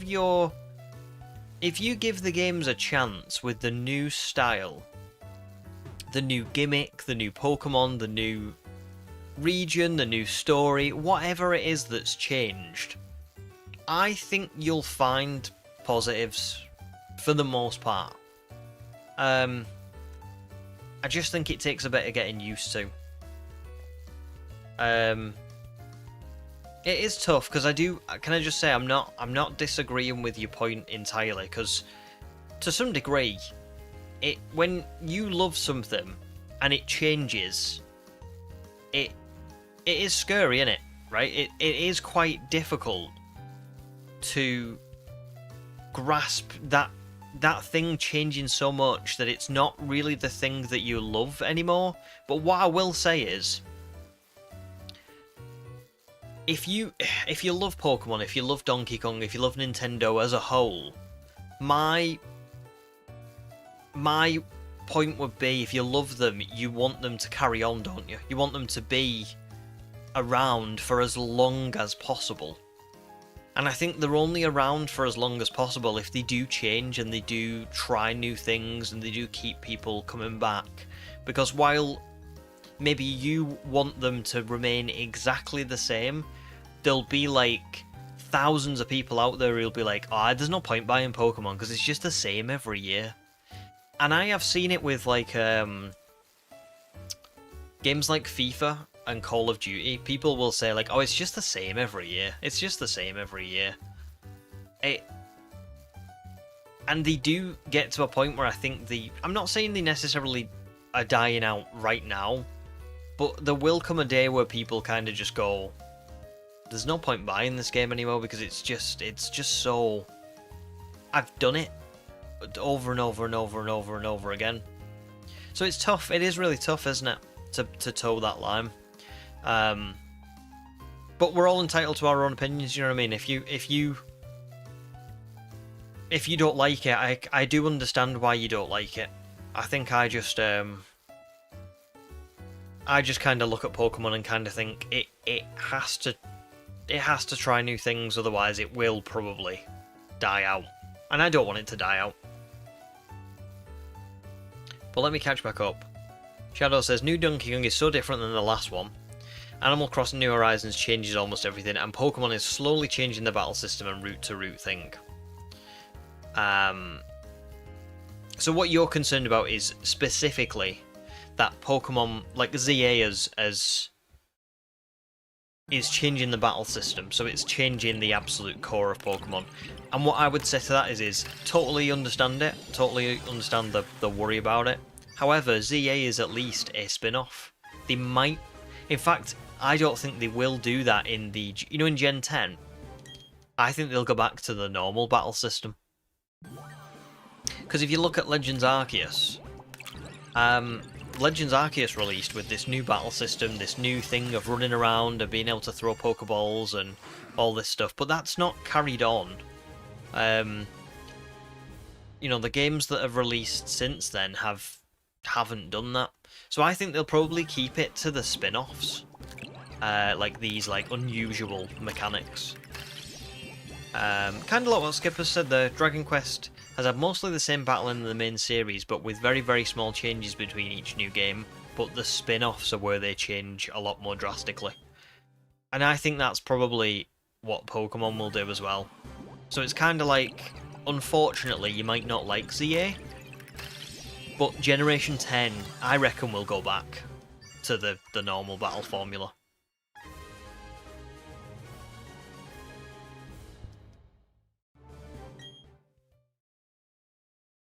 But we'll see. I guess I don't know for certain. That's just kind of my guess.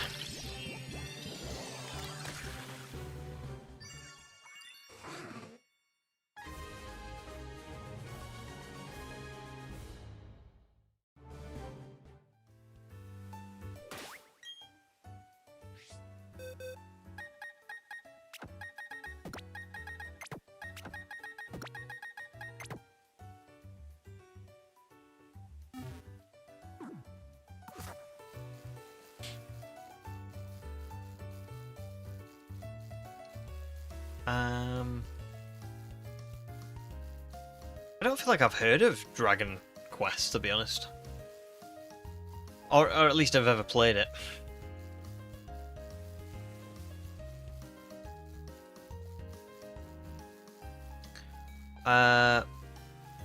Shadow says I have to get ZA Mega Evolution, and the main selling point for you is Hone Edge. Well, just see, maybe you'll like the new battling system.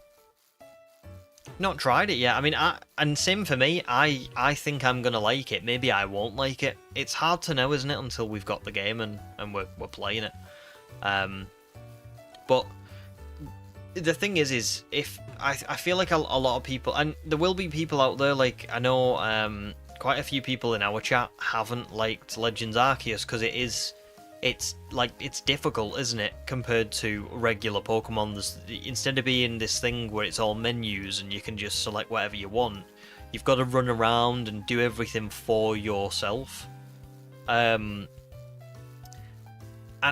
ZA will probably be more of the same one. It'll be like, we're going to start playing it, and either you're going to really love the gameplay and you're really going to like get on board with the battling and you're going to like it, or you're not. And I don't know which way that's going to go for me as well. I'm looking at that new battle system and I'm like, oh my god, I really, really can't wait to actually battle like they do in the anime.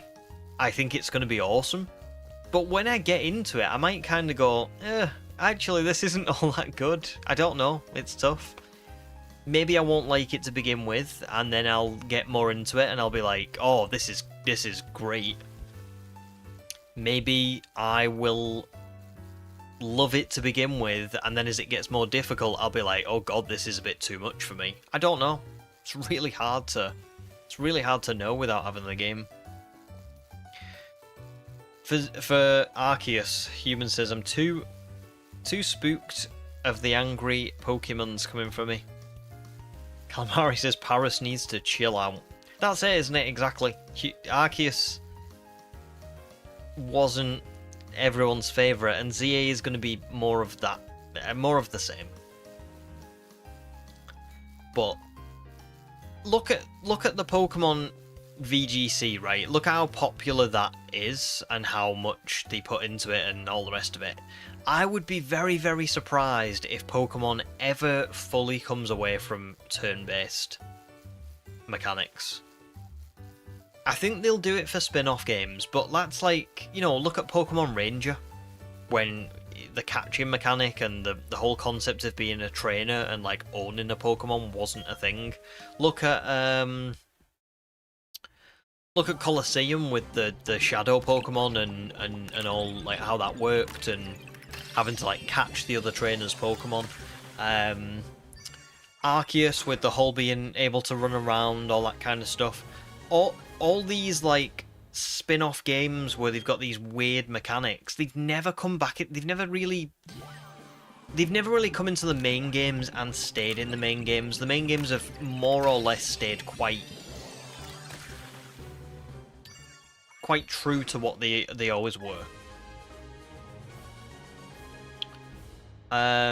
Shadow says, I can't remember what it's called, but the new battle system reminds you of that one spin-off Pokemon game with the nice graphics. I want to say it's called Pokemon Tournament Deluxe or something.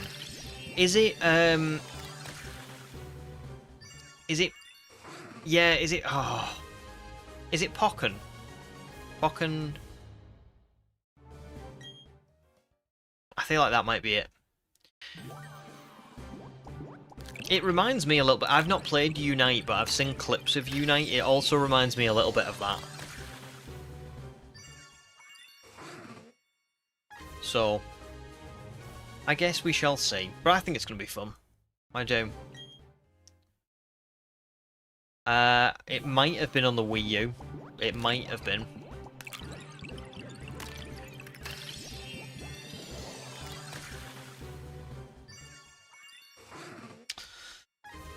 Yeah, Battle Revolution was definitely Wii. I had a lot of fun on Battle Revolution.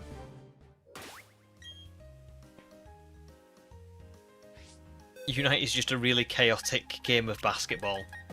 Is it like, yeah, I was gonna say, I have seen clips of it, and it's like,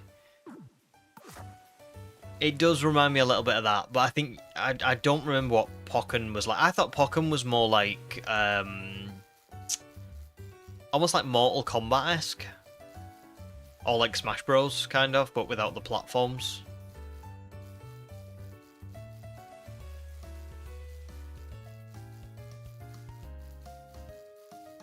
But I never played Pokken, so I don't know what it was like, to be fair.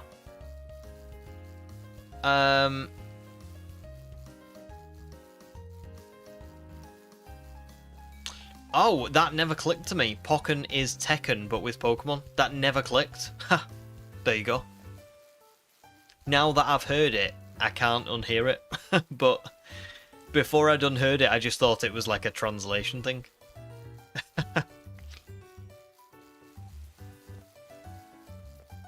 Was the Wii U any... Yeah, what was the Wii U like? Tell me what it was like, because I never had the Wii U. And I never had the desire to be honest. Just because I feel like there was no games that released on the Wii U that I was like genuinely interested in playing.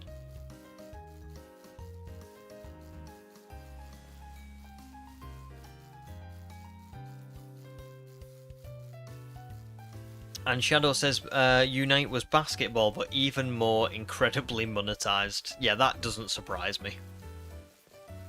At all.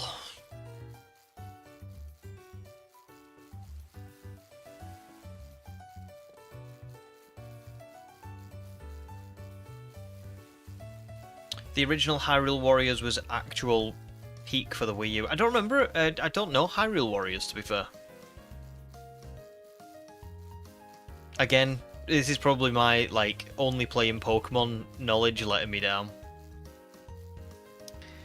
Thanks, Shadow. That's a really nice compliment. I appreciate that.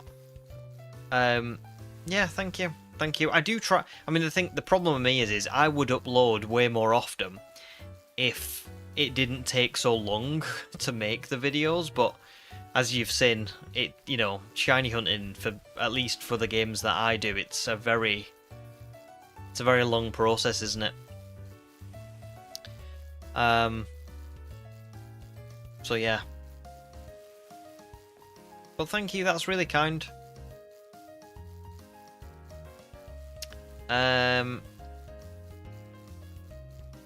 Oh, first system you enjoyed playing a Monster Hunter game on. To be honest, again, not played Monster... I know what Monster Hunter is, never played that either. But it looks fun. Ham says, have I ever asked... Sorry, Ham asks, have I ever learnt an instrument? I haven't, personally. No. No, I'm not very good with instruments. My brother is. My brother's a guitarist, and he plays in a band, and he's very good. And actually, he also, like, his band is, like, actually plays at, like, venues and stuff and gets, like, money for playing and stuff. Like, they're really good. But I am useless with instruments. Sounds good, Levinwood. Time to play a bit of Donkey Kong Bonanza while you decide on your next shiny for Let's Go. Cool. Very cool. How are you going to decide on your next shiny? Oh, sorry, I never replied to you. You said you were in Celadon, didn't you? If you're in Celadon, I have got a good ish shiny hunt for you. In the route next to it where Growlithe and Porygon and the others spawn. I think it's like on the right of Celadon, so like if you're in Celadon, don't go left where the Snorlax is, go right out of the city. There's a door, not a door, there's a building between the route next to Celadon and I think Saffron maybe, or something like that. If you go in and out of the door in that building, the Pokemon outside just constantly respawn, so you can see a ton of spawns very quickly. Not a bad one to go for. I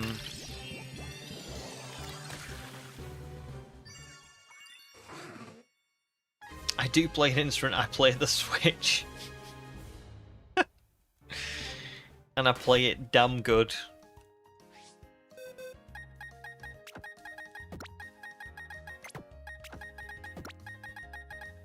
I think... No, but seriously, I don't think I could ever play an actual instrument. I think I would just cry.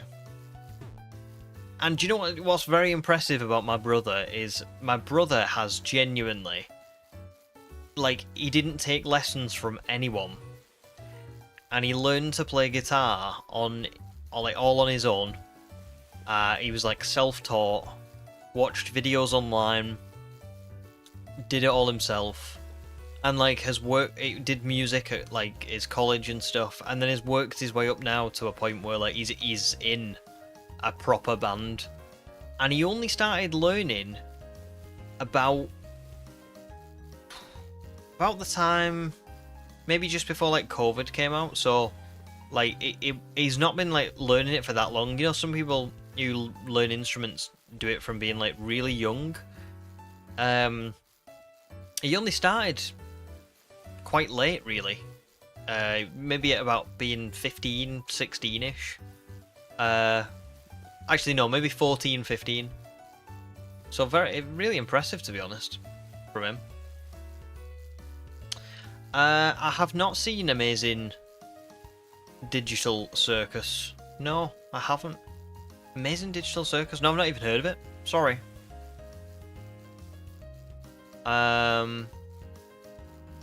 Yeah, that's Fur Shadow. That's it. I only bought it because ZA coming out, I wanted to have it handy. But I understand. I do understand.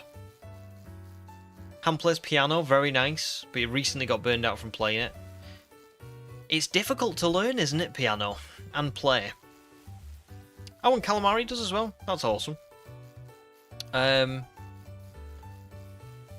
Yeah. I've got to imagine it is probably quite hard to, quite easy to burn out playing it, because it must be difficult to learn how to play it. Pretty impressive as well that you both play piano. That's difficult to do.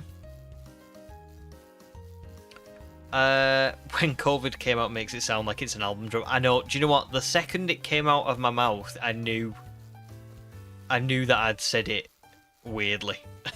But it was too late. It was just too late.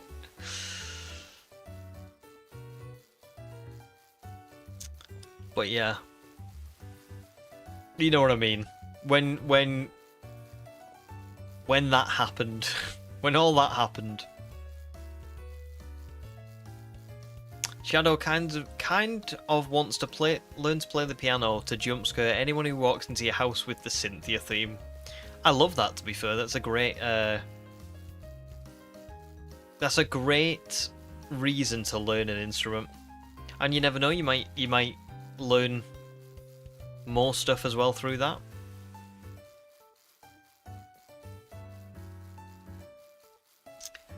When COVID Shadow dropped, you got a promotion a month later. Weird times, wasn't it? Weird times. I didn't work for like 6 weeks when it came out because I got furloughed. so like in the UK, I don't know if they did this everywhere, but in the UK, they kind of said to everyone, like we can't get you to work at the minute, so like we don't need you. So, but rather than they couldn't say we're not going to pay you. So they basically they paid us so much of the like the government basically like came in and funded so much of our wages, which was kind of wild to be honest, because we were under a conservative government as well, so it was very very unusual in the UK, to be honest. Very unusual. But I think they just had to do it, otherwise everything else probably would have collapsed. So yeah, weird times. I remember it was kind of like I was in my mid-20s, but I had like a kid's summer holiday essentially, where I just had like all this time off work and didn't have to do anything. It was bizarre. Really bizarre.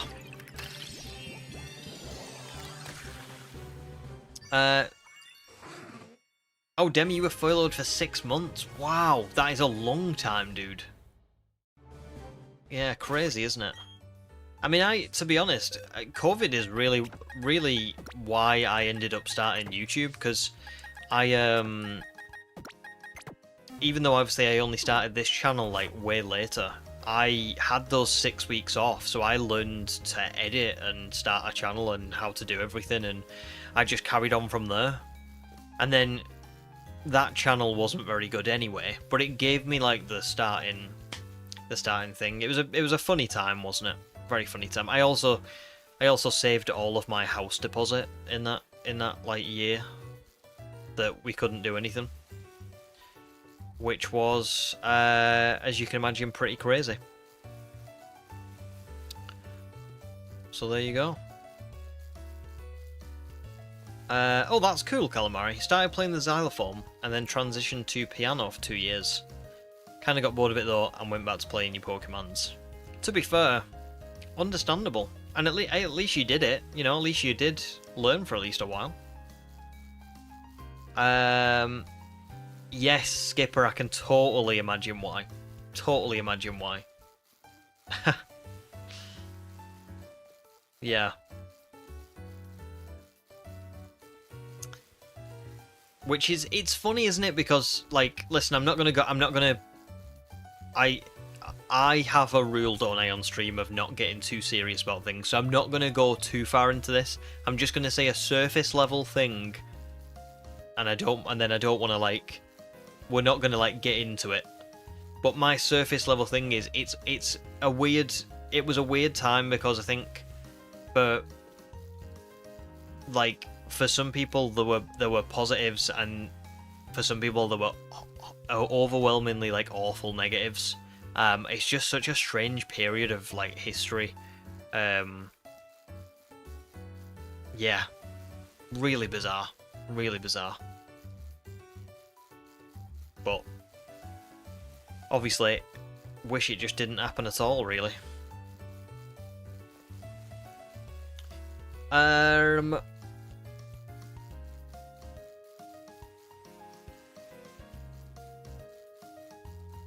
I don't know. I don't even know if, like, yeah, for me, I'm not saying that I think there is or isn't. I just actually don't know if there is any more, like, console wars. There used to be console wars when I was, like, younger. I know, like, there was the whole Xbox, PlayStation thing. It was, like, very, very, very competitive. And people on PC had a very specific view of those who played consoles, and then I feel like Nintendo just kind of like chilled and did what they were doing and just were good. It's weird now. Xbox have fell off massively. I don't know if they'll ever come back to what they were.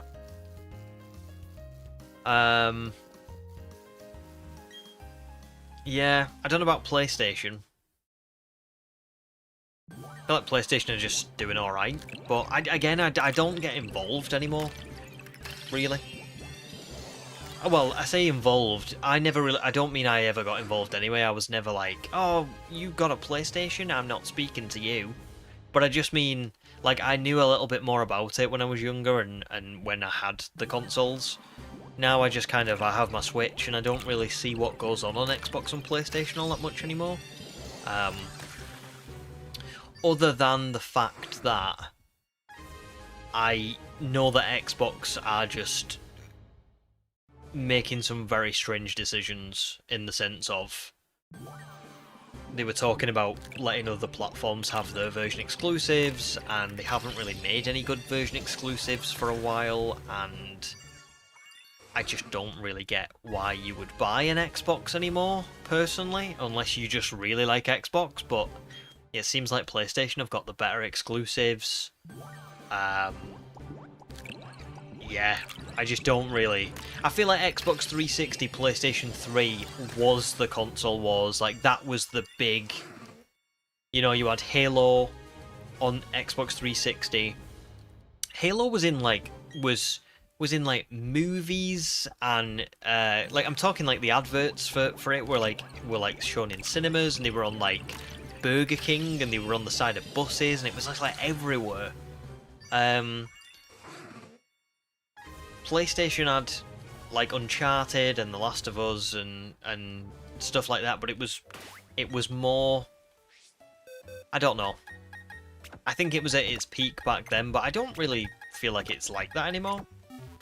Maybe that's also because I'm old. I'm not a part of those communities anymore. I'm not one of those people who was around it, but I just don't see it no more.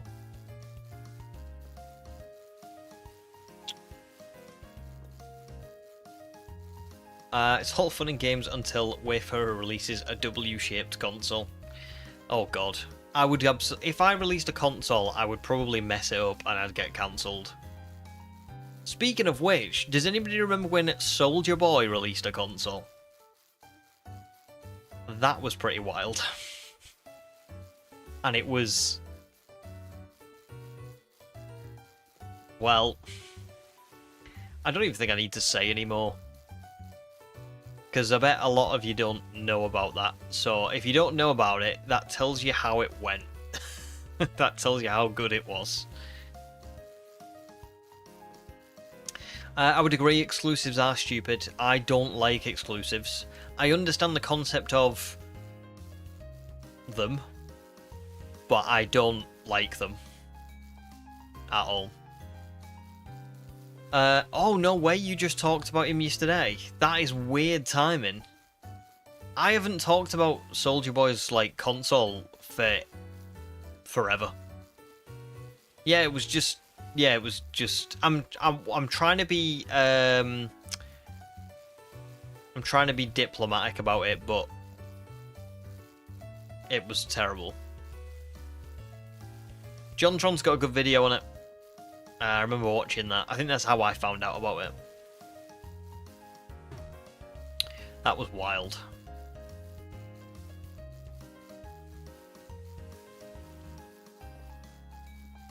Oh, I have heard of that skipper. I have heard of that. What was that again? Was that the one with like the infrared stuff on it? It was like a... Oh, I can't remember it now.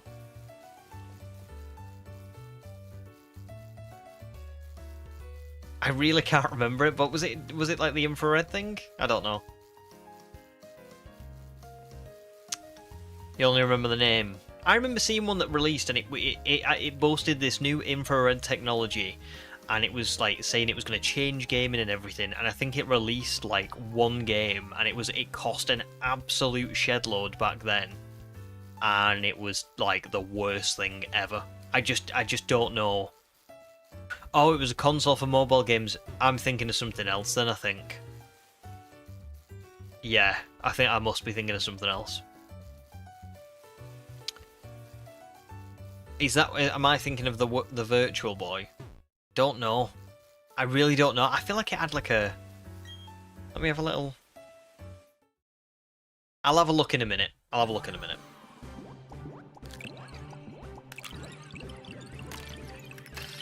But yeah, some absolutely wild releases out there in the past.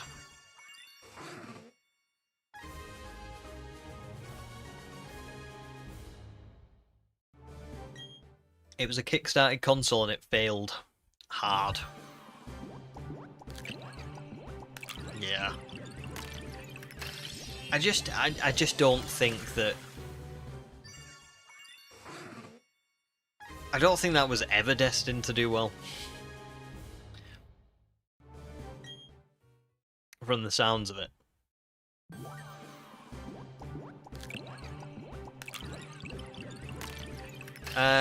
Shadow wants to say you discovered the channel when I only had the Let's Go Pikachu and Brilliant Diamond badge quests uploaded. Very nice. So I had, I think Brilliant Diamond I released like a year and a month ago maybe. And then I did Sword and Shield. Oh no, then I did Legends Arceus 50 hours, then I did Sword and Shield, then I did Dynamax Adventures, and now here we are on this. Oh, Legends Arceus. Oh, well then you've been around for way longer than that, to be fair.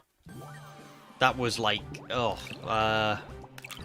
almost 2 years ago? And my channel had only been around for like, I think 3 months maybe, when you found, when I uploaded that, so there you go. That was a long time ago. Because I released Scarlet after that, and that was just before I got married, but it was just after Legends Arceus, so... Very cool. Right, 250 eggs hatched. I'm going to save here. I'm going to go and take a quick break, and then I'll be right back and we'll carry on. We are getting on for 5 hours now. We'll try and get to at least 400 eggs hatched today, I think. And then I'll go off stream and I will hatch a load more. And then we'll go again tomorrow. But hopefully we'll find it before then. I'm just not 100% that we will. Anyway, 2 minutes and I'll be back.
Right, I'm back. Sorry I was a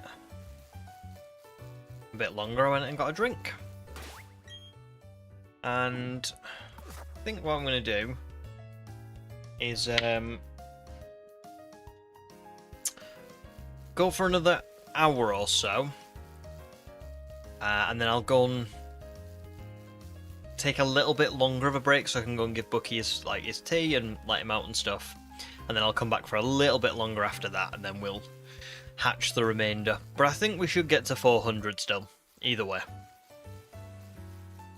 Oh, sounds good, Skipper. Well, drive safe, please. And I'll see you soon. And thanks for the good luck as well, and for stopping by.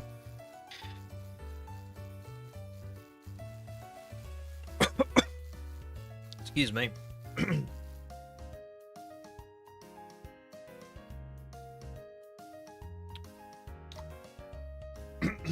It's better.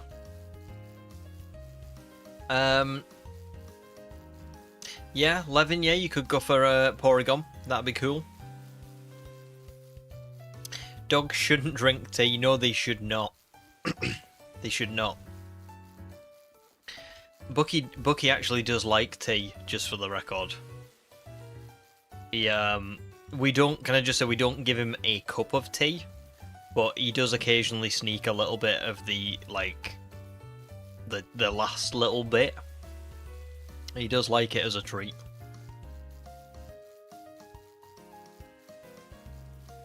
But no, he's going to be eating. Have you ever heard of Lily's? Has anybody heard of the food brand Lily's?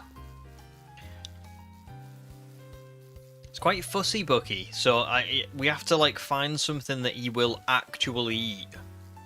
And then when you do find it, you're like, right, okay, this is working. We can't give him anything else. But Lily's is pretty good. They kind of come in like little foil pouches, and they've got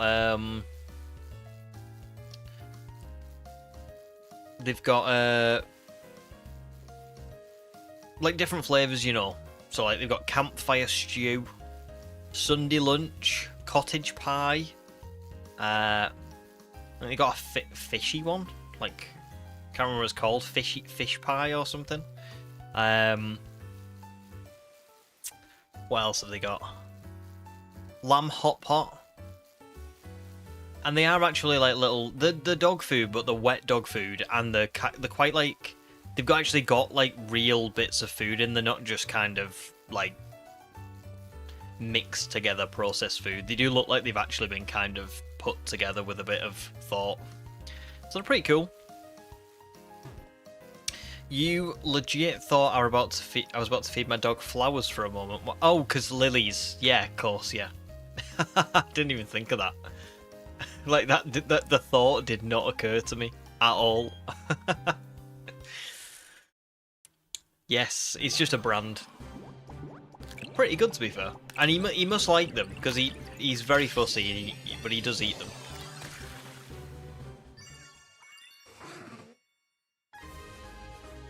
No, don't worry, I do not feed my dog flowers.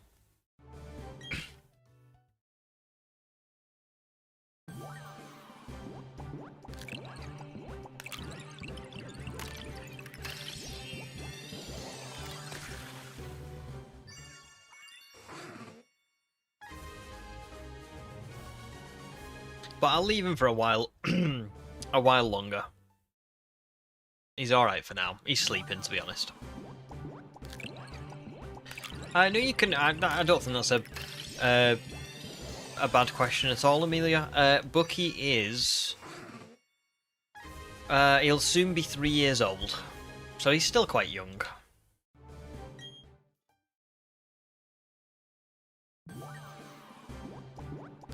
Or do I? Listen, if Bucky was so fussy that he wouldn't eat anything but flowers, I would probably feed him flowers.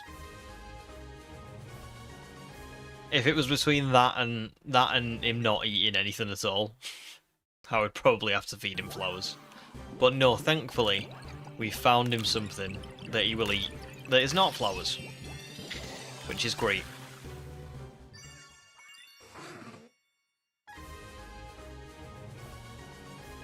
I mean, I would hate having to feed him flowers, because I feel like flowers are a lot more expensive than dog food.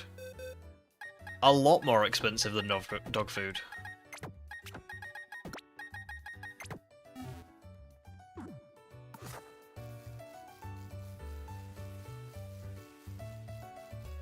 Yeah, he is. He's still little, but to be honest, Bucky is quite. I've noticed recently that he's looking a lot older.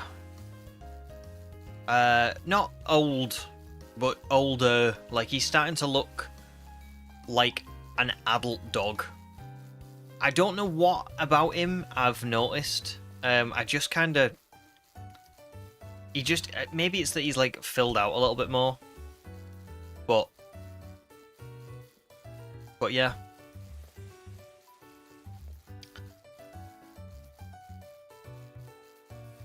Oh no, don't worry. I wouldn't feed him chocolate. Not intentionally, you know. I feel like they do sometimes eat stuff like that accidentally, but I would never intentionally feed him chocolate. Human has to bribe one of your cats with licky treat on top of everything, including the premium wet food and his super appetizing kibble. The struggle is real. It is, isn't it? Because when you've like gone out and you've bought them, like, so Lily's is not.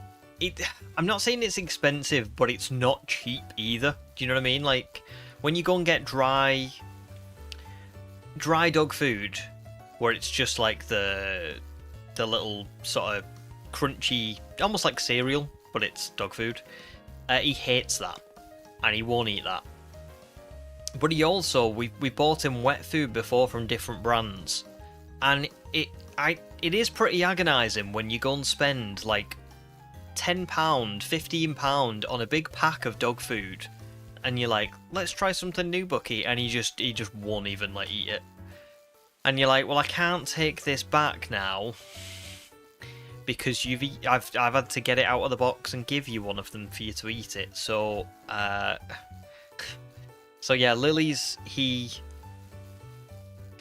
will eat, thankfully, but I totally understand the struggle. It is medicine as well. I don't know if you've noticed that one, Human, but trying to get them to like eat medicine when they need to eat it. I have to get like bread and mayonnaise, and I have to cover the bread in mayonnaise. Like, I'm talking like put quite a lot of mayonnaise on it, and then put the tablet in the mayonnaise and like make it into this little sort of like ball of bread mayo medicine, you know, and then give it to him, and that's the only way he will eat it. He will eat anything else. He will fully sniff it out and not eat it. So it's oh, there you go, Levin. You've got to buy a £55 bag of dog food for your dogs, and it's like $43. That is a lot, to be fair. And imagine buying that £55 bag and then they go, I don't want that. I'm not eating that. That's what Bucky's like.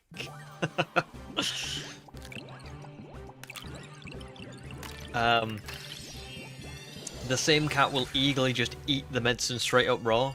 Wow. That's, well, at least you're lucky in that sense. That's pretty good. Yeah, Bucky will not. Like, genuinely not. It does sound disgusting, Amelia, but yeah, if you put it in his food, he will know it's there and not eat it. If you give him a little bit of, like, if you put the medicine in a bit of mayonnaise or a bit of sauce or whatever it is in your hand, he will lick the stuff around it and not have the medicine. So you have to, like, really disguise it. You have to give him something that basically he will just, like, he'll take off of your hand and just swallow immediately without even chewing it, which he does when it's bread and mayonnaise for some godforsaken reason.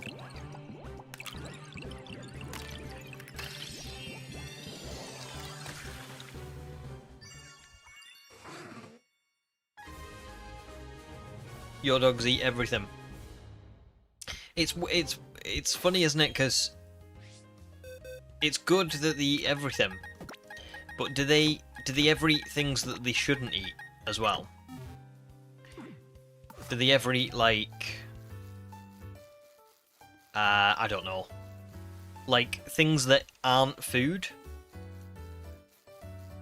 Things like toys, or...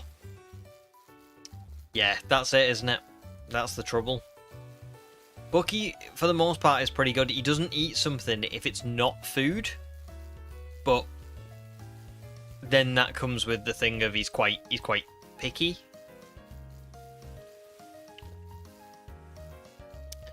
Human says, absolutely, he's always been picky, but he had to go on an antibiotics cure for like 10 days.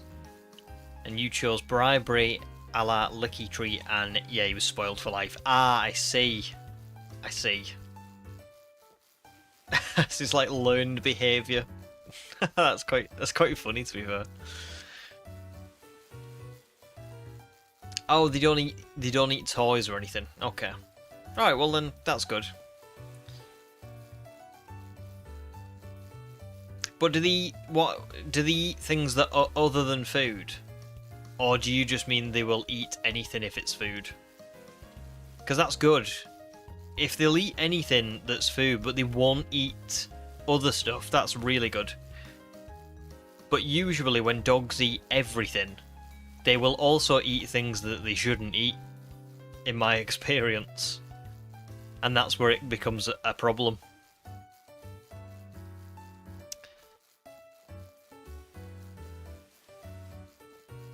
That's okay. I think I know what you mean. I think I know what you mean anyway. If you put food in front of them, they will eat the food, no matter what it is. And that's good. Very good.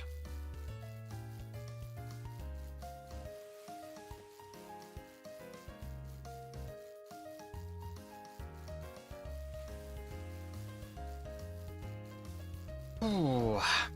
Right. 260. I feel like I fell behind a little bit. But...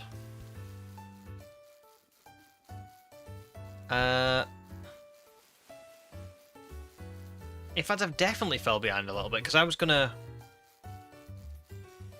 Oh no, I'm getting mixed up. I was gonna say, in 2 hours' time, it will be 8:30, and I'll have been streaming... Well, I was going to end stream at 8:30, but I've just realised that 8:30 is not 8 hours. It's 9:30 that's 8 hours. So, maybe... Maybe I will have to stay until 9:30. Let's try and hatch 400.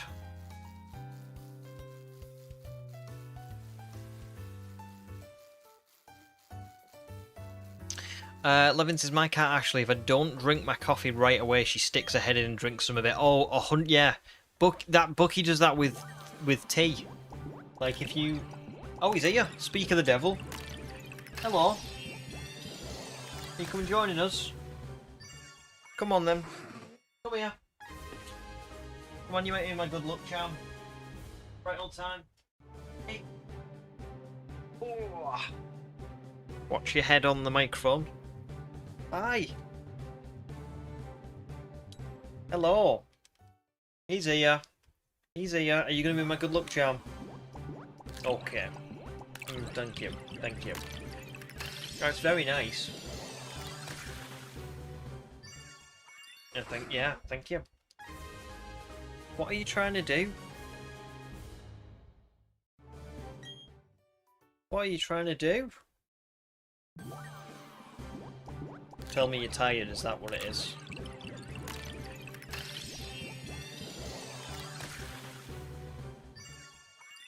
He looks especially cute right now. He's decided to place himself behind the microphone, so you might not be able to see him all that much, but he does look very cute. Don't you? You being cute?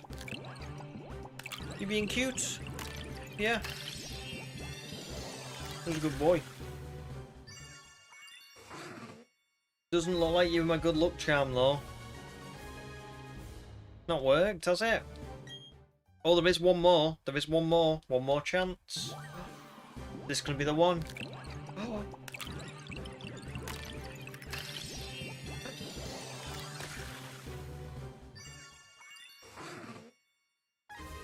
He's trying to lick my face.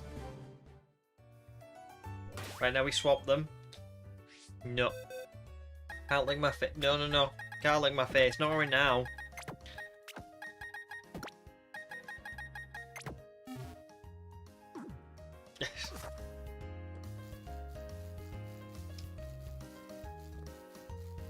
Well, I guess I'm stuck like this. Oh, no. He's lying down.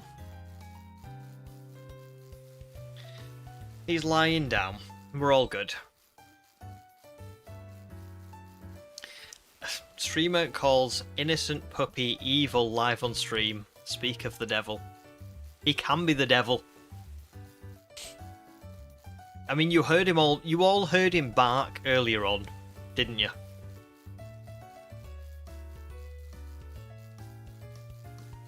Tell me that that was not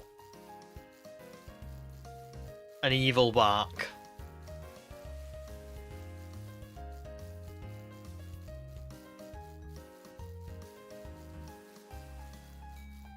Tell you what we've not heard today.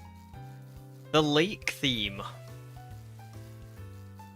Or I haven't, at least.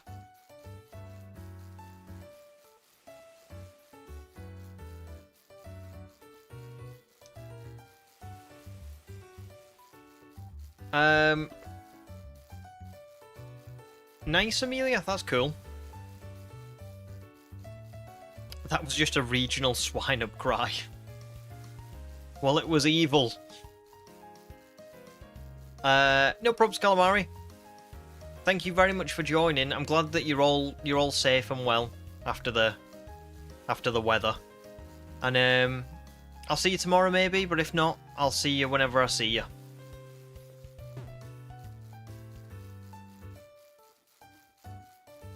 Yes, you have 3 cats. You know how it is. Yes, and Bucky is kind of a cat, so. Oh, he's looking at me judgingly. Why are you looking at me judgingly? Is it because you want some attention and I'm too busy riding my bike around in the virtual world? That's understandable. I am currently cycling one-handed so that I can give Bucky a fuss.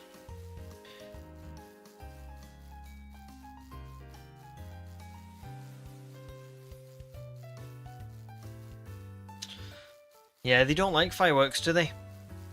They don't. Bucky hates them now. Really hates them. Because there was one night where I think it was on firework night, and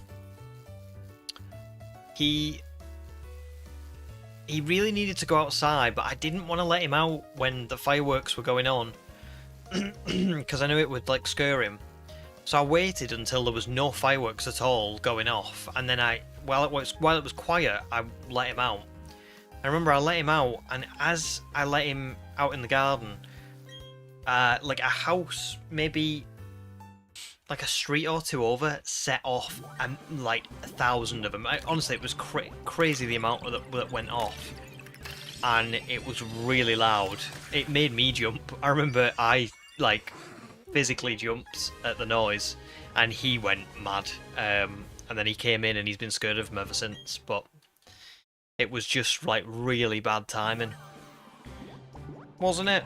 But he didn't care about him before that, really. So yeah, they don't like them, do they? They don't like them. They do look to us for a bit of reassurance when they go off. Not a fan, are you?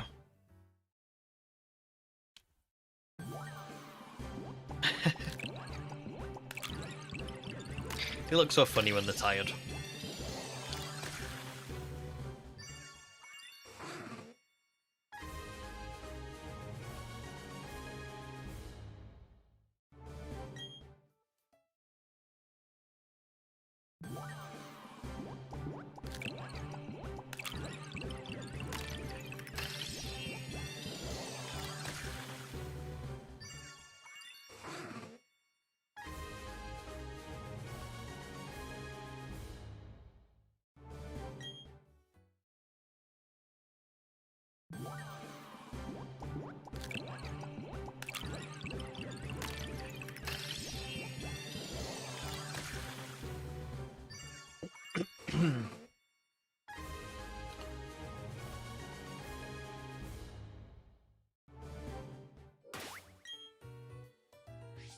Just ask your parents, see if they know.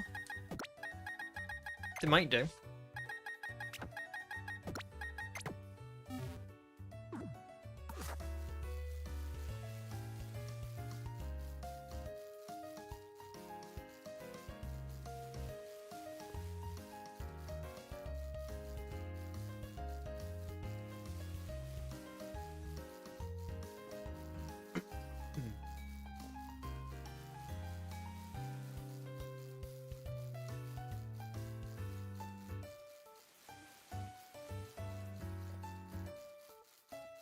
They're so funny, dogs, aren't they? Like, I don't know if anybody else is like this, but you start giving them like a fuss. You know, like you like stroke the head, stroke the back, whatever, and they like move around. They don't just like let you give them a little stroke. They're kind of like all over the place. Do you want a fuss or do you not want a fuss? Which is it?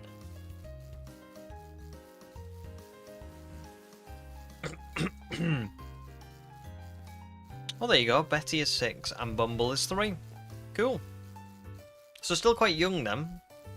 Both of them, really.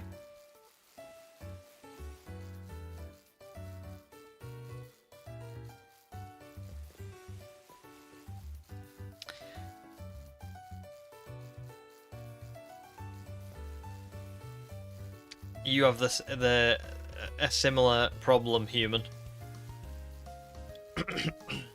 Jensen, welcome stream. How are you? You had your performance yesterday. Very cool. How did that go? Oh, nice. Well, well done. Well done.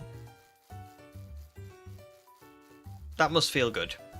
That must feel good. And you got an award for it. Very cool. Oh, well, congrats. What was the award?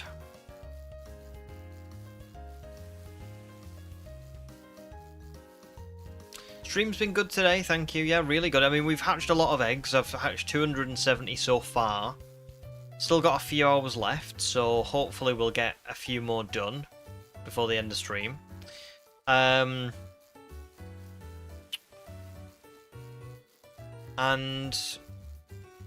yeah. No shiny yet, but that's... I kind of was expecting that, so that's fine. And we'll see. Oh,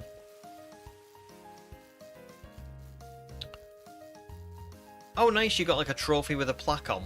But what was the... Was it like a... Best performer? Or like... I don't know, best singer, that kind of thing. Like, what was the? Did it have like a title on the trophy? But well done, congrats, and welcome back, Ham, as well. Still no shiny Roomba, still no shiny Roomba, not yet. Anyway, we did get Bucky. Bucky has made it into the room, but no shiny Roomba.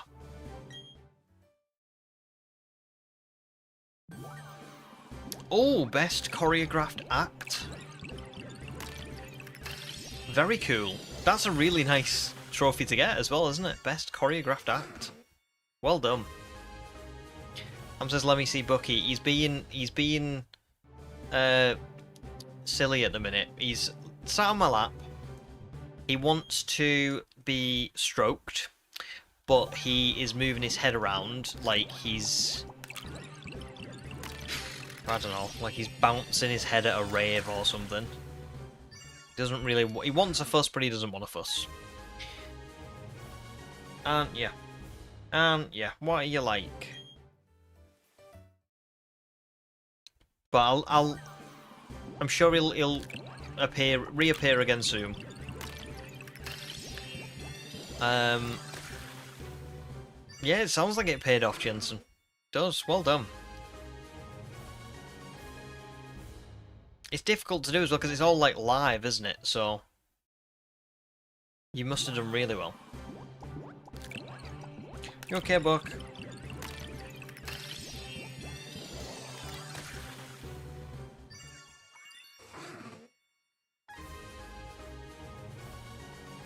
Yes, Amelia, he is pretty much... That is pretty much what he's behaving like, yeah. That is pretty much what he's doing. And now, because I've put my 2 hands on the controller for literally 1 second, he's putting his nose all over my hand to say, I want a fuss, stop playing the game and start fussing me instead. You're so demanding, aren't you?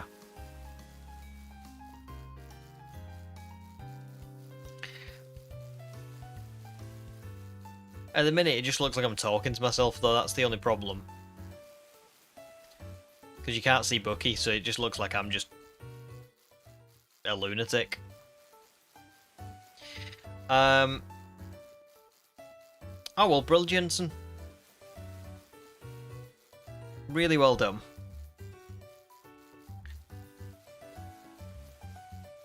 Do you think you'll do it again? Do you think you'll... Have you got, like, a taste for it now?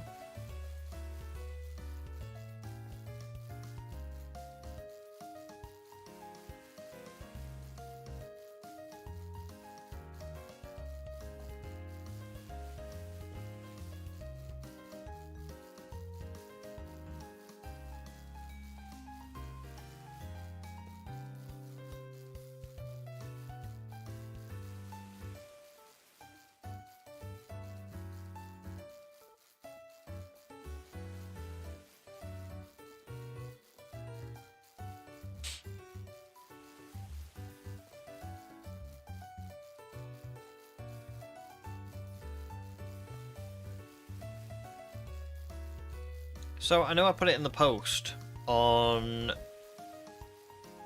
my channel, but has anyone got any things they want to see in the presents on Tuesday? Should have probably asked this earlier on, but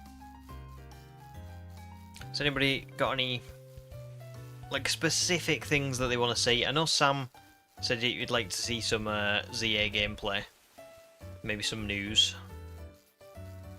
Which I did reply to him about. I think I heard that there's going to be a demo of ZA available to play on a Gamescom convention. Whether that will be like not leaked, but whether that will be like shown to the public or not, I don't know. But yeah. Yeah, Amelia, my wife always posts about Bucky, doesn't she? And he is very cute. Am says, what did you think of the D-Rex design? Personally, didn't have a problem with it. I don't think I had a problem with the design. I think it looked... let's be honest, it looked like something that would have been in, like, Godzilla. And that, to me, is a bit... I just hope that this is the last time we sort of see the mutated hybrid stuff, because I do think that it's like it takes away from the dinosaurs to some degree. But I did like it. I didn't have a problem with the design, like especially for a one-off. If this is the only movie where we get this stuff and we don't get it again and again, then yeah, it's a good. I think it's fine. So there you go. Oh, Levinwood wants classic Pokemon games on Nintendo Switch Online. That would be awesome. Really awesome. I think we might... I don't know. I don't think we'll get all of them, but we might get something. Nothing from Amelia. Oh, Don, welcome to stream. Hope you're all good. Don says, is ZA only for Switch 2, or can you get it for Switch first gen? You can get it on both, yeah. So you can get ZA on the Switch, and then you can, if you were then to buy a Switch 2 at a later date, you can pay like an upgrade fee to turn it into a Switch 2 version of ZA, which you would then have to like download separately. But but it would be at a reduced cost. So yeah, you can do it. So that's pretty cool, isn't it?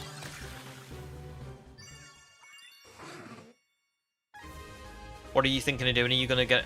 Have you got a Switch and like a Switch first gen, and you're thinking of getting it, or are you just gonna wait until you get a Switch 2, or are you just not getting a Switch 2?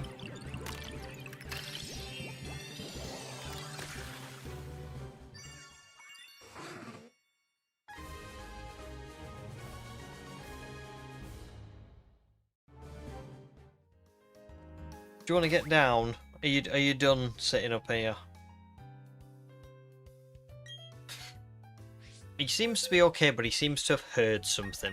And you know what he's like with the barking. I know what you like with the barking.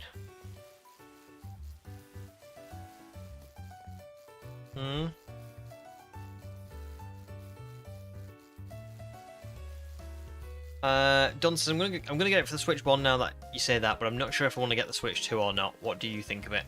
I mean, at the minute, it's hard to describe at the minute, because it's kind of, without there being new Pokemon games out, for me, I really like the update to Scarlet and Violet.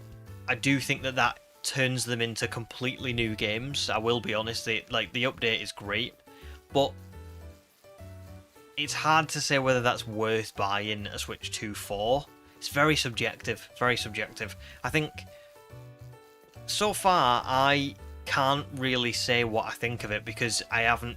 When ZA comes out, I think, depending on what ZA is like, how the Switch 2 manages to like handle it, etc., I'll have a much better answer on whether it's worth it to get a Switch 2 or not.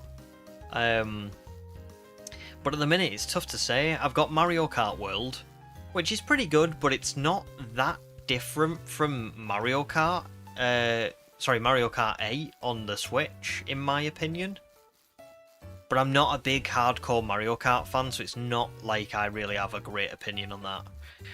Pokemon I would have a good opinion on, because I play a lot of Pokemon, but there's not really anything out for Pokemon at the minute. There's only the update for Scarlet and Violet, so it is a tough question to answer right now. What I would say is, I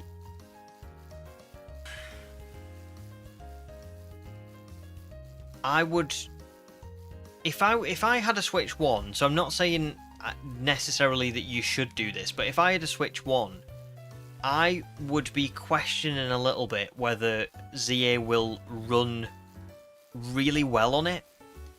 Scarlet and Violet didn't run very well on the Switch 1, and they came out like, what, 3 years ago? ZA might not have the same problems that they did because it's confined to like one area, and it's probably not going to be as big and as intense, but it still might struggle. So I would be, if I didn't have a Switch 2 for the release of ZA, I might honestly hedge my bets and kind of see whether or not what other people's experience with it on the Switch 1 would be before I bought it.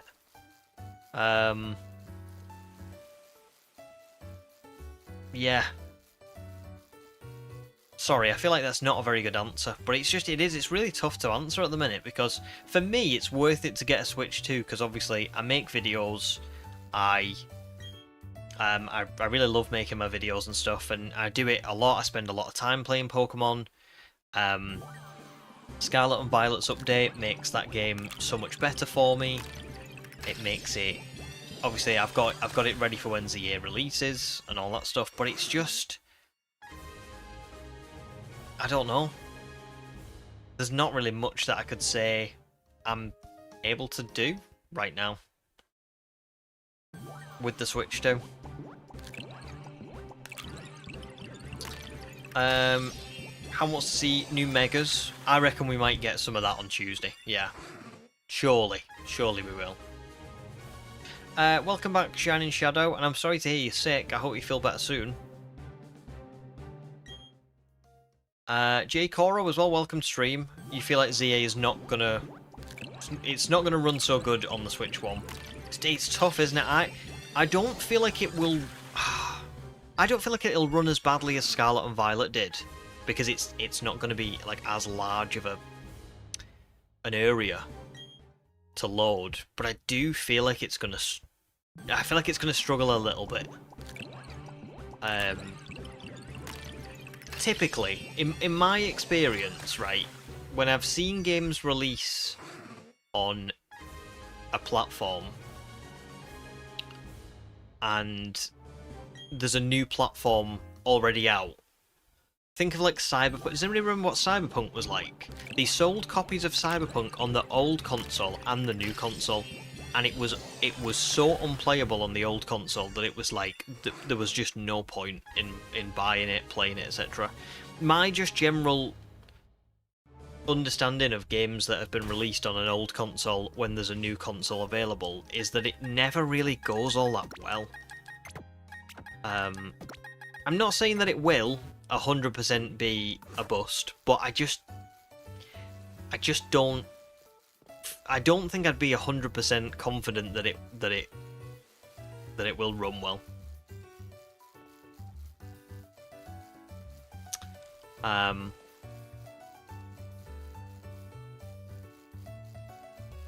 But yeah. Sorry, Dom. I feel like I've not given you a very good answer, but it is just tough right now. I couldn't give you a reason why you should buy a Switch 2. Other than the Scarlet and Violet free update, and other than the fact that ZA comes out later this year. But neither of those are massive, massive reasons to get one.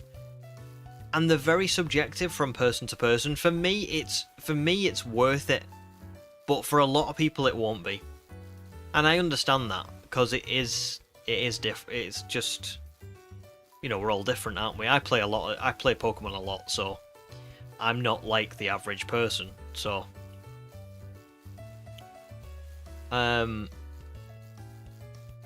Shadow says, if I don't have a Switch 2 by the time ZA comes out, I guess I'm just not playing it on release because you've got PTSD from day one Scarlet and Violet. Yeah, that's it. Scarlet and Violet were rough. And in this case, you've got a game that was made that was made for the old console and the new console, but Nintendo will want people to buy the Switch 2. And I don't know. I just don't know. I just wouldn't be fully confident if I was in someone's position that had a Switch 1. I wouldn't be fully confident that it was going to be this amazing game. I'd be thinking, ooh, let me see what this looks like before I buy it. And if it looks good, if other people are saying that it runs well on the Switch 1 and it's not that bad, I'll get it. And I'll upgrade to the Switch 2 if I need to. But if other people start playing it on the Switch 1 and it's god-awful, you're faced with either you've spent £60 on a game that doesn't work, or you've got to pay another £20 and buy a Switch 2 for it to work. And that's where it's like you end up in between a rock and a hard place. So yeah. Sam says, I'm not confident it'll run as good on the Switch 1. I think it'll feel more like a console to handheld port, yes. I don't think it'll be terrible, but you expect Game Freak to have focused on optimising it for the Switch 2. Because that's it, isn't it? The Switch 2 is what's going to make them the money on this, really, isn't it? It being made for the Switch 1 is probably... I'm not going to say it's an afterthought, but I think it won't be it's not going to be the main focus, is it? Because they want the Switch 2. Put it like this. I will say this now. Pokemon Presents on Tuesday, and any further things we get for Legends ZA, like any further trailers or like pieces of footage or whatever, they'll all be on the Switch 2. Because they'll want it to look the best. They'll want you to see it and be like, oh, I really want to get this because it looks great. And I think that kind of says it all, doesn't it? So there you go. I agree, J. Cora. Yeah, I remember reading about. Listen, I never really played Cyberpunk, so I never had like a stake in that. but I remember reading about what was happening and being like, this is like awful. Oh, good, Don, it helps. You agree, games made for next-gen consoles do perform bad on last-gen. You just cannot make your mind up on whether or not to get it. It's such a tough one. The good thing is ZA is obviously like a while off yet, and you should be able to, by the time it comes out, if you want to get a Switch 2, you should be able to pick one up. And if you see other people playing it on Switch 1 and it's actually alright, you can still, you should be able to pick up a copy, no problem. So if you're just unsure, I would say just, it's obviously up to you, but if I was in your position, I'd probably wait and see what it looks like, and then make my mind up around the time. And no probs, dude. I'll have to go down after these 2 eggs hatch, because Bucky is currently, I don't even know how to describe it, but he's trying to get off the chair. So I'll go and feed him after this, and I'll go and let him out, and then we'll carry on. And we'll hopefully be able to hatch a final 100 before the end of the stream.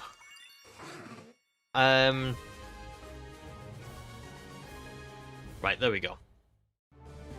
No shinies still. I'll swap the eggs over. Bloody hell, we're getting on for 10 boxes nearly. That is crazy. For one day. Bear in mind we've only done like what? Well, 5.5 hours. Pretty good. Right, I'll be right back, guys. I'll be about 10 minutes because I need to feed him and let him out, and then we'll come back. But after that, I should just be here until the end of the stream. There probably won't be any further breaks or anything.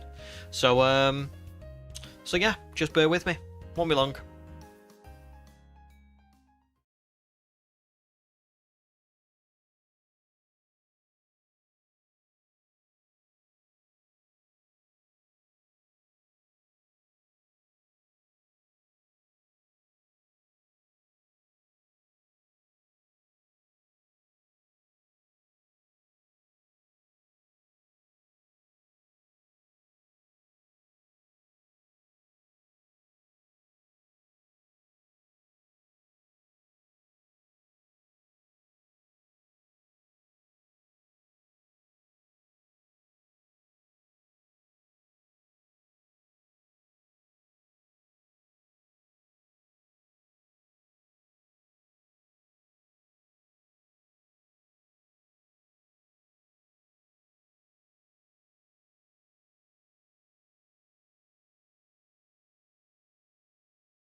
Hello, I am back. Oh, he's all sorted. So yeah, I'm here. I'm just gonna catch up on chat a little bit.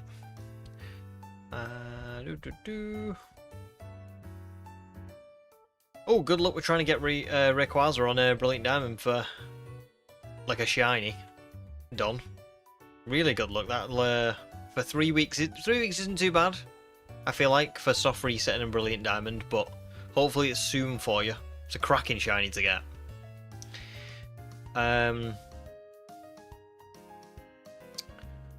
Oh, good question, Ham. What's everyone's favourite type of cheese? Oh, you're a bit of a cheese connoisseur, aren't you? We've got Norvegia from Human, and then yours is Parmesan or smoked Gouda. I don't have it very often, but I remember I had this meal once that was like caramelized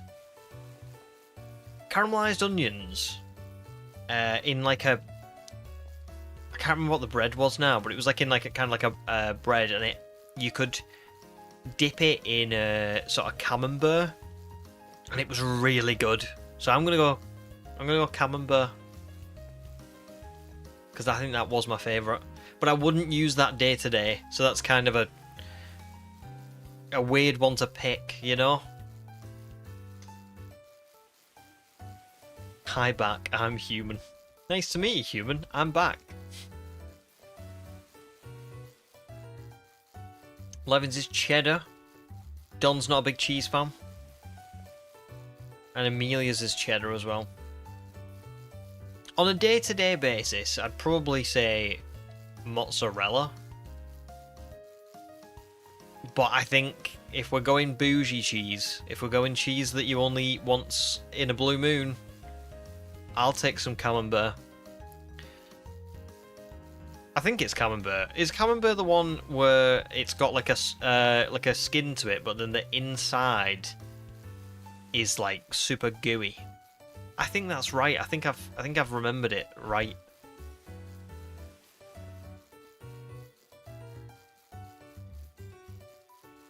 Did I swap the eggs? Oh, thank God I did that before I left, because I just realised that I might not have done that before I left.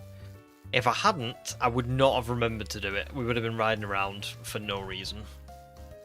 Which is never fun.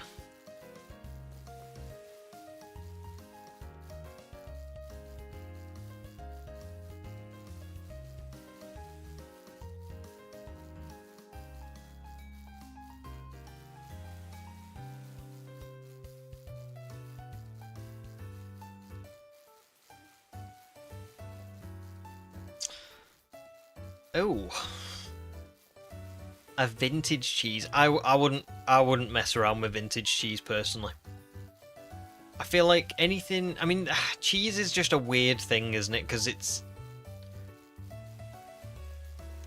I don't know. The whole point of it is that it can be off and still be okay, but it's not for me. I'd just rather have like normal cheese for the most part.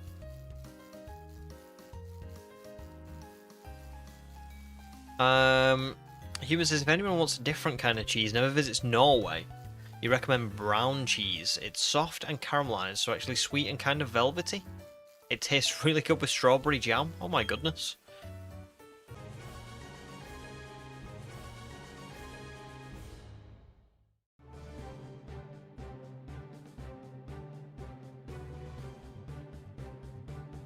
Are we back?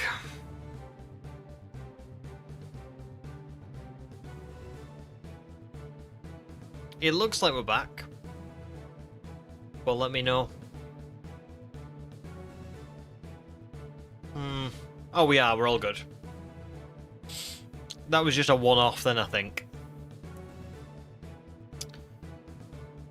It's annoying. It's really annoying. Because the shiny could have hatched then. And if the shiny had hatched, I would have lost the clip. Like, for good. I get the clip from YouTube, so if it disconnects while it's doing it, I'm not even recording it on my computer. Do you know what I mean? it just doesn't work. So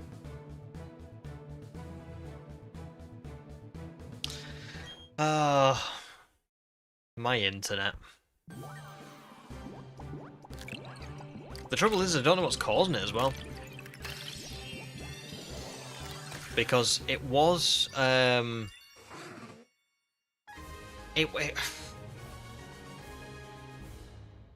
it's been working just fine since the other week.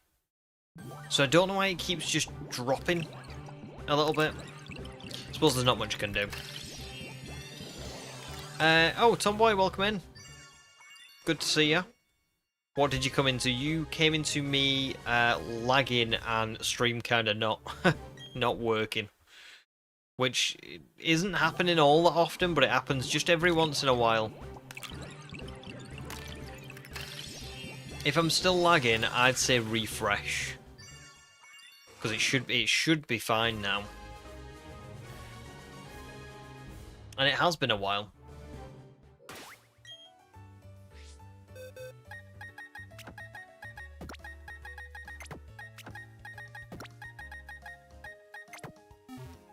Not lagging here, so yeah, refresh. That's it. Usually if it's like... if it's just one person or just... yeah, if it's just one person or like one person's fine but another person isn't, it must be that it just needs a refresh. Oh, it's a pain.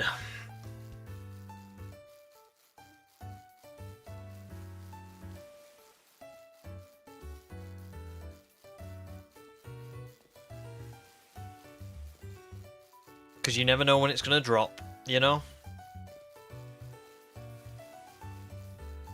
Bro. Oh, it's gone again. It's going to go again.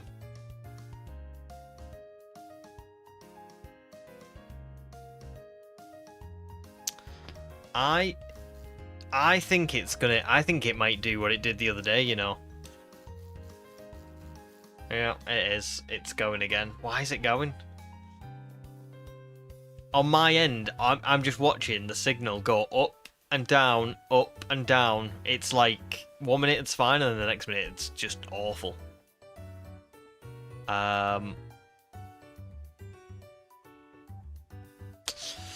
Uh-oh. I don't know what to do. It's not lagging for you. Oh. Oh, that's weird.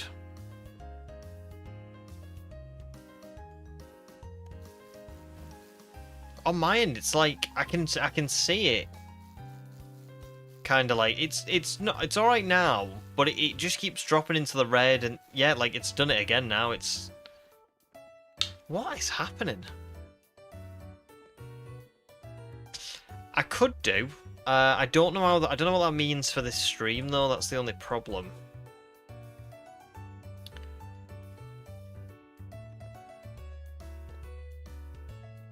Because I think if I turn the Wi-Fi off and everything, I think it's just going to remove the stream.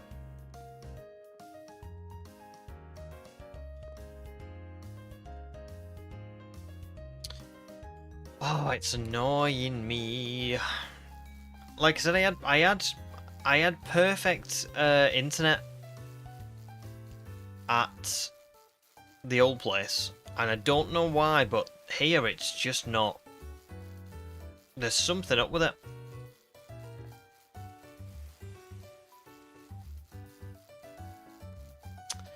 And I don't know what. I mean, if it's okay for you guys, if it is working for you, are you saying there's no lag at all? In fact, if I get this up on my phone, just to check.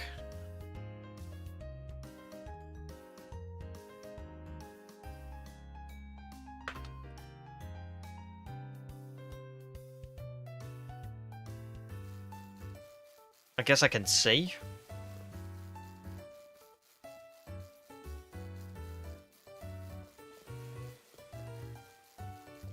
Yeah, it does seem to be working okay.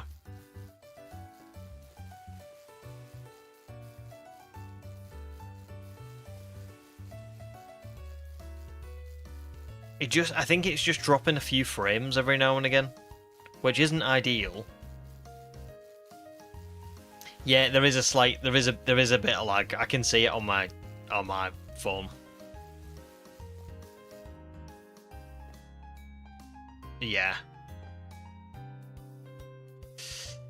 Yeah, it's being weird.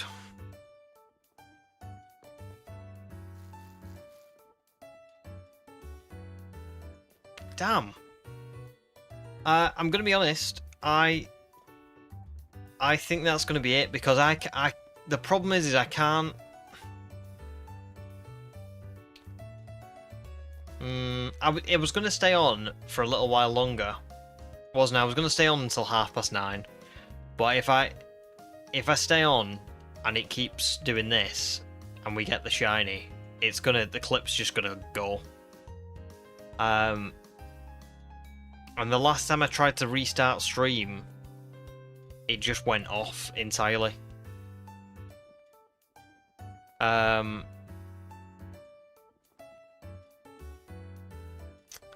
It's annoying. It's really annoying.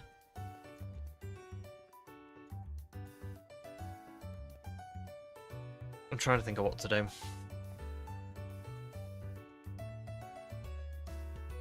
The trouble was the last time it did this, it wasn't an easy. Well, it was an easy fix, but it wasn't like an immediate fix. So basically, what happened was, the last time this happened, it made me restart my router completely turn it off, and then leave it for a while, and then turn it back on and let it like fully come back on. And it did seem to work, but I don't know. It keeps happening. I don't know whether I'm gonna have to contact the people and kind of say like, listen, this isn't good enough. I'm not having internet that's like this. Because it's, you know, I want the streams to work. So yeah, I may need to call it there. Sorry guys. I know that's annoying. It's annoying for me as well because I really wanted to stay on, and it keeps happening now. So it means that, but it's impossible to know.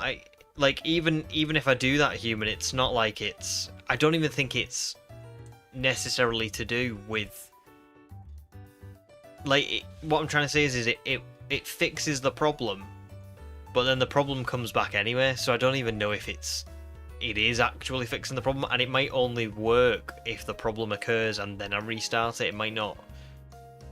I don't know what the problem is with it, basically. When the guy first came to install it, he said that there was a problem with like frequency at our property, basically, and that you would have to like tune the frequency. So I don't know whether it's something to do with that. God knows. So annoying though. Really sorry, guys. I'll be back tomorrow. I'm sure it'll be fine tomorrow. Last time we had this, I don't know if you remember, but it did pick up again. It was okay. So it's happening now. Hopefully it won't happen tomorrow.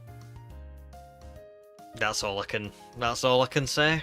Oh, it's so annoying.